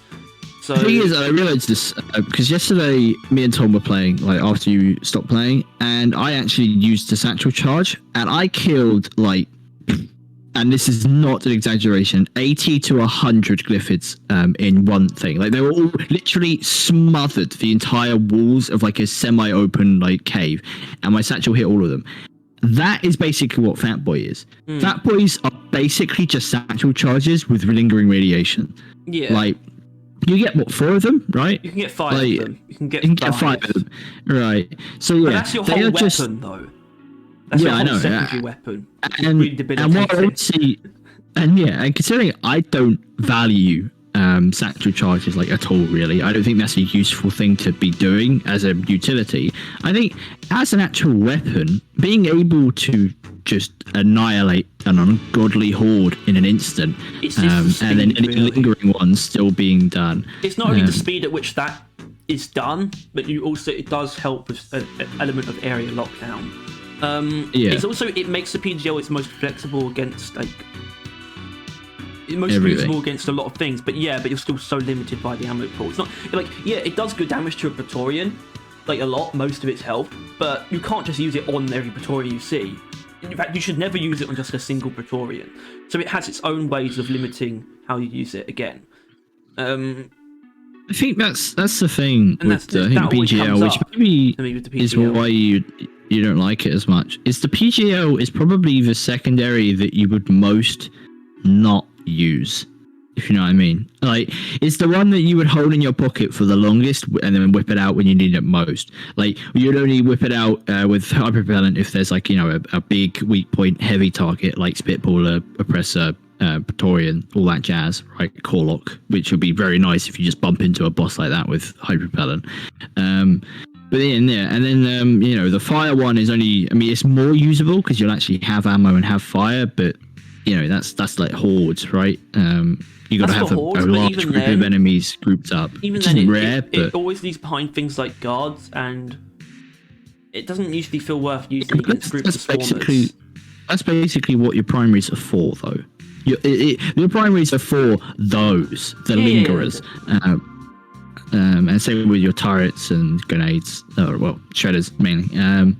But then obviously the Fat Boy is definitely something that, like, it's if you see an ungodly horde with a wide range of enemies, and or you're about to get like fucking ambushed or something, you just need to save everyone quickly, and hopefully not hit them with it, but like a bit distance. Fat Boy is for that stuff, and it's just it feels less of a secondary weapon and more of just a backup weapon, which I know that's kind of what secondaries are, but like it's like a just in case this thing occurs, I have this. And I suppose well, I don't think that's that's a but bad it thing. I only think really that's your occupies issue that with it. position because it isn't more flexible. If it was more flexible, Yeah. then it wouldn't feel that way. And it's not like that type of weapon shouldn't exist in the game. But I think some of the limitations aren't. Some of the limitations, I guess they're not even necessarily arbitrary because it's a pretty good like grenade launcher. It's not like it doesn't do what it's supposed to do. You can't deny that like it has good range, right? Like immense I single want to talk about target, that immense because you moved area. on pretty quickly from that. The flexibility in terrain thing is something that I just didn't get until I did, and now I sort of see that as pretty much its main strength. And it's really good for taking out like groups of enemies pretty much wherever they are, and also fairly quickly. I do take issue with the fear though, because this is actually one thing it's good at. It's not necessarily on all single targets, but the only reason that I would ever shoot a Praetorian with my grenade launcher is to turn it around. But it's not consistent, and I just wish it had the fear factor upgrade that could actually make that more usable. But it doesn't. I wonder if anyone came up with something like that. It was you, by the way. You did that. Oh, hooray! I like to start on the deep core, as mentioned. Like honestly, the main build I like using on the PGL, which is not good, is the area one. Clean sweep, stun, more area, like whatever, like that, and probably the area. What's the tier 2? One of those ones. Maybe I use ammo. I think I might use the ammo on that one, but it is. I like just stunning a huge like fuck ton of enemies, and then like finish them off with like a stunner shotgun. But it was only until recently, and I used to have armor breaking I think on it, but then I realized that like I am just worse. This build is just worse unless I put the fire mod on it. So now the fire deals with all the stunned enemies, which still works because they're not going anywhere while they're dying, but it just feels a little less fun leaving it up to fire, which I have to make it viable. And even then, it's obviously not meta, it's just viable. But it's just, I don't know. I think my issue with it comes from the fire mod supremacy. And I think what I mentioned earlier, it has immense single target and immense area, like overclocks. But there's no real in between there. You know what I mean? There's no real leans towards single target, but doesn't invest everything, right? Yeah, like, exactly. There's no. That's kind of like carpet bomber and like what's the balanced one, right? Like carpet bomber just super fucking hard into area, but like sometimes I don't want everything in area. Sometimes I want a bit of both, like but like still actually like so you'd be able to shoot a Praetorian, but you would still do damage to the enemies around him. Is overclock I wouldn't mind having exist for the PGL basically.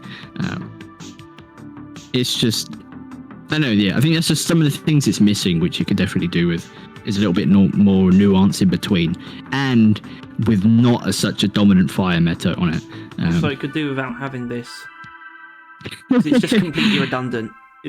This is the most redundant overclock. If you use it, I'm not going to be like, oh, you do you, buddy. It's just like, no, you're wrong. You're just wrong.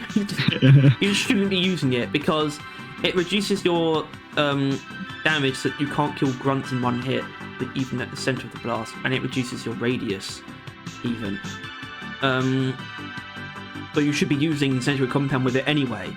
But then you might as well just use this because you get more damage, or more ammo, I should say, a lot more ammo, and you don't have any of your radius sacrificed. So change this to something else. As in, I think the PGL deserves, considering how extreme these are, it deserves one that gives me more grenades in the clip. Right? I think it's a pretty so you can like double fire it. It's a pretty sound idea to just have an extreme ammo overclock where it doesn't actually change anything like in the grand scheme of things, but it just doubles your ammo but halves the damage. I think people would appreciate something like that, and having more shots in the clip as well, even if it's just double, even if it's just 2 in the clip. That would become broken though because the fire. Yeah. Yeah, but fire. If they're gonna need to touch it, they're kind of gonna have to, unless if they add an overclock to it, which they will at some point. But if they specifically, while making the overclock, like keep in mind the fire mod and like work around it or like some shit like that, like they're gonna have to notice the fire meta in making an overclock for the PGL. So hopefully they. It's bad for the gun that it's as strong as it is, in that it is the only real viable way of using it. And it is what makes like most of its overclocks usable in comparison to the two ridiculously strong in what they want to do overclocks. To point out, another reason I don't like Fat Boy is that it's really only ever worth using if you're in a full team. Because otherwise there's just not enough enemies. Like if you're playing solo, the enemy groups are never too big that like, 1 or 2 shots from this can't deal with it. Yeah. That's the problem with Fat Boy. And I know it's not going to change because the Fat Boy is as good as some people claim it is, and as good as it might actually be. It is kind of a joke in that it is just meant to be the mini nuke. It's just meant to be this massive fucking explosion that they just compensate for. So it's not like they can change it to just not increase your area damage and so you have more ammo and just be the radiation, because that's all I want from it. I just want the radiation, but they're not going to make that overclock. Or they're not going to change that to that at least. Is also a joke though. So they have got like 2 meme overclocks for the PGL. The 250 isn't even meta because of the rocket jumping. Right, yeah. Well, I think people use you a shitload of ammo for some reason. It's just...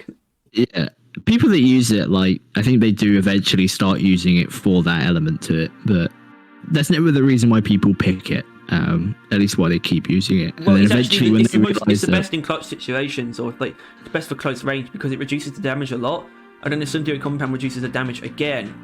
So you can reasonably shoot it at your feet as long as you're not on like a sliver of health, and it will get you out of a given situation. So it does actually have a lot of use. RG250 is pretty like fantastic, really, as an overclock, and that's not inherently a problem, but no, well, it's not a problem. But incendiary compound is maybe a problem. The weapon strength is like an A, I would say, right? But I just think the way that it obtains it isn't healthy. No, I agree. Actually, that's a good point. That's a good way of putting it, I should say. Because I'd say without incendiary compound, it's the things that it can't do seems kind of weird to me. Where it's just like, I feel like they should be able to always kill grunts wherever they are in the blast radius. So it comes off a bit strange to me. I think it can, especially on like hazard 3 and lower, maybe even hazard 4. But still. Yeah, but we ignore that. We take it at highest normal rank in this, like, you know, because if it's not viable in all base game hazards, then it's, you know what I mean. It also without this is just a big problem. And once again, right, and it seems like I'm just laying into it, and I am, because without hyperpropellant, the PGL is kind of useless in like every boss fight. Like, Fat Boy can do something, kind of. Yeah. But not really. And you have so little ammo. You're not really providing a valuable function over having the breach cutter or the shard diffractor, which are pretty great. Especially agree with you. I do agree with you. That is the case. That is also the case for a lot of other weapons, right? That's just, again, kind of how the game works, in that you sacrifice versatility for speccing really hard into something. But I think, as mentioned, that is relevant to what I said earlier. I don't think anything sacrifices this much. Ground. Well, most things can be used against the bosses. Like elimination, the PGL is almost useless in elimination. Most weapons can be used against the dreadnoughts to an effect. But so you think that the flamethrower is going to do more against a dreadnought than a PGL with fucking hyperpropellant? No, it's just hyperpropellant. That's the only way to be useful there. Exactly, but that is still a thing, right? It is, Tyler. The PGL engages in the most extreme sacrifices out of any weapon.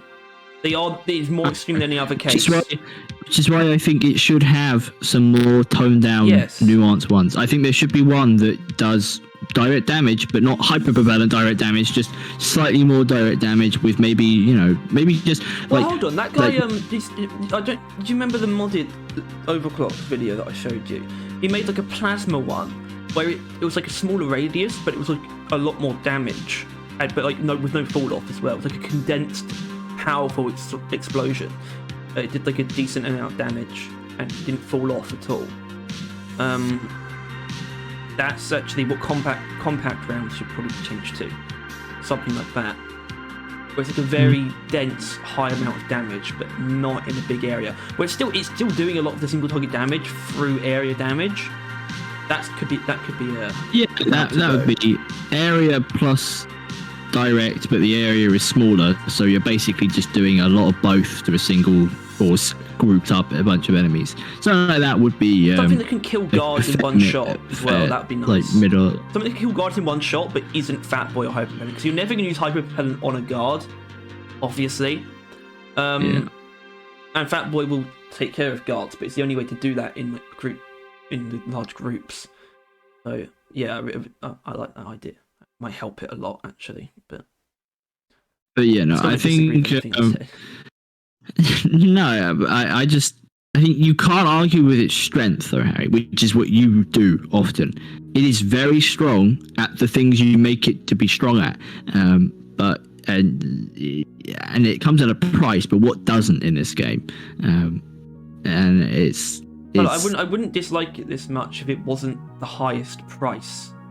It's because it is the highest price to pay. I think I am right in that it sacrifices more than the other weapon when you spec it towards everything. I think it arguably gives you the most. Yes, maybe actually, not always. The amount you sacrifice, yeah. But you definitely.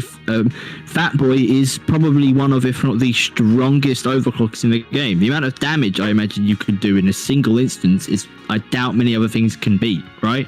Like, it's such a huge amount of damage and a huge amount of area with radiation. Like, it's like area damage, increased area, and status effect. Right? Like, not many other things fucked with stuff that hard. And I don't know, but it comes at a huge price. But I think still, it's not perfect and it's not the best. But I think it will have to sit in B, because it doesn't deserve A.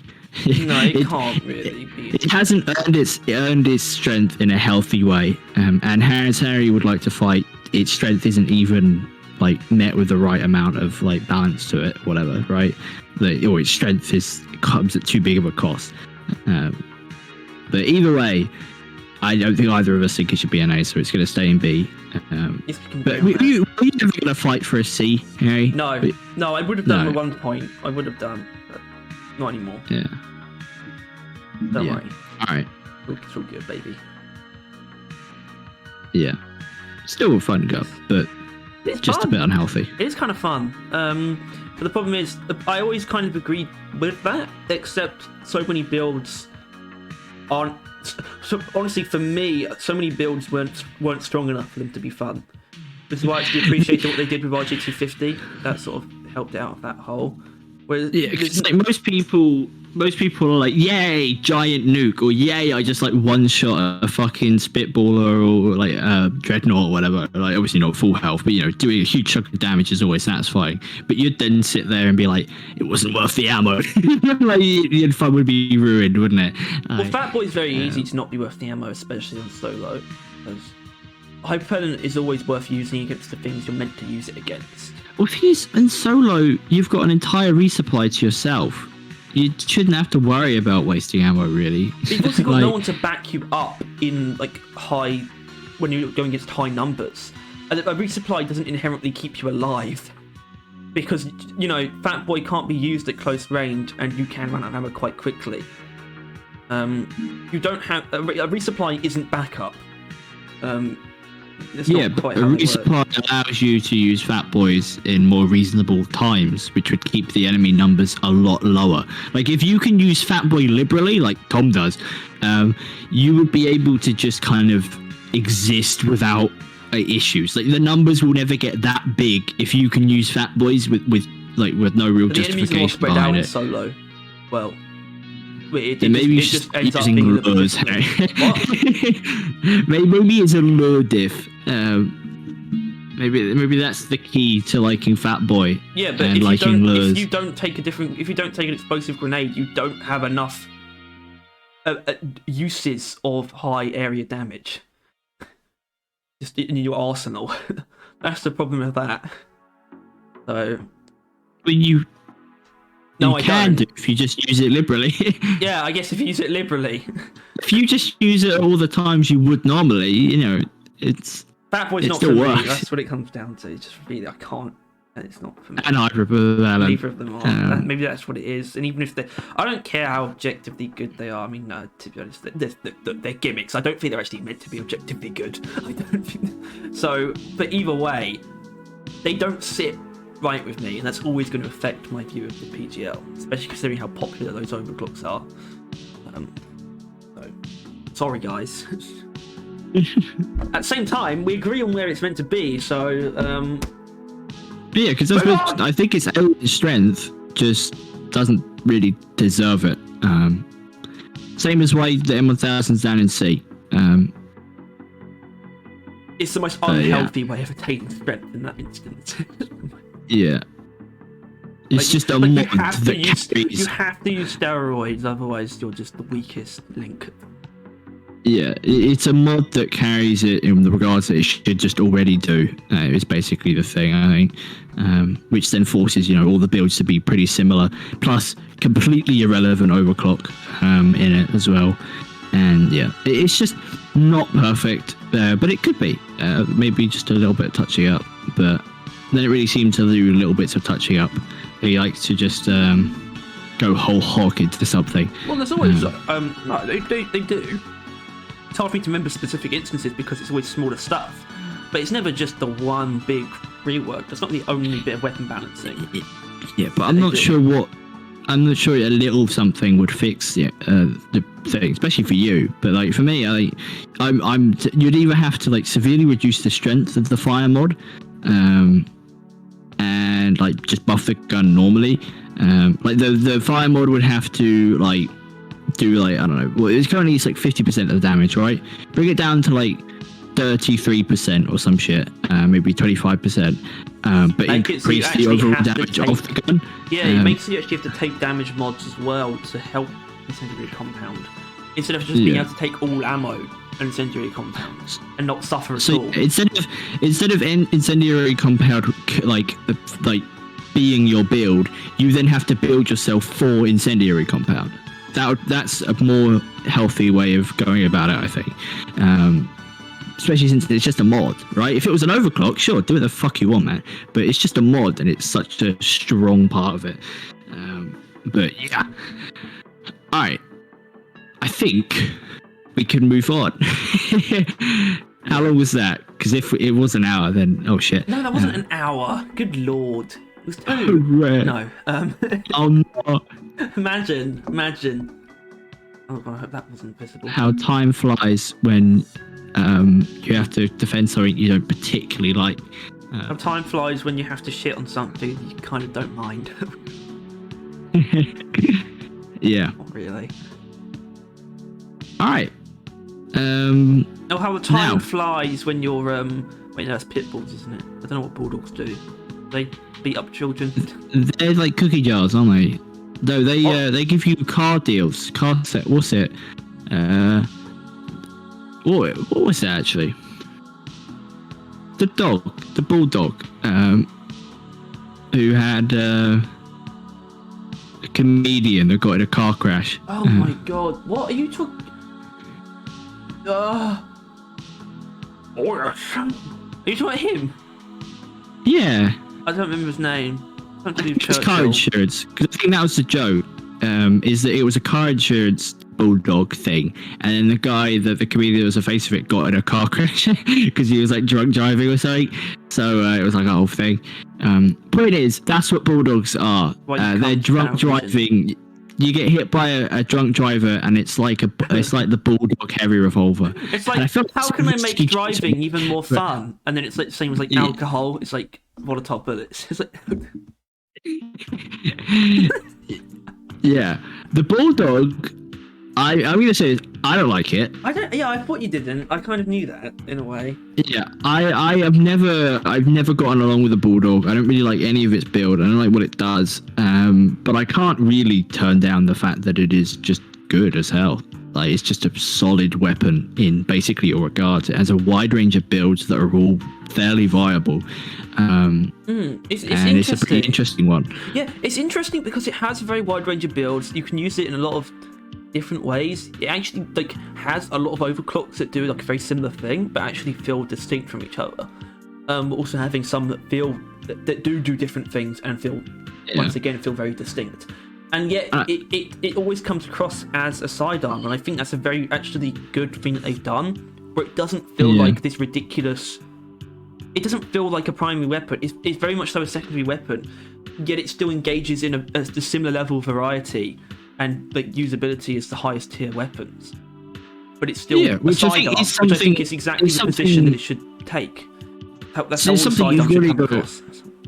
Yeah, you've got to acknowledge in this game that while more often than not the secondaries are going to be weaker damage output wise than the primaries, they still are. They get about as much, if not completely equal, but maybe more sometimes attention than the primaries, and have a just as wide a range of options and like strengths and weaknesses and stuff. Like, they are by no means secondary weapons to I think Ghost Ship. They care just as much about them as the primaries. With the Gen 3 definitely proves, but we'll get to that in a couple of weeks. I think, you can always one-shot grunts in the face. This is one of the weapons that most rewards also just being accurate as well. Yeah, which it's is not always the reason why 100% necessary. Well, yeah, I mean, that doesn't... I missed most of my shots, so like, what's it? It's not jumbo. What's it? Elephant rounds, right? The elephant rounds, yeah. It's just, and that's, I think Overclocked's a pretty easy way of aspiring to builds, but like, if we look at the Overclock selection, it's pretty cut and dry and all pretty strong, right? I can't actually think of chain hit. I don't think people like, but it ain't bad, right? I don't hate chain hit. If you don't mind how the Bulldog is normally, and you just want to use it to pick things off, you should still probably be using 6-shooter. But maybe chain hit's fine because you can hit more than one thing with it. Yeah. So effectively doubling your damage, but not effectively. If it was 100% chance, then I'd say effectively, but it's not. I guess 100% chance. A bit weird that it's not 100% chance. It is a bit weird. I think in the context of the Bulldog, aren't other things do that? Like, don't other things have 100% like ricochet of stuff? Anything actually does. No. No. I always thought anything with ricochet was like guaranteed. No. Especially since it's a weak point one, right? If you can hit the weak point, you've earned it. I guess there's a case of one that is such a high chance. Like, yeah, you're gonna feel like a lot weirder when this you is what don't I think, hit it. because the Bulldog is not a massive ammo pool, and it's also you do have to hit weak points. Obviously, it encourages hitting weak points like constantly, but it doesn't mean just because it encourages it doesn't mean you're better at hitting them with it. Yeah. So it should be chain hit should reward you. It should be 100%, I think, for sure. Yeah. Or like maybe it should do what it says, and it's like a chain hit where if you hit one and it goes off and hits another enemy, and if it hits that weak point on that, it goes down to like 50%, and if it hits a weak point on that one, it goes down to like 25%. Well, some I shit like like the idea of it doing that, but without it having to hit weak points from the ricochets, because I don't think that could ever really happen. The chance of that happening are so ridiculously low. If the initial one you have to hit the weak point, sure, but then it would just have like a slowly, like quickly decreasing chances of more ricochets. That would, I think, bullet hell could do with that. By the way, maybe, but yeah, some people actually like bullet hell, but that's not the point. My point is, other than chain hit, I think people generally, I mean, 6-shooter as you mentioned, I think that is 6-shooter is like if you like the base gun, just pick that, right? I mean, that's kind of yep. Like that's just like you just really use it more. Yeah, a lot of people like 6-shooter actually. I respect 6-shooter. I think it's not my go-to though. But that's the point. It actually has a lot of overclocks that are used. Like, I think that this isn't specifically single target, as in some people use 6-shooter or explosive rounds. It's also probably the best for super blow-through rounds if you just want to use it to cleave through sort of bigger groups. You can, kind of. 6 shooter is probably quite a flexible one, is what I'm saying. But then you sort of have the 3 that are for single target damage. But all in different ways. This one is for single target damage, but you would like how it is normally. That's actually what that is, if we're being honest. Apparently the average is 1.375. That's nice. Yes, that's what homebrew powder is for. And then elephant rounds is just if you want to turn it into a pocket sniper. And it works, by the way. This is one of those ones that just goes for it, by the way. I respect elephant rounds a lot, because it really just does it. It's just like, fuck it, double your damage. And it doesn't actually half your ammo, by the way. It's just a flat -12. You can override it. You're not actually always at half ammo compared to other builds. But it also doubles your damage. So I respect elephant rounds for just doing that. And also not necessarily making that feel overpowered. Yeah. But then, we're not going to touch that for just a moment. Magic bullets is... Magic bullets is why I'm putting Bulldog in A. I think that... And that's just to get that way. Because magic bullets, while not in face value being strong, is right.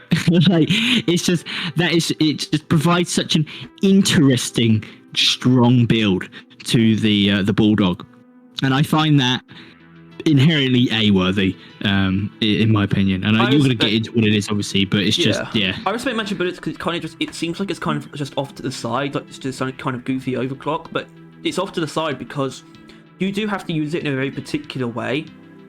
But it kind of just rewards you if you can figure that out, if you understand what you're meant to do with it. It's like, oh, now you've got it, and now you understand that it's actually worth using. It's not. Which maybe for the sake like of the audience, just do the build, right? Ta-da! I mean, realistically, Magic right, the tier 5 and tier 3 explosive rounds. That's the whole point. Tier 5 and tier 3 is like the only things you actually need on it, but yeah, but there's no reason to not. Anything else, shouldn't be taking anything other than ammo. Yeah.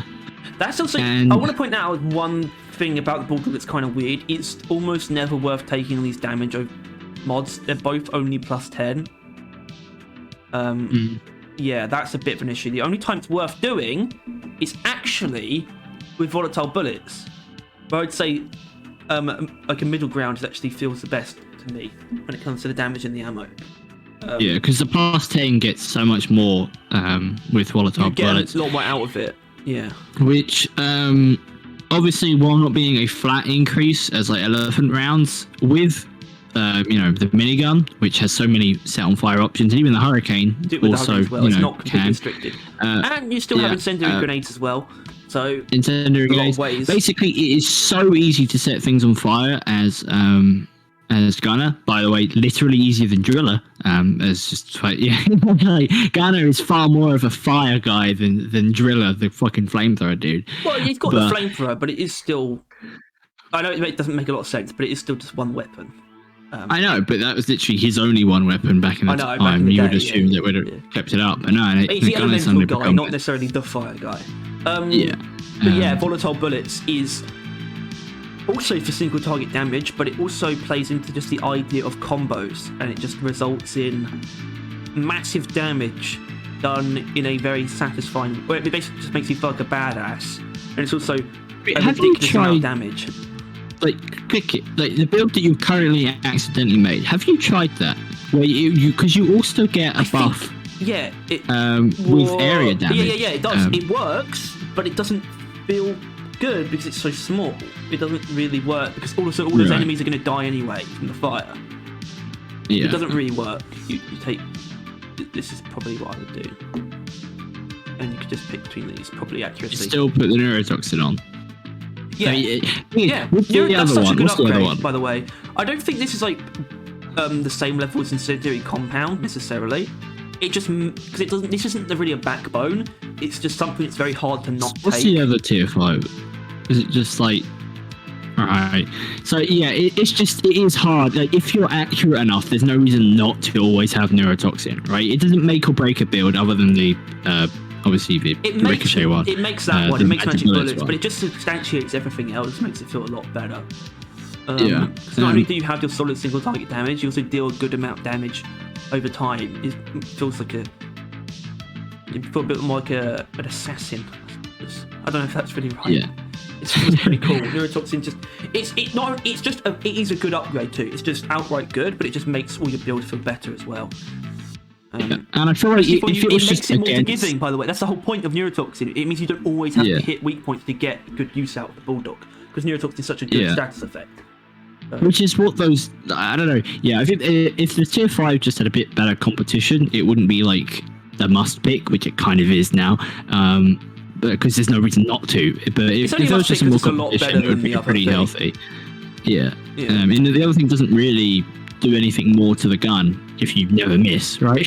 Right. Yeah. Or don't move much while firing it. But it is. I don't know. Yeah. The revolver is just a very solid gun. Just very solid, and it's why I think it should be an A. I don't think it's got very simple, strong builds. It has a complex, strong build, like a funky one, and all of its other builds that aren't like meta are still like fine. Well, I suppose the weird thing about the bulldog is if it was a primary, and you take the same sort of strengths that it has translated to what a primary version of it might look like, it would probably be an S tier weapon. So. And it's not that I think it should be an S tier, but I think we need to almost... Would it though? I feel like we need to figure out why we're not putting an S tier, basically. Because I don't think it is S tier. No, because you look at these two. These two are very... None of its builds... It's like forgiving isn't even the right word. These are just always usable. They're not necessarily rewarding. Yeah. I guess it's the precision thing, where the bulldog... relies That's the thing. This is you could miss and still gain value, but obviously, yeah, bulldog you need to hit unless magic bullets. But like even then, its builds are very strong. Obviously, volatile bullets with the minigun is fucking nutty, right? It's like one of the best things you could do. But like, I don't know, it's not quite S in my mind. And maybe that is an issue, and maybe that will be something we'll notice once we've done all this. It's not quite nothing perfect. Can quite get S in secondary. I think perhaps this tier is a little bit weird, where explosive rounds really good with one overclock, and I don't ever feel like using that. And also, super blow through. There's no real point if you use magic for AOE, right? Yeah. Like if you're using an AOE build, you want super blow through. But if you're not using, but it is blow through doesn't make much sense. And also this is like much better than this, and also the damage mods are usually never worth taking, but it still has a very good number of builds. It's and it's its mod selection ain't bad either, right? I don't think it's fine. It is very good. It's a solid A, and I think we got to look what else is an A, right? Those are all good. Like, it is in the perfectly fine category of a gun with a very good range of ways of using it, and all of those things kind of being good and interesting and fun to use and all that stuff. It is, definitely a better than fine weapon. Just I can't see it in S. It's just not quite that. But it's still very, very cool guy. And definitely belongs in A. Absolutely. Spoilers might not go in A. Is the Sabata? Yeah. The issue is I've actually been using the Sabata a little bit recently. I know I stream. I mentioned that I've been using just the Sabata full damage with like the fire thing and the flamethrower, and it actually does an output a fairly solid amount of damage. But I don't know. It's just. The Sabata has such a wide, weird range of overclocks, and such a wide, weird range of it. Like it is such a got a cool weird. Yeah, like it is. Very it is. I genuinely believe that the Sabata's biggest fault isn't any build, isn't anything in that particular. It is the fact that it is designed to be a 9mm pistol. Like it's just a pistol, and I think that decision doomed the Sabata to never be that good. It was never going to be that nice to use. It was never going to be that fun. It was never going to be interesting. It was never going to be anything worthy of being in the game at this point in time, right? Like I stand full by that the Sabata, it would never come to existing nowadays. Like, they would never add a weapon as boring as the Sabata. It was just an obligatory, what pistol can we come up with? Oh, right, a generic fucking 9mm from, like, COD, right? That's what the Sabata is. And I cannot in good faith, especially since its builds aren't amazing either, but I don't think it's because they can't be. It's because, well, I don't think it's because they're just not. I think it's just because they can't. They can't be good because the Sabata will never be able to be good. It is physically incapable of being anything worth using. And in all fairness, its mod selection doesn't help. It's just, I don't know. I think the Sabata could use an overhaul. And I mean that. I think they need to, like, turn it into a different type of gun. I actually agree with that now. Because to me, whenever you said that, it almost came across to you just like how boring it was. But I've realised it is doomed by its concept in a way, especially when compared with its competitors. I think that's almost where the biggest problem comes up. Almost particularly the Wave Cooker, but realistically, it is both of them. Just being some of the most. First of all, 4 tiers with 3 mods in them is quite a lot. Let's point that out on the EPC. It's just these are some of the most some have just some of the most depthful guns, and also some of the most interesting in concept and in use, and in a number of different ways you can use them. The build depth is just ridiculous. And I want to use this as well because it doesn't deserve to be that simple. It doesn't. Sabata's ideal, right, is a bit of a pea shooter.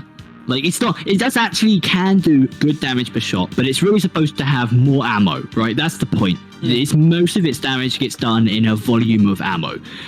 And I think being that what it is, in that it does alright damage, but it's mainly stored in the ammo, the Wave Cooker is more that, right? Like, the Wave Cooker is a fucking pea shooter. It's not, I wouldn't call this, like, massive ammo pool. The EPC isn't far off. But EPC, you can run out of ammo pretty hard. And the Wave Cooker is big ammo. Yeah, a big ammo pool with no damage being done with each shot. But Wave Cooker realizes that and then does other things. The Sabata just continues to be nothing other than a somewhat large ammo pool with somewhat okay ammo. So that's what damage, rather. It is middling damage with middling ammo with middling mods, and its overclocks. Try. It's overclocked. It has, like, it's all in the unstables, and yeah. I saw a Reddit post recently that really put it accurately. This is like, tier 5, basically. They are gimmicks so fucking hard, man. Out, Tyler, like this, first of all, tier 1s don't actually, they do often get like 3 different mods. I just say this tier 1's pretty redundant. I think they're all pretty equal. I guess redundant is the right word. I guess that's good if they're all fairly equal. But accuracy... what I mean is that I feel that the unstables are actually the Sabata's tier 5, and it's still missing its overclocks. And it's still... on a very genuine note, like, I'm trying to think of like things that Sabata needs to be more like usable, like, because if we're in this universe of it needs to be a different gun to be like interesting, I genuinely think that if you want to keep the Sabata design, which I think they would, just change how it works and put the auto fire in the default gun as an alternate firing mode, I think, and like make it obviously not as impossible to use at like longer range. But I think maybe it's just something along the lines of it's a fully automatic pistol with then an alternate, like, accurate alternate firing mode, or like you can switch between. Something like that might be more reasonable and more interesting. But it is just the fact that, like, yeah, you need to make one of the overclocks a default part of the gun for it to start being, like, interesting to use in any shape or form. I would propose immediately, because obviously the Wave Cooker delves into alternate firing modes in tier 4, and the experimental plasma charger has charge shots. So this has it built in. This has 2 that you can choose from. I would actually follow this, and I would, in a rework, I would have one of the tiers, possibly tier 4, be dedicated to either you can make its alternate firing mode that you switch it to. So you would still be semi-automatic, but you could switch it to either automatic or burst. Wouldn't be a bad idea. Yeah. It's its own tier. This is in the when it comes just for a rework where that would be okay to have its own tier. I was thinking, I don't know. Yeah. I was thinking maybe with Sabata you could it could be like it's like a 5-shot single shot, right? Like a charge shot basically, but it won't be. It would just be like every shot you do it's like a pinpoint accurate shot, but it like does like 5 ammo and it'll do like a good amount of damage, some shit like that. Well, like honestly, a salvo module style overclock wouldn't be outplaced. I mean, I don't like bringing this thing up. Halo 4 had a weapon called the bolt shot, which is like this 4-runner pistol, and it was just semi-automatic, but if you charged it, it would shoot 5 shots in one, and they would have like it would be like a shotgun thing with limited range. Yeah. But yeah, the Kings has that where they can use shotgun rounds in their pistols.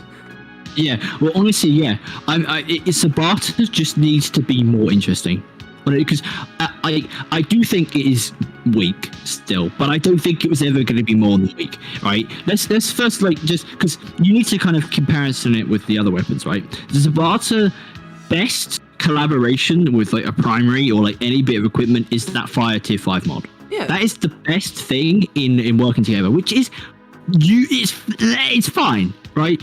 It will do, but compare it to the other weapons, and the wave cooker combines with all 3, right? You can choose between all 3.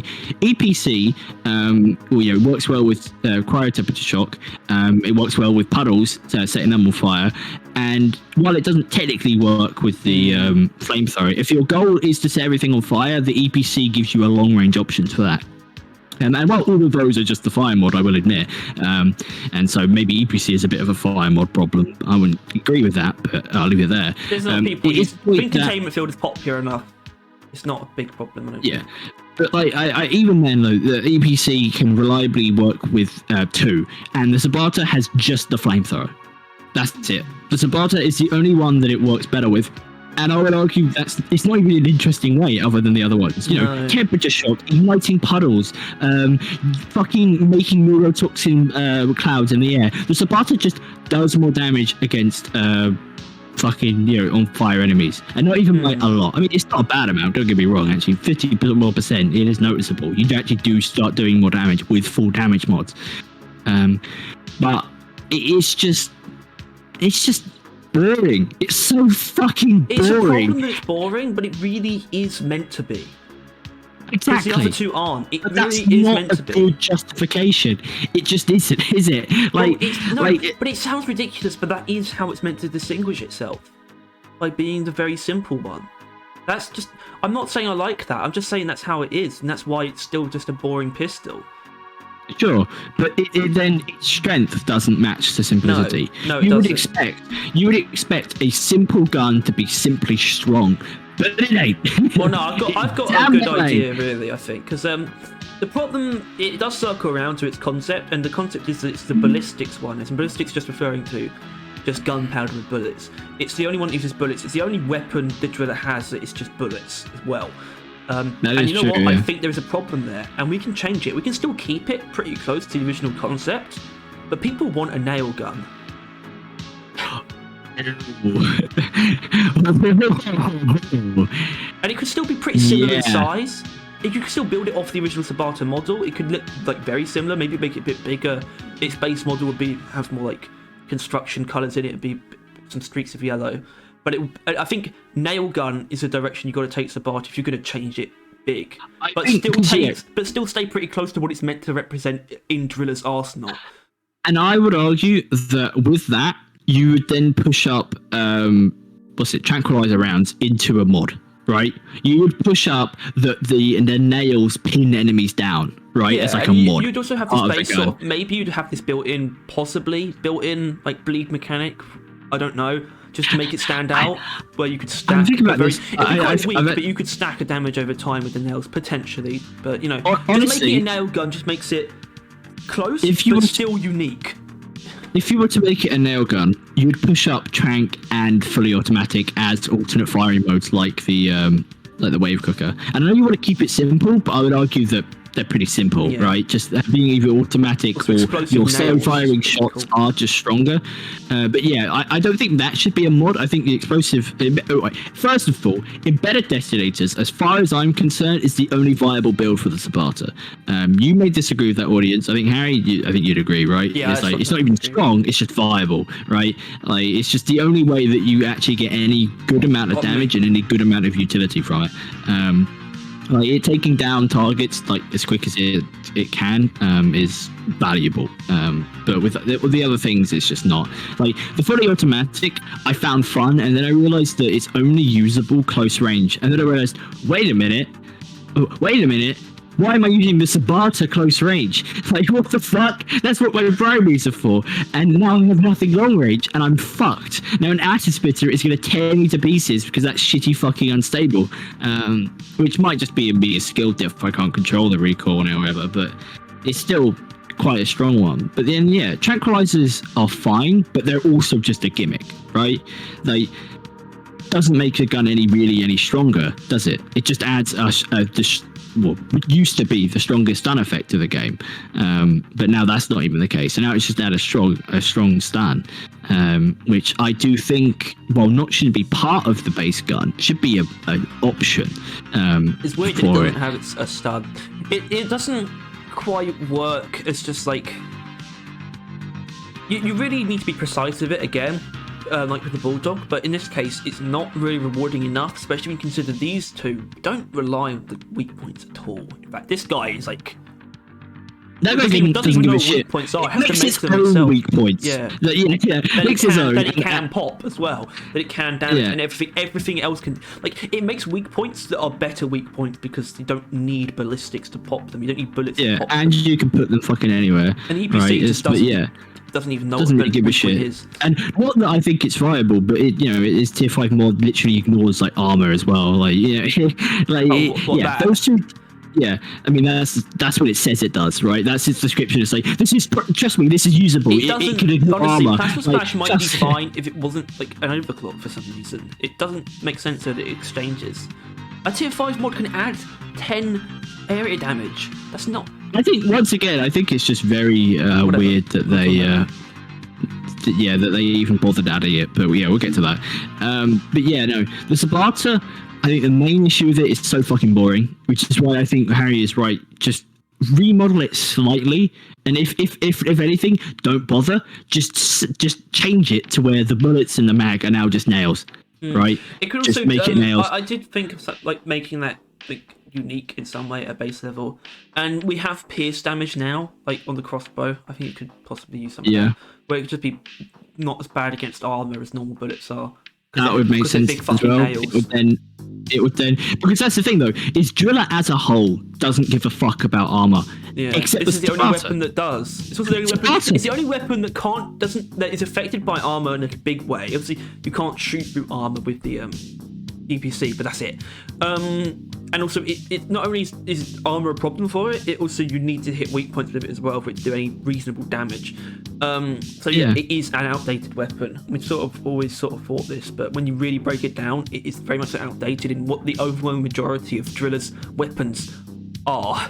It just doesn't make sense anymore. It just I don't think there's people will somehow manage to justify it if that. But no, hold on, I'm doing that because obviously. I know, but like on a very serious note though, because I think if F means anything, it means overhaul, right? It means this gun is fundamentally wrong, and I think the Sabata is that broken because so many people like it, but I would wonder how many people would be opposed to our ideas though. Our ideas, I don't think it should be anyone. First of all, switching it to that would immediately everyone would just find that better, right? Because everyone wants that as a it's just nail gun as like a Driller secondary. It's just I don't get it. Get it? Like how people could defend the Sabata. Yeah. Also, I think a nail gun just would feel so at home with Driller for some reason, you know? Yeah, because I didn't realize it until you mentioned it, but yeah, the fact that he has a pistol that shoots bullets is kind of weird. But yeah, if you could just like spray down And like, I would make the argument that it should just become fully automatic. Personally, maybe a mod, as mentioned. Like a mod tier would be either make it fully automatic or make your single fire shots have like really strong stun to them. Right? That would be a choice, I think. But yeah, being able to spray down a group of fuckers with like nails would be pretty cool. Nails would allow for it would just be more. There'd just be more you could do with that. I think for Driller, yeah, that would make a lot of sense. Like, yeah, honestly. And the reason I'm not going to create another tier, I don't actually think anything else is going to end up there. If I'm being honest. I forgot that. I thought it was there for some reason, but no, right. It genuinely, and I'm gonna it needs to be redesigned. That's where the D comes from. It is legitimately, there isn't a good argument for it, because let's be realistic, right? It's a simple weapon, right? Like, that's what it is. There's plenty of other simple weapons that are exceedingly more pleasant to use. The GK2, the assault rifle. So it's an assault rifle, that's literally all it is. Exceedingly more fun than that. Like, everything it does is so fucking cool and it's strong and all that jazz, right? Minigun, I wouldn't say it's a simple minigun as far as it goes, but like, you know, it's just, I don't know, nail gun. Nail guns. Yeah. In all fairness, the nail gun would, like, a nail gun design, it fits exactly into Deep Rock. And arguably, on a very serious note though, you could adjust the Sabata's look slightly and it would really fit in. Like, if you just made the clip here, longer, yeah, make the clip longer. Bring it down to handle size, and then get rid of the little finger guard and bring it down to the bottom of the gun, and then you would have the nail gun. And while they would have to then change all of the preferably, but the skins, like a little bit at least, wouldn't be preferable for them. I feel like it's just a matter of fact that at this point, I should say, I don't know how much I truly believe. I mean, I came up with the idea and I do like it. The point is, it's the only weapon where I would agree with that being a good idea. Yeah, like, I'm not going to push for it till the end. I'm not going to die on this hill, but it's the only weapon where I would, if they decided to do this, I'd be like, yes, that is a good idea. Yeah, the Sabata, at a bare minimum level, and I think this is the point I want to get across, the Sabata will always be worse than every other weapon in the game because it was fundamentally designed worse. Its decision was, let's make a boring pistol. You could at least have its tier 5 actually be free upgrades that all meaningfully interact with the different primaries. As I mentioned, at least give it that. As I mentioned, literally, the fire does more damage to fire, corrosion does more damage to corrosion, ice does more damage to ice. Yeah, that would be the simplistic that's not far way. enough for me, but yeah, at least that. Come on. The most simplistic way of making it at least fit in with the other secondaries and being able to use with like any primary. But no, it doesn't have that because the Sabata fucking sucks. It is the worst gun in the game, and I think we both agree with it. I think we definitely probably made point to this before. Probably made a similar point where it's like, I don't see how you could possibly disagree with us, something like that. People like it, but I have to ask anyone who likes it, how could you disagree that it's the worst weapon? Yeah, like, it is... How? Right, you can fight on us on strength, because to be honest with you, it has its moments. As mentioned, fucking explosive reload is viable in higher ranks. It does good damage as long as you only put ammo on it, because the actual damage of the gun doesn't change anything on that, and the actual damage it does reloading. It then has pretty good damage for pretty good ammo efficiency, but anything other than that is not worth bringing. It's just miserable to use. So, but yeah, it's not that good. Not that good damage output in like any reasonable amount of time, and like the ammo and damage is like, I guess it's okay, but it just takes so long to get it all out there. Also, nails would be retrievable. To point out. Maybe like quickly, like the gun would have like a magnet attached to the bottom of it. If you walk over it, it will just like automatically reattach. Like you shouldn't have to be able to pick up each nail. Like just go like near it and it will like kind of like whoop, and it will like stick back into the gun. Yeah, I don't know. It's just it's about to it's not fun. It's just not fun. It is objectively the least fun weapon in the game.